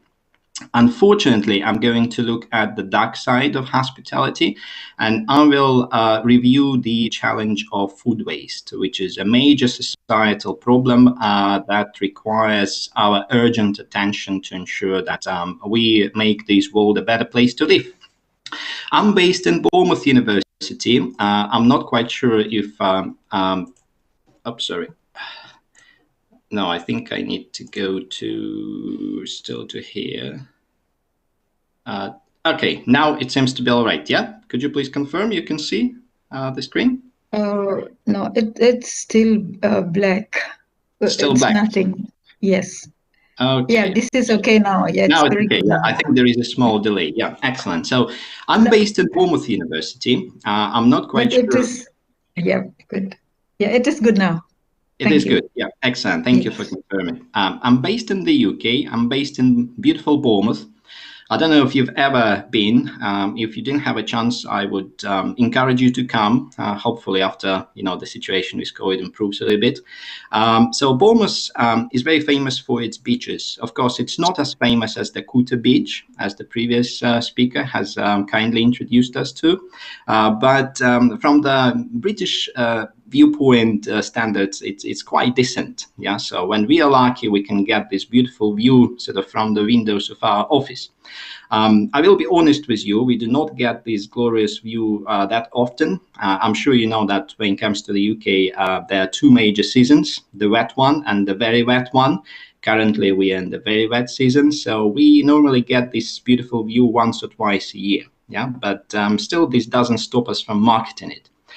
Bournemouth is a very good place to study and research tourism and hospitality, simply because it's home to about 200 hotels and it's home to about 500 restaurants. So as a matter of fact, it's actually the second largest concentration of hospitality enterprises in the UK after London. So again, you're more than welcome to come and visit. Now we are going to speak about the problem of food waste.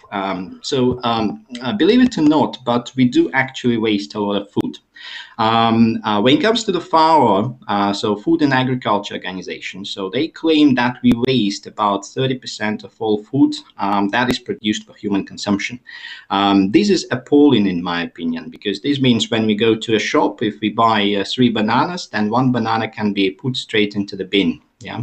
So excuse me, doctor. We cannot still see your presentation. Actually, for some reason, it is just appear now. Yeah, it is good now, though. Okay, I think there is a problem when I try to use the full screen. For some reason, yeah, there is an issue. I don't know why. Maybe it has just something like, to do okay, with just my. like this one is quite good. This is good. No need to make it full. This one is just right. Thank you. This is good. Yeah, the problem is that it's now frozen. I don't know what happened, but I cannot see anything. I can only see just the black screen on my side. I do apologize. Okay. It must be a technical issue on my side. Just give me a second. I will try to very quickly. Okay, right. So I will try to do that once again. I will try to share the. We'll try to share the application this time, so that might work. Can you see the screen now? Yes, definitely, it's good. Okay, and I will try to again. Oh, can you see it now? No, not now. Okay, this means the problem is when I go into the full screen, for some reason there is an issue in there. So okay, I think I understood what the problem is. So what I'm going to do, I will very quickly share it once again, application, and then I'm not going to use the full screen. Yeah, now it should be okay, no? Yes, yes. Excellent. Yeah, yeah. Yes. I do apologize for this. It's the beauty of doing presentations online these days. Yes. Yeah, if you Agree. look at this picture over here, you can see it's a simplified representation of a food system. So we start with the food production, then the food gets delivered to us.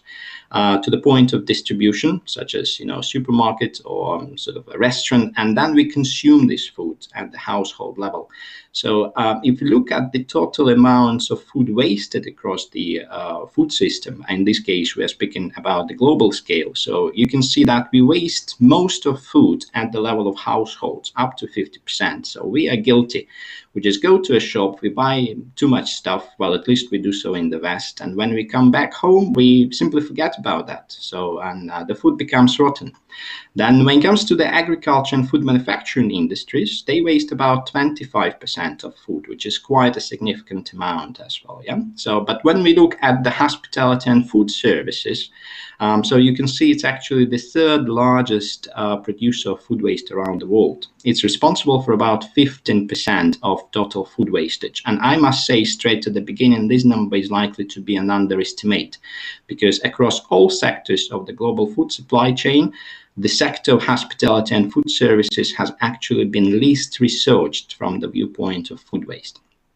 What is also very appalling about hospitality and food services is that 75% of food waste that occurs here is so-called avoidable waste. So what does this mean? This means that the food was completely safe for consumption at the point of disposal. Let's say you go to a restaurant, you've taken too much food on your plate, and you didn't finish your plate, and this food goes to the bin. So unfortunately, this food could have been consumed, this food could have been given to other people, and therefore we have to refer to this food waste as being avoidable.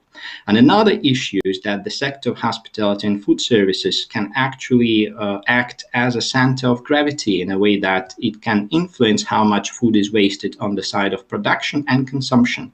For instance, when it comes to COVID, I'm sure you know in Indonesia it was exactly the same, but all hospitality and food service businesses, they had to close, which means the suppliers of these businesses, they were unable to get rid of the food which would otherwise go to restaurants and hotels, which means there was a lot of food wasted on the side of production. At the same time, when we speak about the Western world, such countries as the UK or America, for instance, very often people come to restaurants, they eat food over there, and then they would like to replicate this food back home.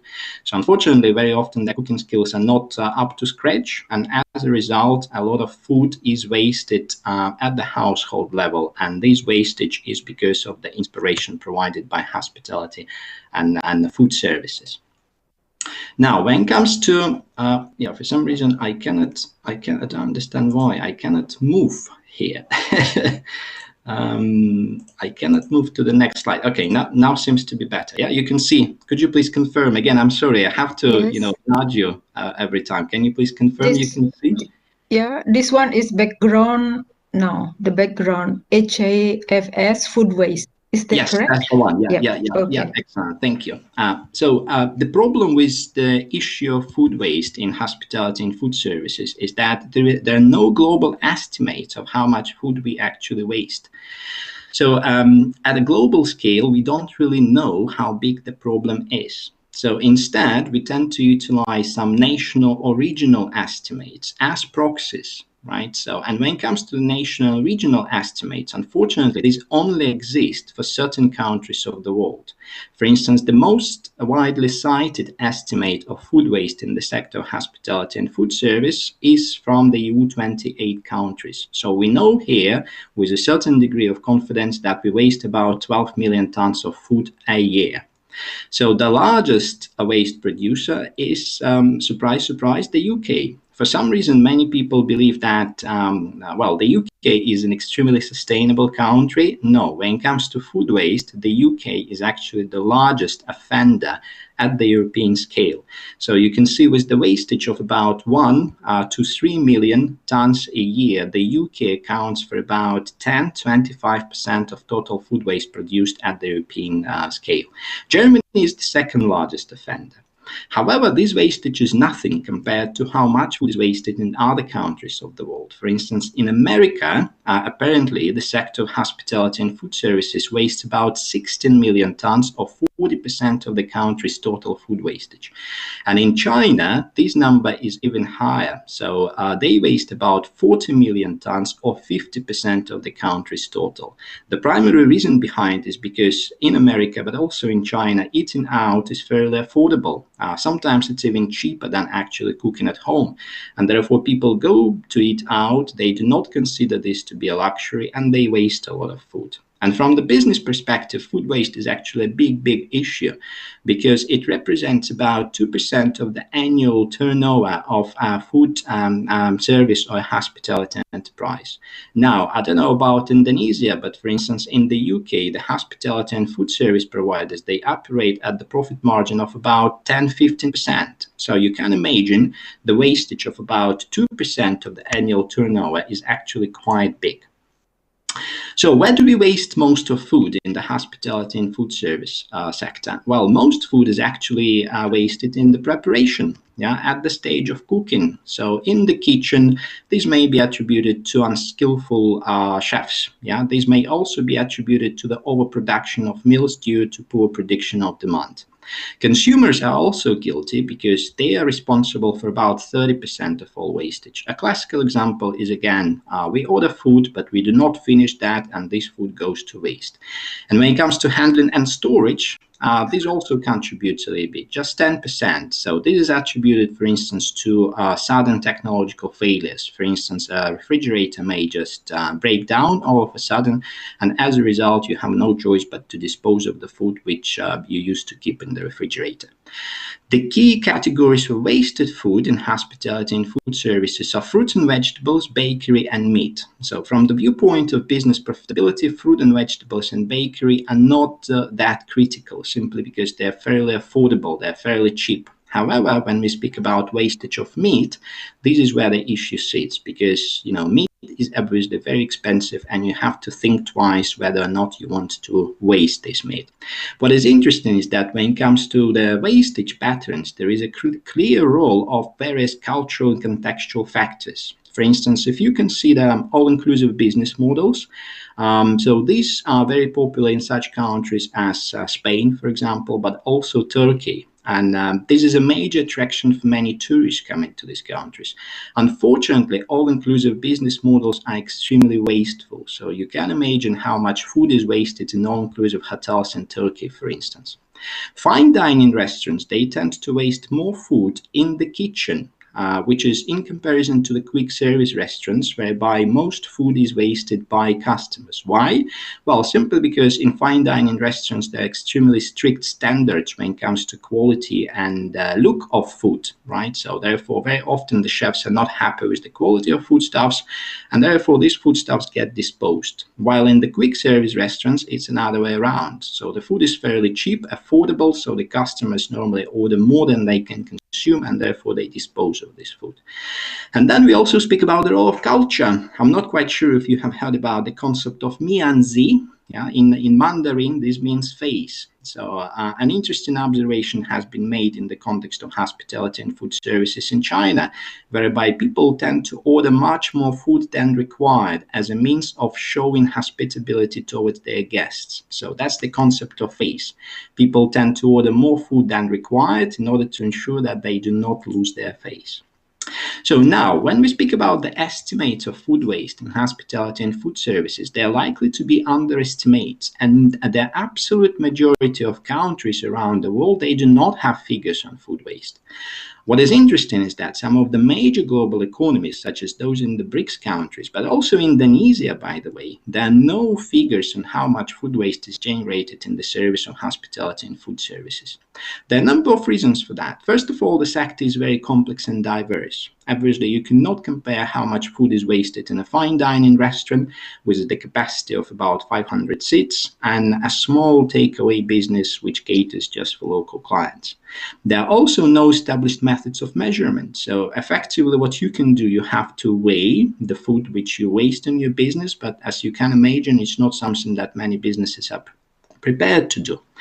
Another thing is the wrong attitude. Many hospitality and food service businesses, they actually claim we do not waste. It's a necessity. We don't care as long as the customer pays for the food which they have ordered. So we do not consider this to be waste. This is wrong, unfortunately. Then we also speak about a huge difference between the chain affiliates and the independents. The chain affiliates, they do actually measure food waste, and they do actually try to reduce the amount of food they waste in their businesses. And this is simply because their corporate strategies are quite rigid. The independents that represent about 50% of the market, at least in Europe, they do not care, right? So simply because they say, first of all, we do not consider this to be a problem, we do not consider this to be a priority, and hence we do not pay attention to food waste mitigation. Some businesses may consider data on food waste to be of confidential matter, so they do not want to share this data with academics, which means when you come to them and when you ask them to tell you how much food they waste, they simply say, I'm sorry, I cannot provide you with this data as I'm afraid this may damage my reputation as a business. And finally, the issue is that the research on food waste is primarily driven by the environmentalists. The environmentalists are concerned with the long-term environmental implications of food waste reduction. And this is not exactly what businesses are interested in. Businesses are interested in how food waste can be reduced in order to increase their short-term profitability. So this has to change. More research on hospitality and food services food waste should be conducted by social scientists, but also those academics majoring in business and management disciplines. So the problem of hospitality and food services food waste is particularly pronounced in the context of developing and transitional economies such as Indonesia. Why? Because, well, the economy is rapidly developing. There is a growing middle class. And what do you reckon the middle class spend their money on? Well, it's food and then it's travel, right? So this means they actually go out more often, and therefore the probability that they waste food is much, much higher. Then these countries are big. Look at Indonesia, for instance. So the climatic conditions are different. So by the time you produce food in the point A and deliver this food to the point B, this food may become rotten. So therefore there is an issue. And then we also speak about the imperfect food production distribution system. So the logistics is not necessarily there. Again, looking at the example of Indonesia, so Sumatra is, thousands of kilometers away, right? So if you were to produce food in Bali and deliver that to Sumatra, that would be quite problematic. And then, unfortunately, many hospitality managers are not educated to a university degree. They do not appreciate that the problem of food waste has significant societal implications, and therefore they do not take any actions against it. And also what is very concerning is that in many developing transition economies, there are substantial levels of social segregation, which means we have poor people who do not have access to food, and we have rich people who have access to any food they want. Unfortunately, the rich people, they waste a lot of food, and therefore the poor people do not consider this to be a good practice, and as a result, this may lead to social exclusion, but also to social friction. And just to give you an idea, this data comes from the Food and Agriculture Organization. So if you look at South and Southeast Asia, which is the bar, the second on the right, so you can see that most food waste in the national food system, so these countries, takes place at the point of production to retail, which includes hospitality.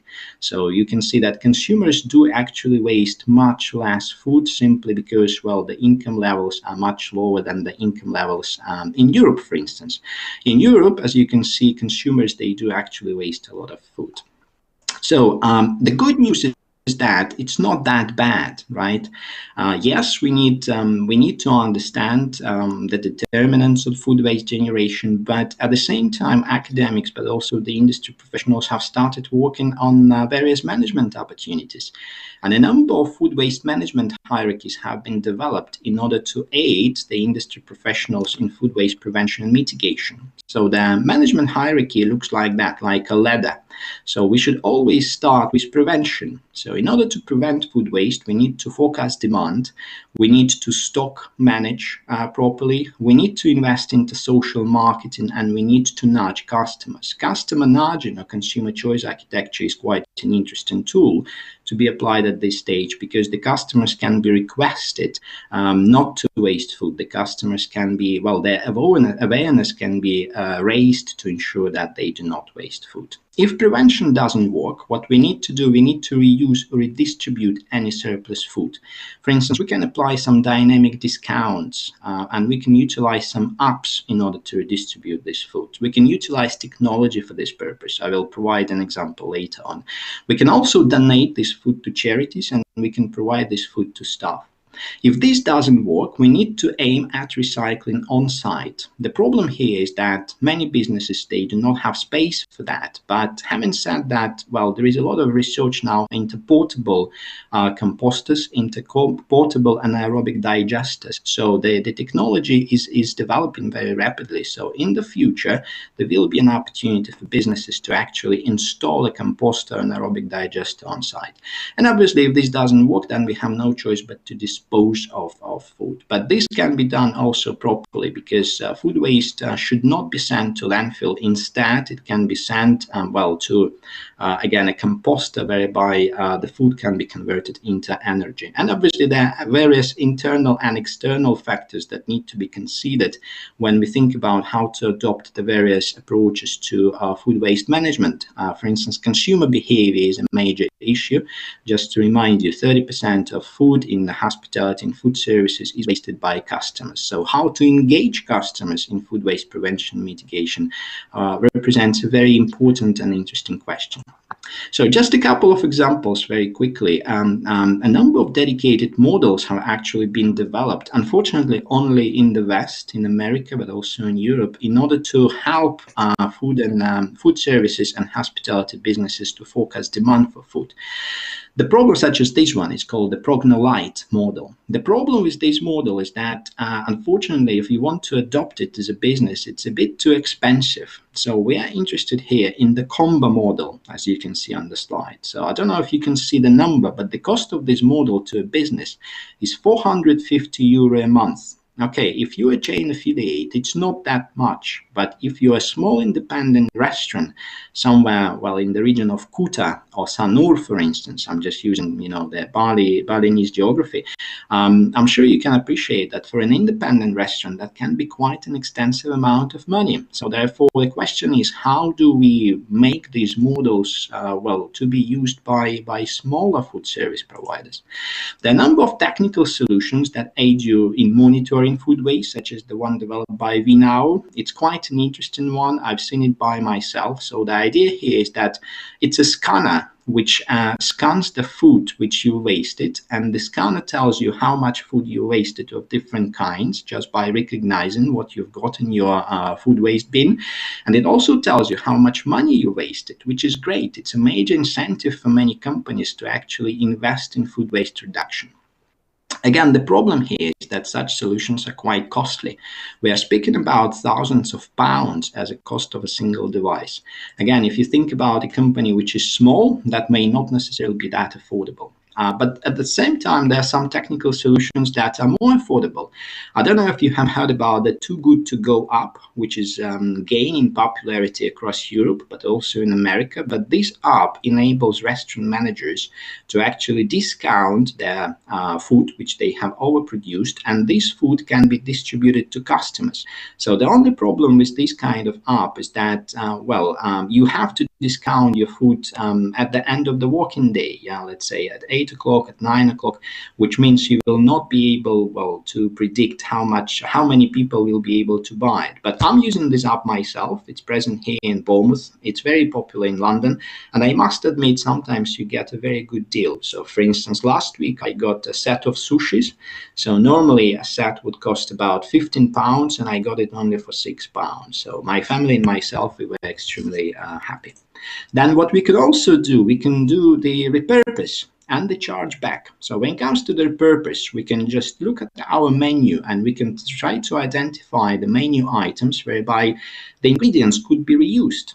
For instance, you have tomatoes which could be reused when cooking pizzas. So this is great. This means that if you have excess stock of tomatoes, you will not need to dispose of this stock. You will be able to repurpose these tomatoes in another meal. You can also do something what they call the charge back. it used to be a very popular technique in the past. Unfortunately, for some reason, it has been forgotten. The point behind is that if you've taken too much food on your plate and if you've generated waste, the food service provider asks you to pay money for this, charging back. I know a couple of restaurants in the Netherlands that are using this approach, a couple of restaurants in Brazil, and a couple of restaurants in China. Unfortunately, many restaurants, they are a bit apprehensive about applying this approach simply because they say, oh, what if I ask my customer to pay back and they're unhappy?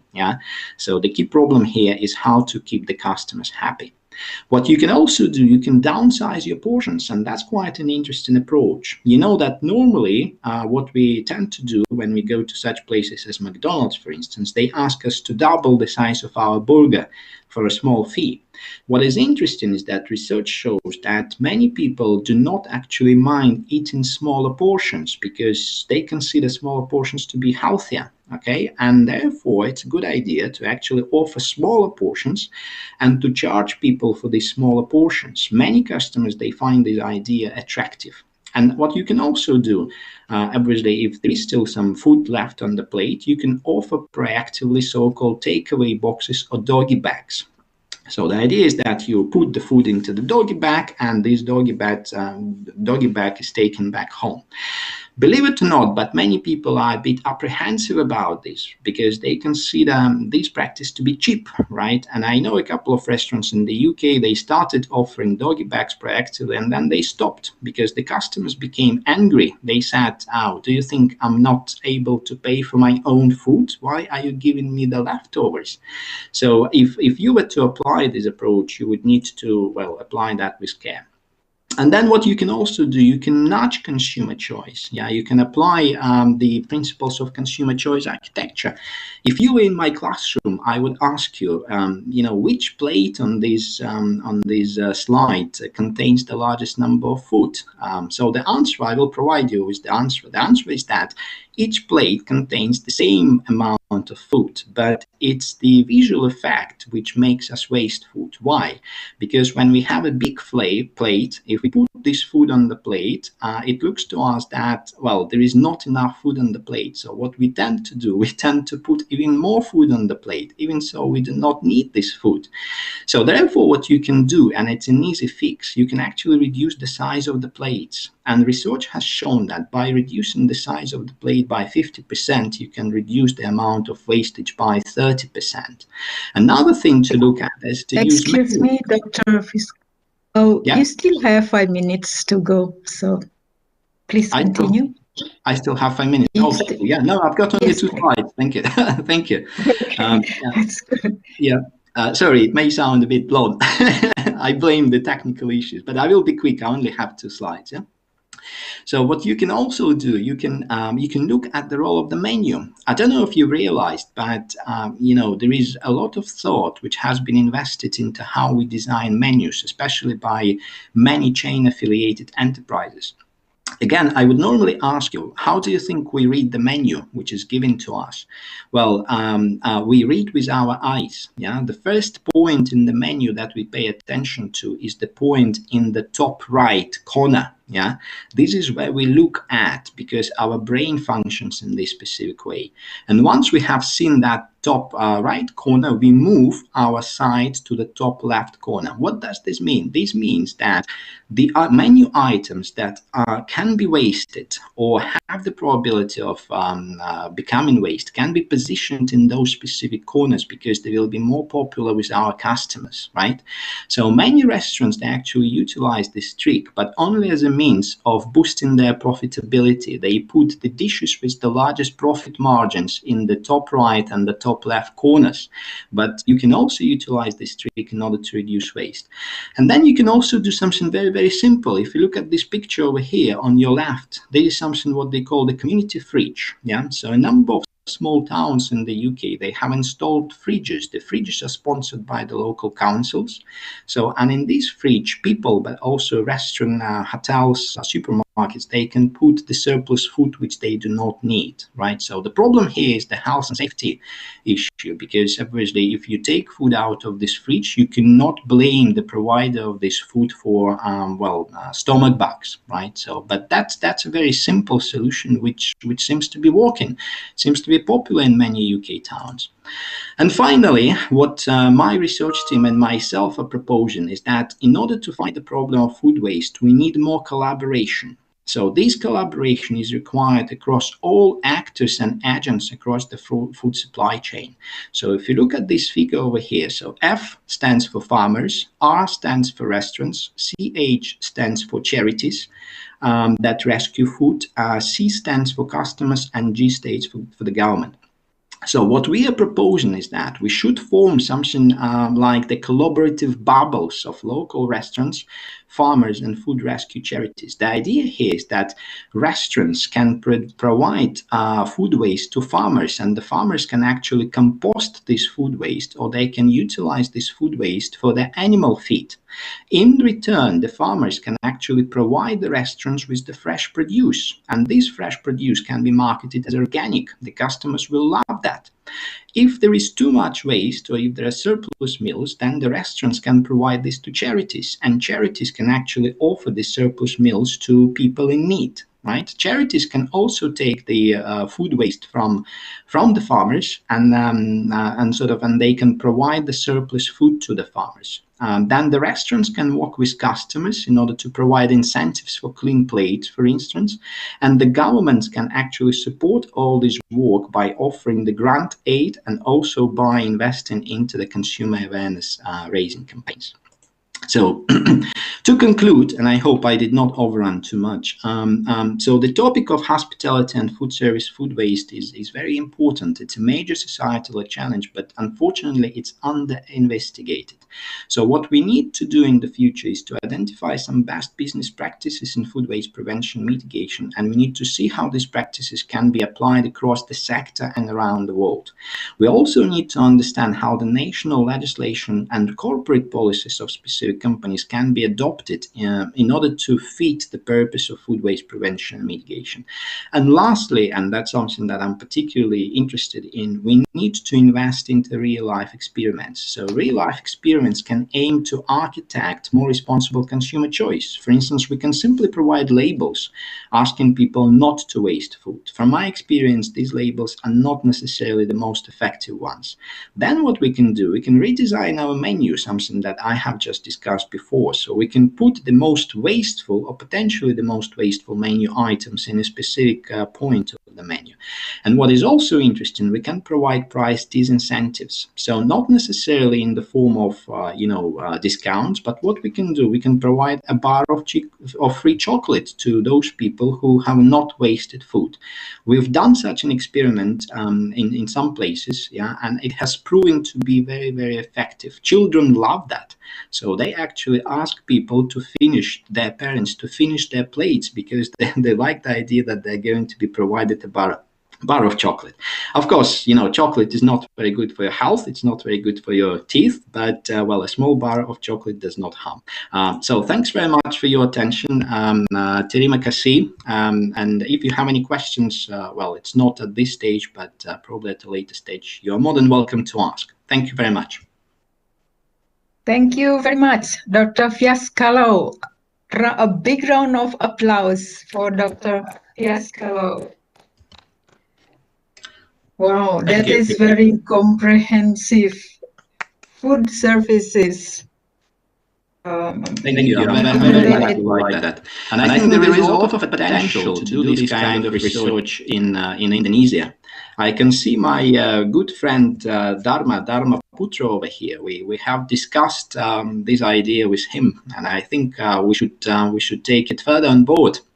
And I don't know if Indra is here, another colleague of mine. We have also discussed that as an opportunity to do some research in the context of Indonesia. And, yes. Other colleagues are more than welcome to join. Sorry, I'm going to stop here. Thank you.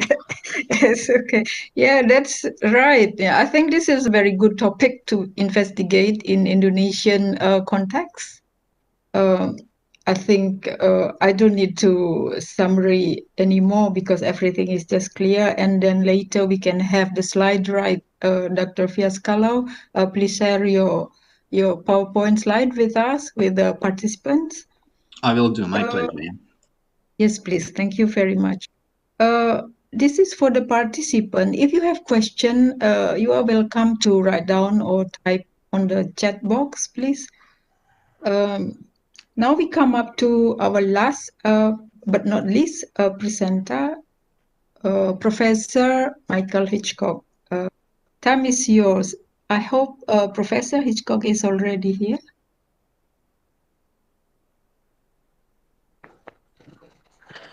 Ibu Prof. Erna? Yes. Yes, Prof. Didn't receive our email yet, so maybe we can continue to question and answer session. Oh, and the committee want to try to contact him. Oh, all right. And while we're waiting, maybe we can continue to our discussion session. So if any one of the participants and audience would like to ask question to either one of our invited speakers today, please do. On the first session, maybe we take 3 questions.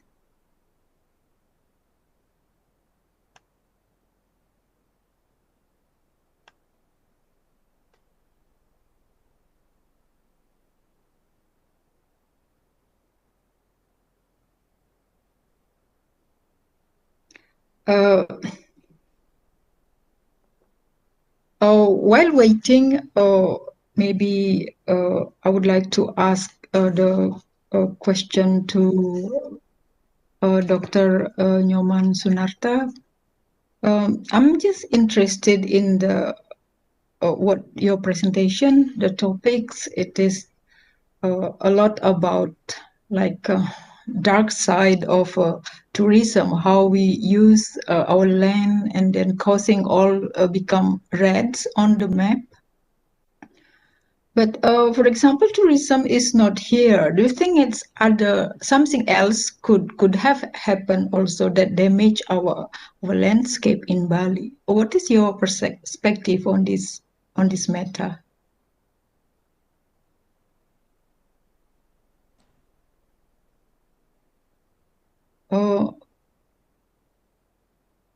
Bapak Dr. Nyoman Sunarta maybe still here with us?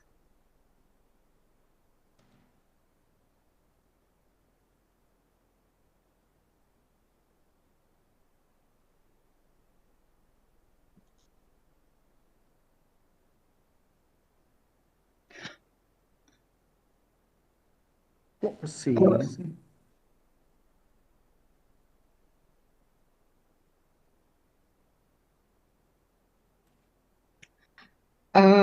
Yes, please. I think please unmute.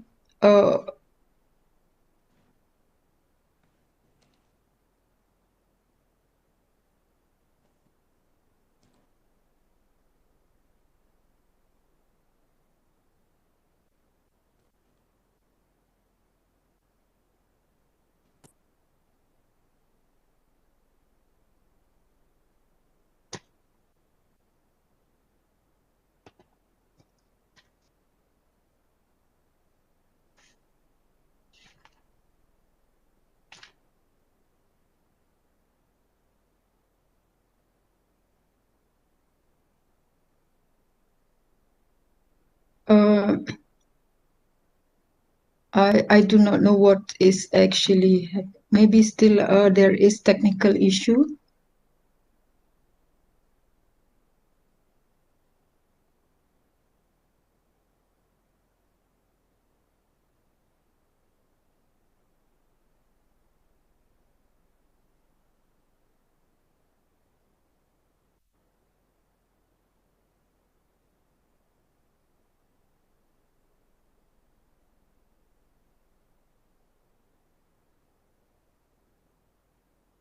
Sorry, moderator. I have a loss of connection. Sorry about it. It's all right. So it is good to hear from you again. The question, please. I need to repeat the question. Right. It is just that with the land transformation happening in Bali, like from rice field into building and infrastructure and facility for tourism, that causing us to lose many lands and then make our maps. The map of Bali become red all over the area. I'm just wonder, for example, if tourism is in this case we blame tourism for what has happened. But for example, if tourism is not here, could this kind of situation also occur? Or I think tourism is the solution to our economic problem. I want to hear your perspective on this issue. Thank you.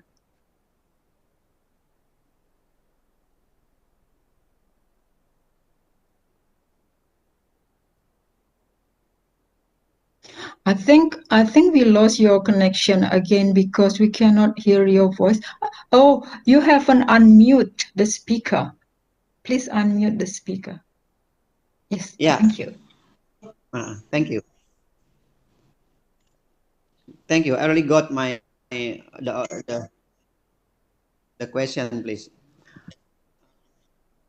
Because it is our dilemma in Bali, especially. Which one would be, if we would like to make a choice about the tourism and agriculture? Because the tourism, most of the tourism located in the rice field area. So there are a lot of irrigated system there, and then when the tourism will be built in the rice field area, so that of course our rice field will be broken. There are no rice field anymore. As I know, when the tourism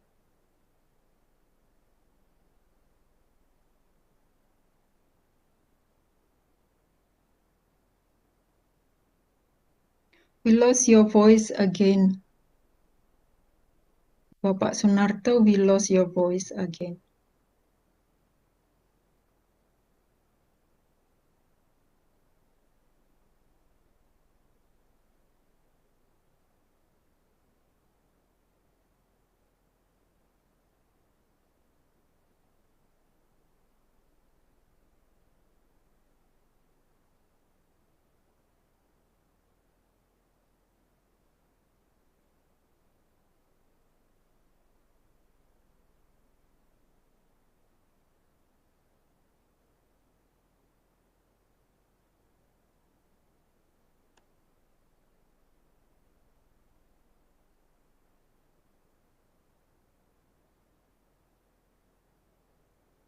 I'm sorry, we cannot hear actually.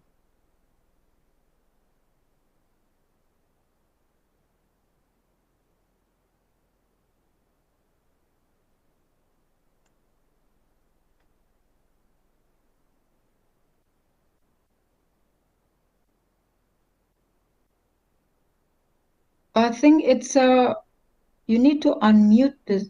Okay, that is good now.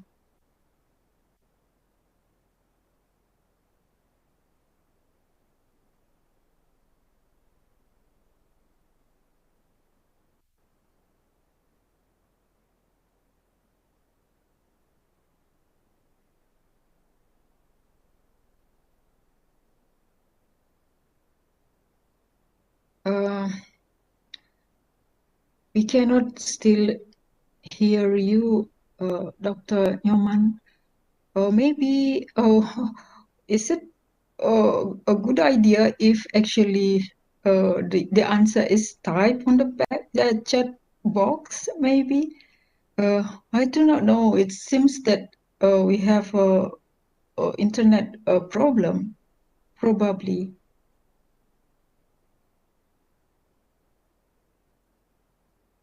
While we waiting for Dr. Nyoman Sunarto to fix the technical issue, maybe we continue with the question, because I see on the chat box there is one question from Yulia Lintang to Professor Dharma Putra.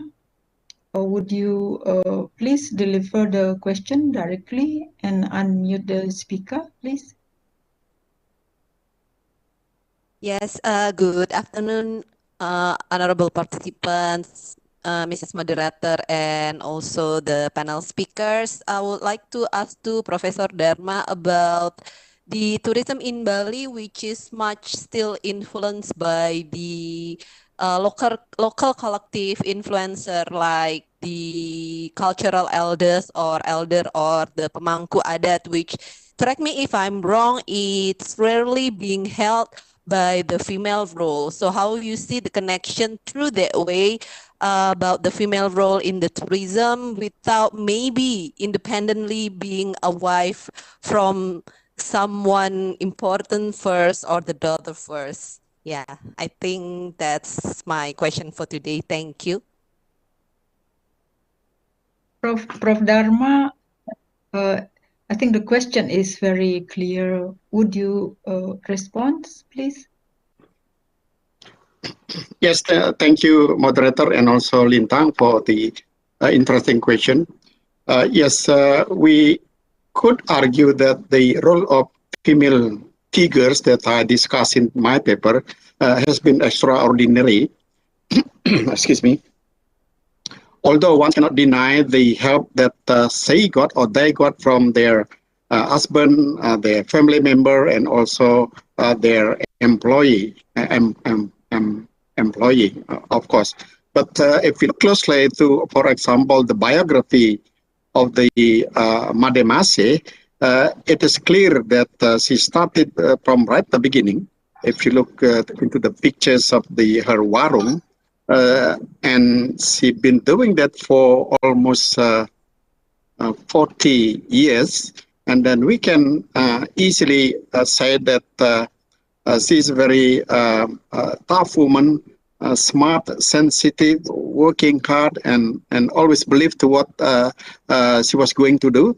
And during my interview to her for quite in a number of times, and each time for quite long, for 1 to 2 hours, and she always said that all of what she has achieved is supported by her family and now her children, and also the last but not least, the most important is by those above there, by saying that it's been by God, and also to other female figures like Ibu Kompiang.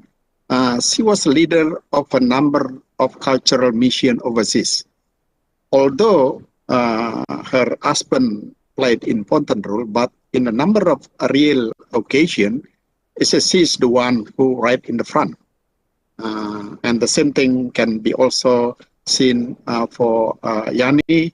Yani play a very important role in managing day-to-day the management section, while her husband, Nigel mentioned, looking after the production side and also promotion material and things. So they work together, and when I went to their office, so they have rooms next to each other in one floor, and each of them doing their own responsible job. Again, in this context, without denying the help from others, the 4 female figures do really play their important role, I would say. Thank you. I hope that answered the question for you, Lintang. Yes, pretty much that's answered the question, Ibu. Thank you very much. Thank you, Professor Dharma. Thank you. It seems that we have already Professor Hitchcock with us. We still have some time, of course. Professor, are you ready to share with us? We still have maybe about 20 minutes. and after that we could still have our discussion session. Please unmute the speaker.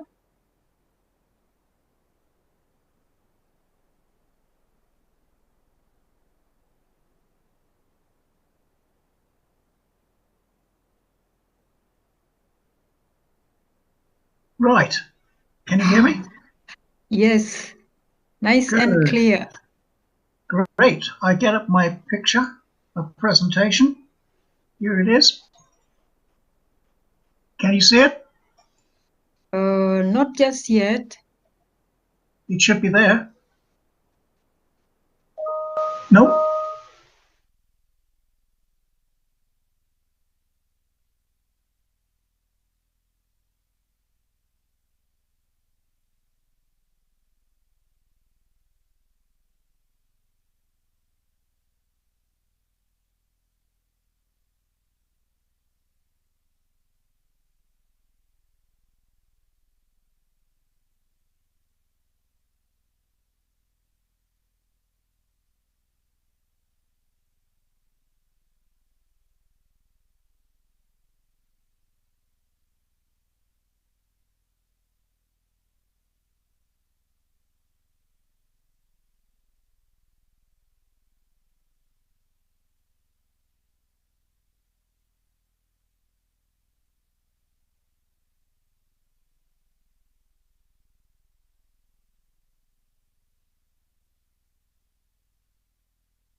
Is one that Dharmaputra and I are working on, which is this idea of Wong Majapahit, which is the name that the Triwangsa, the highest titular castes of Bali, give to themselves, because they imagine themselves or classify themselves as descendants from the great kingdom of Majapahit in Java.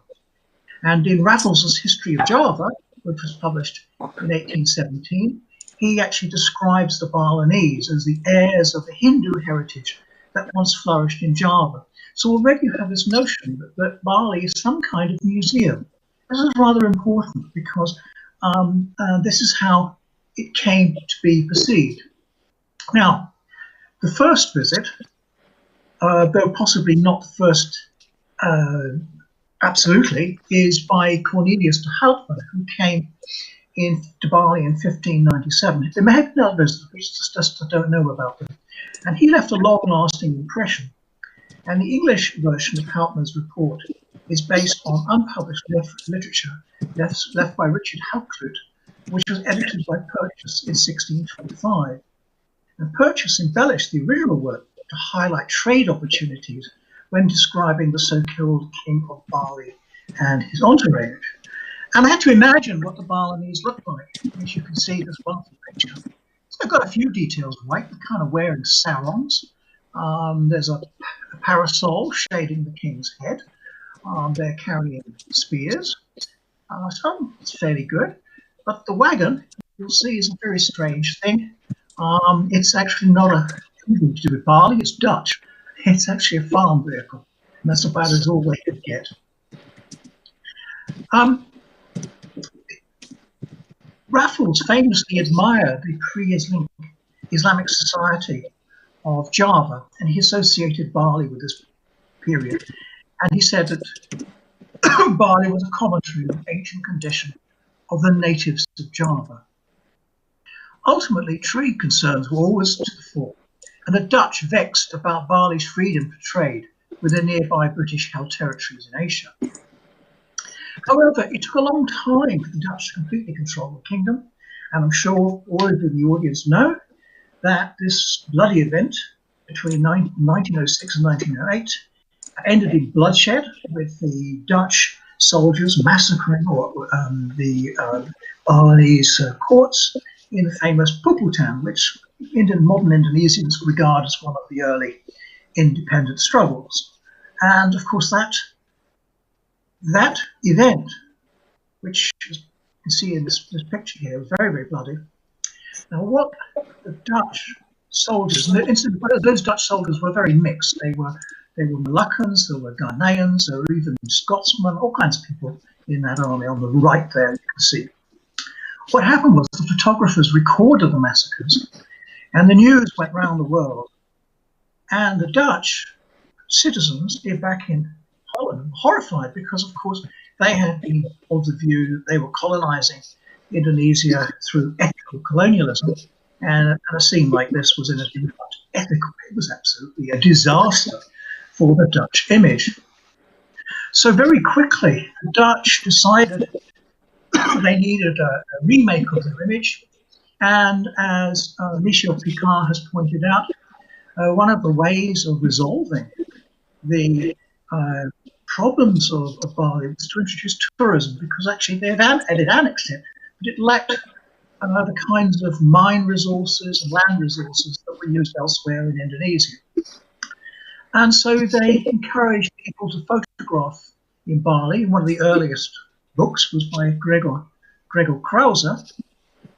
And you need to think about how this book was seen back in Europe, because Europe had gone through the First World War, and the depiction of Bali, even though only shortly it had been itself in a period of strife, Bali looked like an unsullied paradise. And of course, this was a boon for encouraging tourism. Krause didn't necessarily think the step, my photographs will encourage tourism, but certainly the Dutch authorities may have had that in mind. And Krause appears to be impressed by the dignity of the Balinese, the consideration they showed foreigners, and of course he was interested in kingship.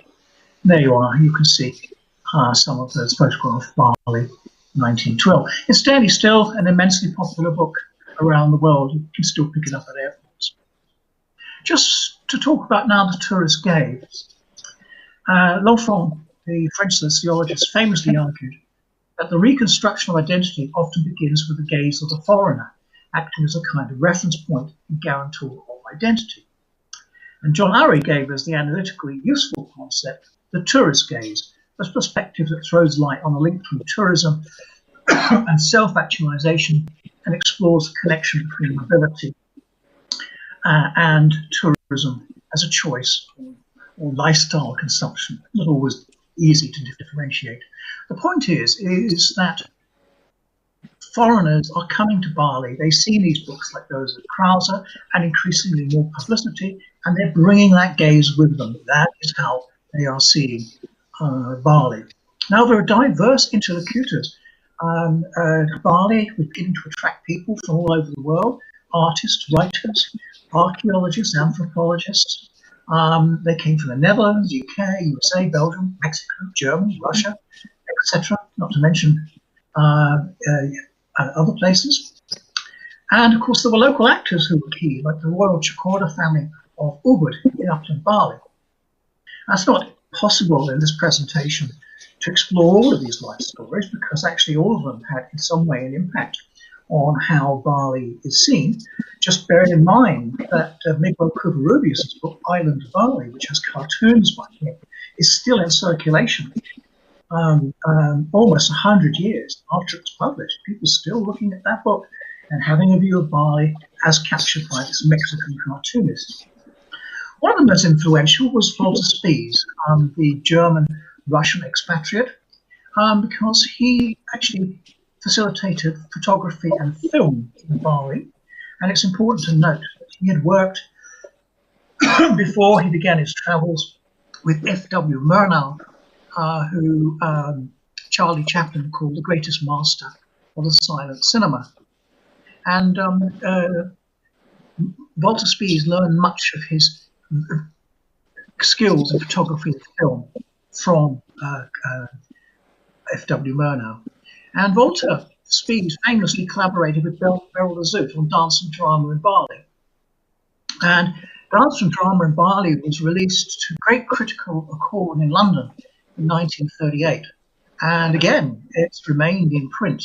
And in fact, the illustrations which were used for that book, I later worked on with Lucy Norris, actually trying to explore why these photographs are so important and how they influence the way we see. But I just illustrate this by looking at the images of Rangda there at the top. You can see Rangda coming out of smoke. We know from the book that they lit bonfires to create smoke. And of course, this kind of atmosphere was something that Spies had learned in filmmaking, notably with Murnau on the set of Nosferatu. If you look below, you can see there the image of Nosferatu, the vampire. And of course, those kinds of techniques we used, and we explore this in our book, Bali, the Imaginary Museum. A lot of the points I've made actually appear in that book. But since then, I've gone on to develop more arguments. So what about the artist's vision of Bali? Well, of course, Walter's photographs were carefully planned and executed, and they provide a highly aestheticized record of Bali's performing arts. Very importantly, Walter Spies was involved in helping to curate the colonial exhibition in Paris in 1931, where Bali's handicrafts, artworks, and photographs were shown. And in fact, it had often an impact on people that couldn't have been predicted. The playwright Antonin Artaud saw Walter Spies' photographs of Bali and invented a theatre form called the Theatre of Cruelty. Now, when you think about it, that's quite a surprising thing to happen, but these kinds of things did happen. So Bali's image has been transformed and sent around the world. There you can see a poster for the Exposition Coloniale Internationale in Paris in 1931. So Bali featured very highly in that, and of course tourism is very much part of it. Now, I've been here talking about the early creation of the tourist gaze in Bali. But by the time you get to Suharto's New World government, we see a boom in tourism in Bali, and the persistence of earlier manifestations such as exotic, artistic, erotic, etc. They actually start to become very much the fore. And one thing we also start to see is the popularity of cremations, both local and royal. And one of the first big cremations to attract widespread attention was that of Chakorda Gede Agung Sukawati in January 1979. And it was that was combined with Bonaire internationals ensured it was not only recorded in Bali, but was widely circulated in the Netherlands. But also there was massive coverage of Chokgude Agum Chukwuda's third wife. Her funeral. Excuse me, Professor. Your time is still about 5 minutes. Yes, please continue. Okay, no problem. I will finish right now. Okay. So I'm over 5 minutes, am I? Should I stop? No, we still have 5 minutes. Your good. time is still 5 minutes. No. Great. Yes, please continue. Well, the tourist gaze seems to have incorporated into local art forms. These have become more accessible over time to foreigners. For example, the giant effigy used in the Oga Oga parade prior to Nyepi was not open to foreigners, as was the case with Margaret Mead in the 1930s, as her car was stopped by village security. So we're seeing a whole change in Balinese creation.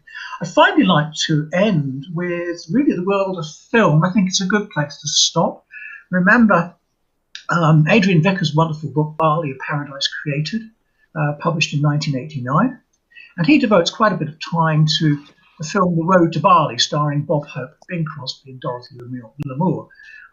It had little had to do with the realities of Bali, but the tropes of the film continue to this day. And in fact, the seeds sown in 1952 appear to have lived on until 2010, with Eat, Pray, Love, starring Julia Roberts. And of course, this itself caused a bit of a tourism boom in Bali. So finally, I'd just like to say that this is an ongoing piece of work. We are continuing to work with this. But I think I'd like to leave you with the point that the tourist gaze is not something that pops out of just tourism. It actually goes into film, it goes into books, artworks, and all of this. And people actually, as it were, play with these images and come up with their own idea of what Bali is, what they think it's to be. So on that note, I'll say thank you very much for allowing me to talk to you, albeit at a distance, from a freezing cold day here in the UK. Thank you. Thank you very much, Professor. Yes, we are more lucky because we have this a warm day here, and hopefully UK can get warmer soon. Yes, well, we're close to the winter solstice, which is the shortest day of the year. And you can see, although I've got all the lights on, it looks a bit dark. Well, actually, outside it's quite dark, and it's already 9 o'clock in the morning, and it's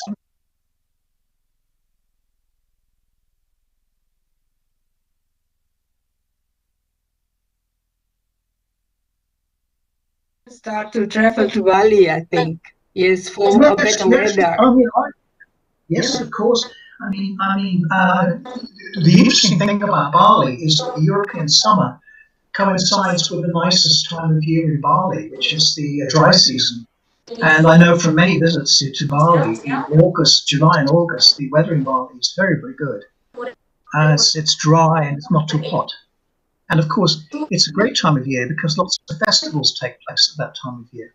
So yes, there's lots to do. That's right. Yes. Thank you very much. I think it's time for us to ask to the audience and participants. Might be they have questions. I see on the chat box there is one question for Dr. Fiaskalau. But I cannot find the name here. Okay, the question is from Benny. Pak Benny, would you please deliver your question directly? Pak Benny? Are you still with us?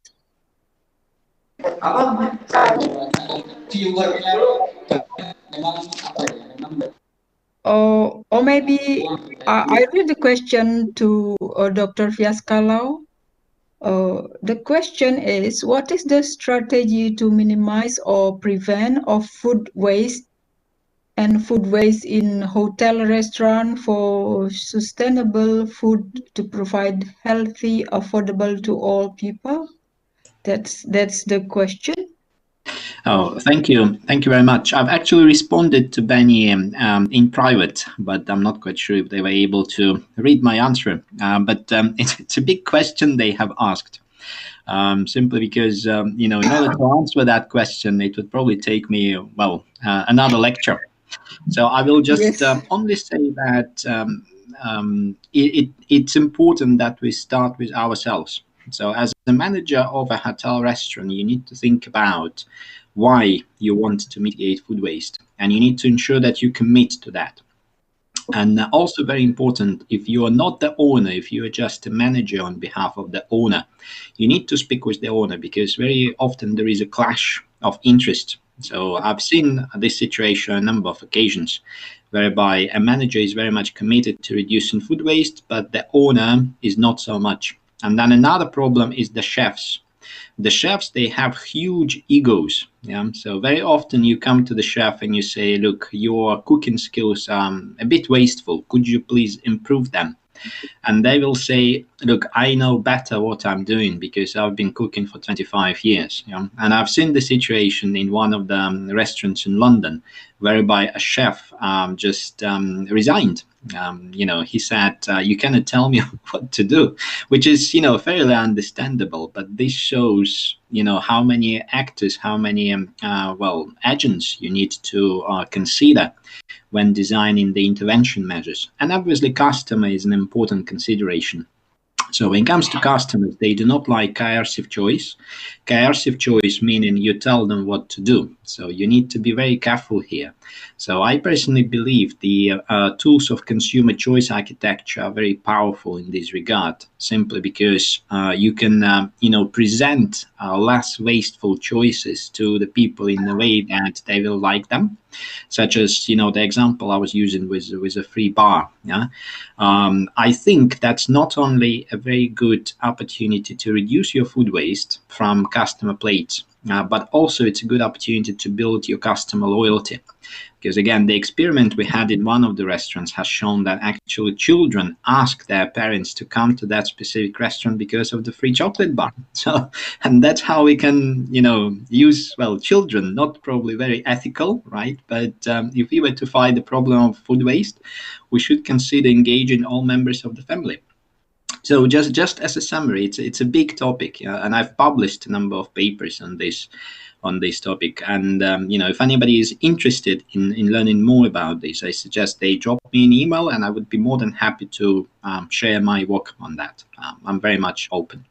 There was another question, by the way, by somebody who's based in Ghana. Again, I've responded to that person private, but they would like to do something similar in Ghana. And I would like to reemphasize that I would be more than happy to have this project replicated in the context of Ghana, because I think we speak about the lack of research on food waste in hospitality and food services around the world, but when it comes to Southeast Asia and Africa, there is no research whatsoever. So there are a lot of opportunities in that. Thank you.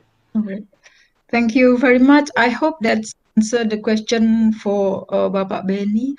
I think I would like to ask Bapak Dr. Sunarto, because the question is not really sorted just now. Maybe now it's we have a better connection.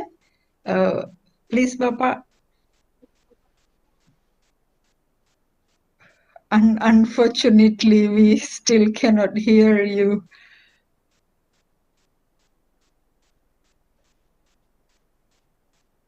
We don't have the luck, I think.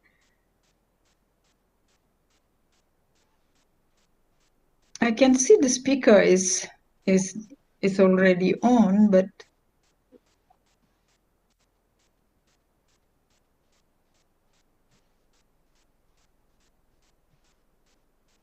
all right. Sorry, Bapak. I'm sorry to me as well, because I cannot get. Maybe we can have a discussion later. Anyway, we are close. Polytechnic and UNUD is just a few meters away, I think. As the time is about to finish, maybe we use this last opportunity, the time that we still have, for all the invited speakers to convey or to deliver a short closing remarks. Maybe we start from Professor Dharma. Are you still here with us? Yeah, thank you, Professor Ratna. I really feel grateful to be able to share my research interest in this international conference. And thank you for Lintang who asked question.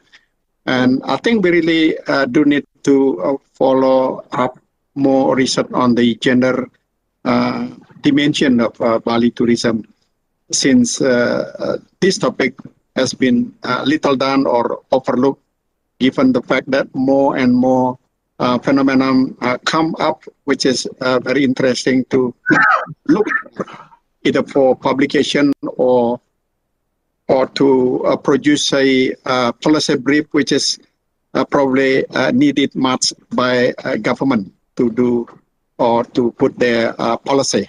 I think that's all, and thank you very much. Thank you, Professor. Now we continue with the next, Bapak Dr. Nyoman Sunarto. Let's try. Hopefully we have the luck.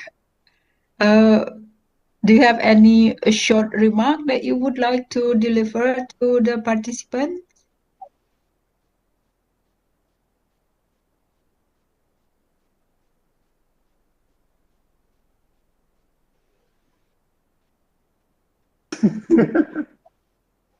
Yeah, we really, yes, I think the connection is not really good. Yeah. Yeah. What? This is my close remark. Itu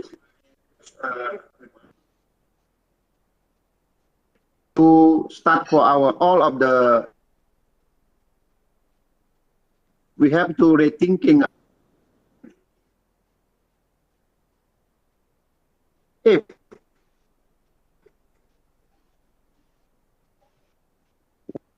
what we done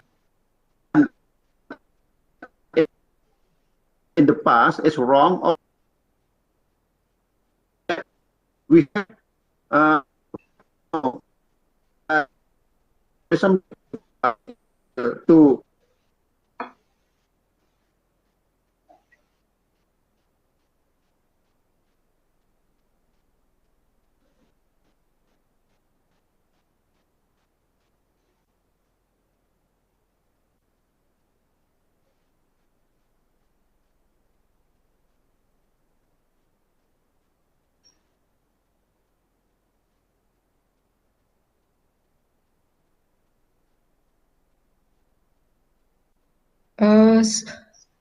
Sorry, Bapak Sunarto, we lost your voice.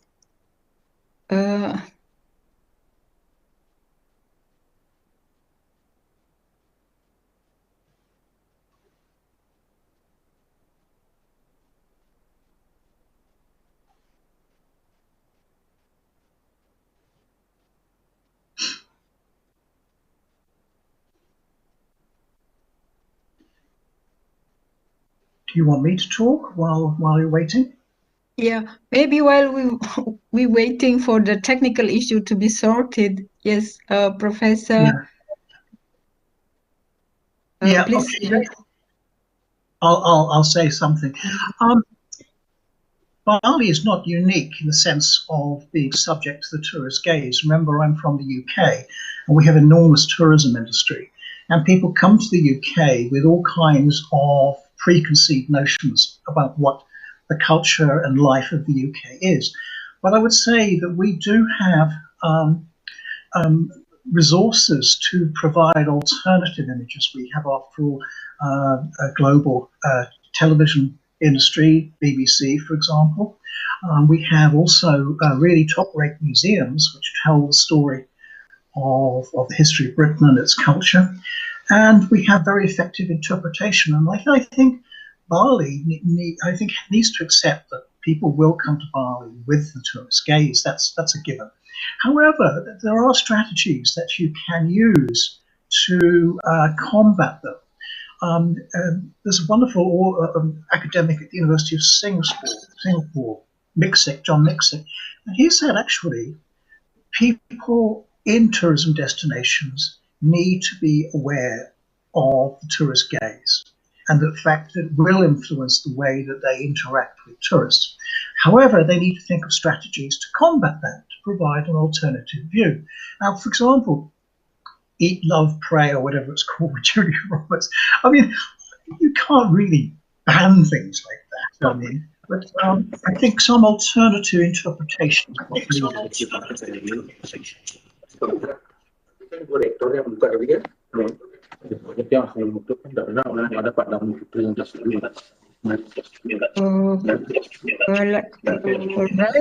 That would be all, Professor.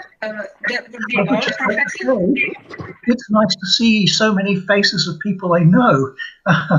So I feel a little bit lonely here, you know, in the UK. So I'll say goodbye and just now go mute. Okay. All right. Thank you so much. Sorry for this inconvenience. I think that is our challenge with this industry 5.0 is technology. I think we continue with a short remark from Dr. Fiascalo, please. Yeah, thanks very much. Well, first of all, I would like to say once again that I'm very grateful to the organizers of this conference for giving me the opportunity to present. And I think it's worth noting that this conference is taking place during the COVID outbreak. And I know that you have discussed the impact of COVID on tourism in Bali after the borders are going to reopen. And I think as with any disaster, COVID does not only create issues, COVID also brings a number of opportunities. And I think COVID should be considered by the Balinese tourism stakeholders as an opportunity to rebuild tourism in a better way. And when I say in a better way, I mean in a more sustainable way.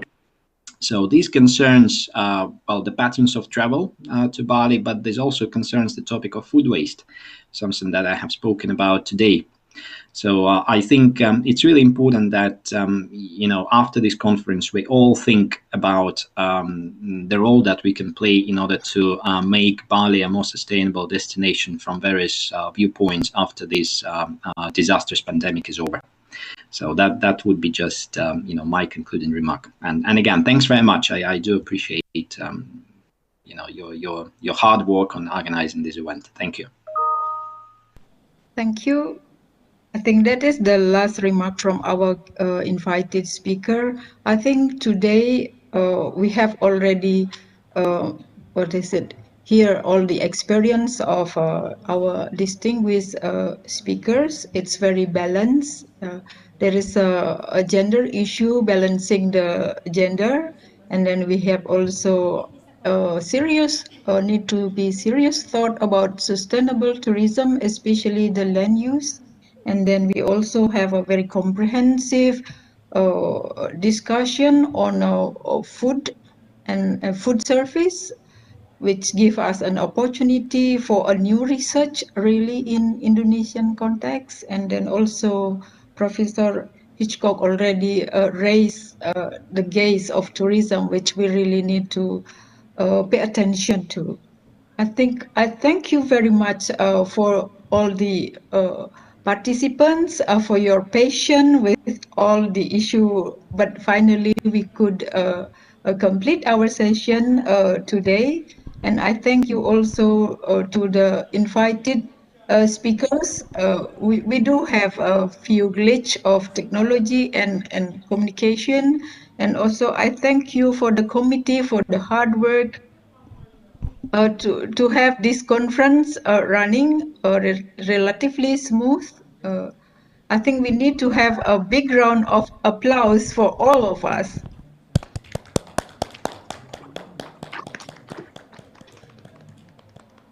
With this, I return the platform to the MC, I think. Thank you very much. Thank you so much to our moderator, Okay, once again, thank you so much to our moderator, Professor Nimade Ernawati. Thank you so much for leading such a wonderful and very smooth session during the second international conference on tourism and entrepreneurship. Okay, so thank you so much once again. And then now, ladies and gentlemen, we have had the whole sessions finished today in the conference. And before we close and conclude the second ICTE conference this year, I would like to also give the announcement for the best paper and also best presenters, because I'm sure all of the participants also have been waiting for this announcement. So let me just announce it on behalf of the organizing committee. For the best paper, we have free best paper on the second international conference on tourism and entrepreneurship.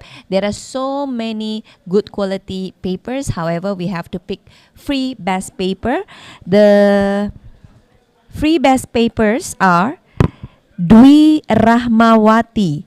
The title is Factors Influencing Co-working Spaces Demand in Indonesia. Congratulations. And then for the runner-up, Mariana Casal Ribeiro, Business Model Transition, Rebranding Process Implementation of an Independent Hotel into a Chain Hotel, a case study of Sheraton Cascais Resort. And then the best paper in the first position, in the room free, Igusti Ayu Putuwita Indrayan. The research title is Survival Strategy During COVID-19 Pandemic from the Perspective of HR Practice. Congratulations to all of the winners for the best papers. And then now I will announce the best presenters. We also have free winners for the best presenters. The first one, I will start from the third one. So the third one is the title is Indonesian's Traveler's Perspective in Travel Planning, Travel Vlog or Not. The authors is Indonesian Traveler's Perspective in Travel Planning using Travel Vlog or Not. And the institution is from the University of President. The winner is Ihsan Hadiansyah. And then for the best presenter on the second position, Igusti Bagus Rai Utama from Universitas Dianapura. And the title is Key Indicators of Community Involvement in Ecotourism Management. Congratulations. And then next, the first one, the best presenter is Igusti Ayu Putuwita Indrayani from Bali Tourism Polytechnic. And the title is Survival Strategy During COVID-19 Pandemic from the Perspective of HR Practice. Congratulations once again. Let's give a round of applause to all of the winners for the best papers and also best presenters. So we have announced the winners for those two categories. Now, before we close the second international conference on tourism and entrepreneurship, we will also hear concluding remarks and also a closing remarks delivered by the Dean of the Tourism Faculty, Udayana University. So ladies and gentlemen, please welcome Bapak Dr. Inyoman Sunarta, MSE, please.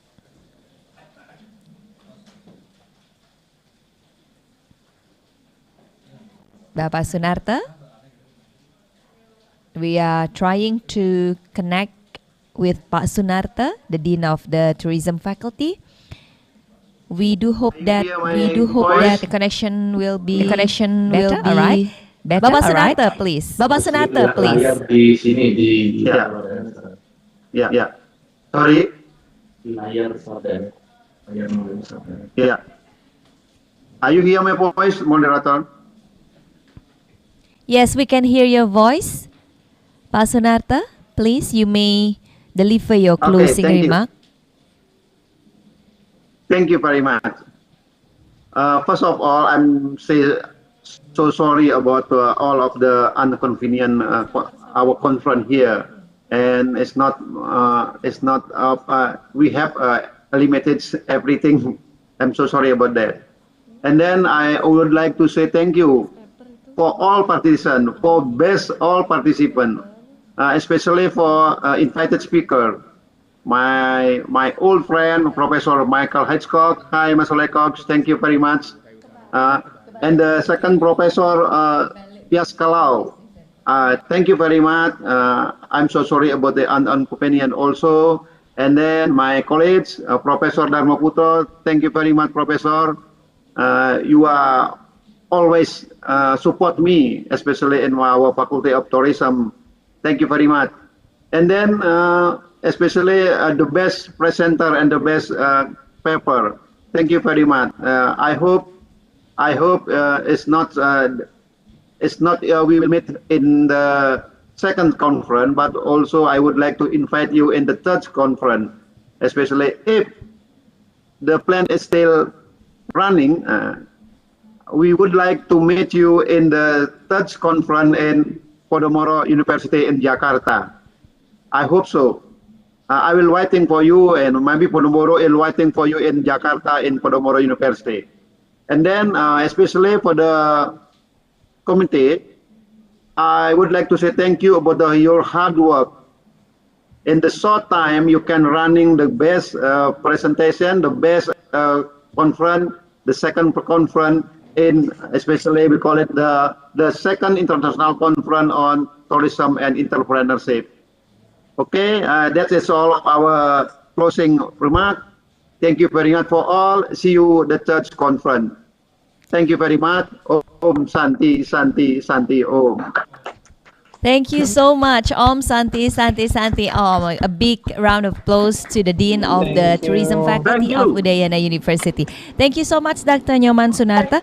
So, ladies and gentlemen, before I close the second international conference on tourism and entrepreneurship, let me just make a revision a bit about the announcement for the best paper and also the best presenter. So, for the best paper, actually, there are some splits, okay? However, the names of the winners are also similar. The best presenters are Dwi Rahmawati, Marina Casal Ribeiro at room 10, and Igusti Ayu Putuwita Indrayan at room 3. And then for the best paper itself is the same one like I mentioned earlier. And let me just announce the best paper. We have 3 best papers today from Ihsan Hadiansyah from the President University, and then Igusti Bagus Rai Utama from Universitas Dianapura, and Igusti Ayu Putuwita Indrayani from Bali Tourism Polytechnic. Congratulations once again to all of the winners for the best papers and best presenters. And of course, we should also congratulate all of the participants, the moderators, and also all of the speakers. And of course, let's give a round of applause to all of the organizing committee as well of the Second International Conference on Tourism and Entrepreneurship. Let's give a round of applause to each of us. We have had a very productive days today during our conference, so thank you so much once again for your valuable supports. All of the participants, the moderators, the speakers, as well as all of the parties that support and also sponsors us during the Second International Conference on Tourism and Entrepreneurship. So once again, on behalf of the organizing committee, we have to signing off and also conclude this conference. This year's conference on 2020, the first virtual of the International Conference on Tourism and Entrepreneurship. I'm Dian Ariswari signing off. Thank you so much and see you again next year at the 3rd International Conference on Tourism and Entrepreneurship. Om Santi, Santi, Santi Om. Wassalamualaikum warahmatullahi wabarakatuh. Have a great day, good morning, good afternoon, good evening, because we have a time constraints as well. And once again, have a very great and productive days ahead. Bye-bye. Bye-bye from Bali.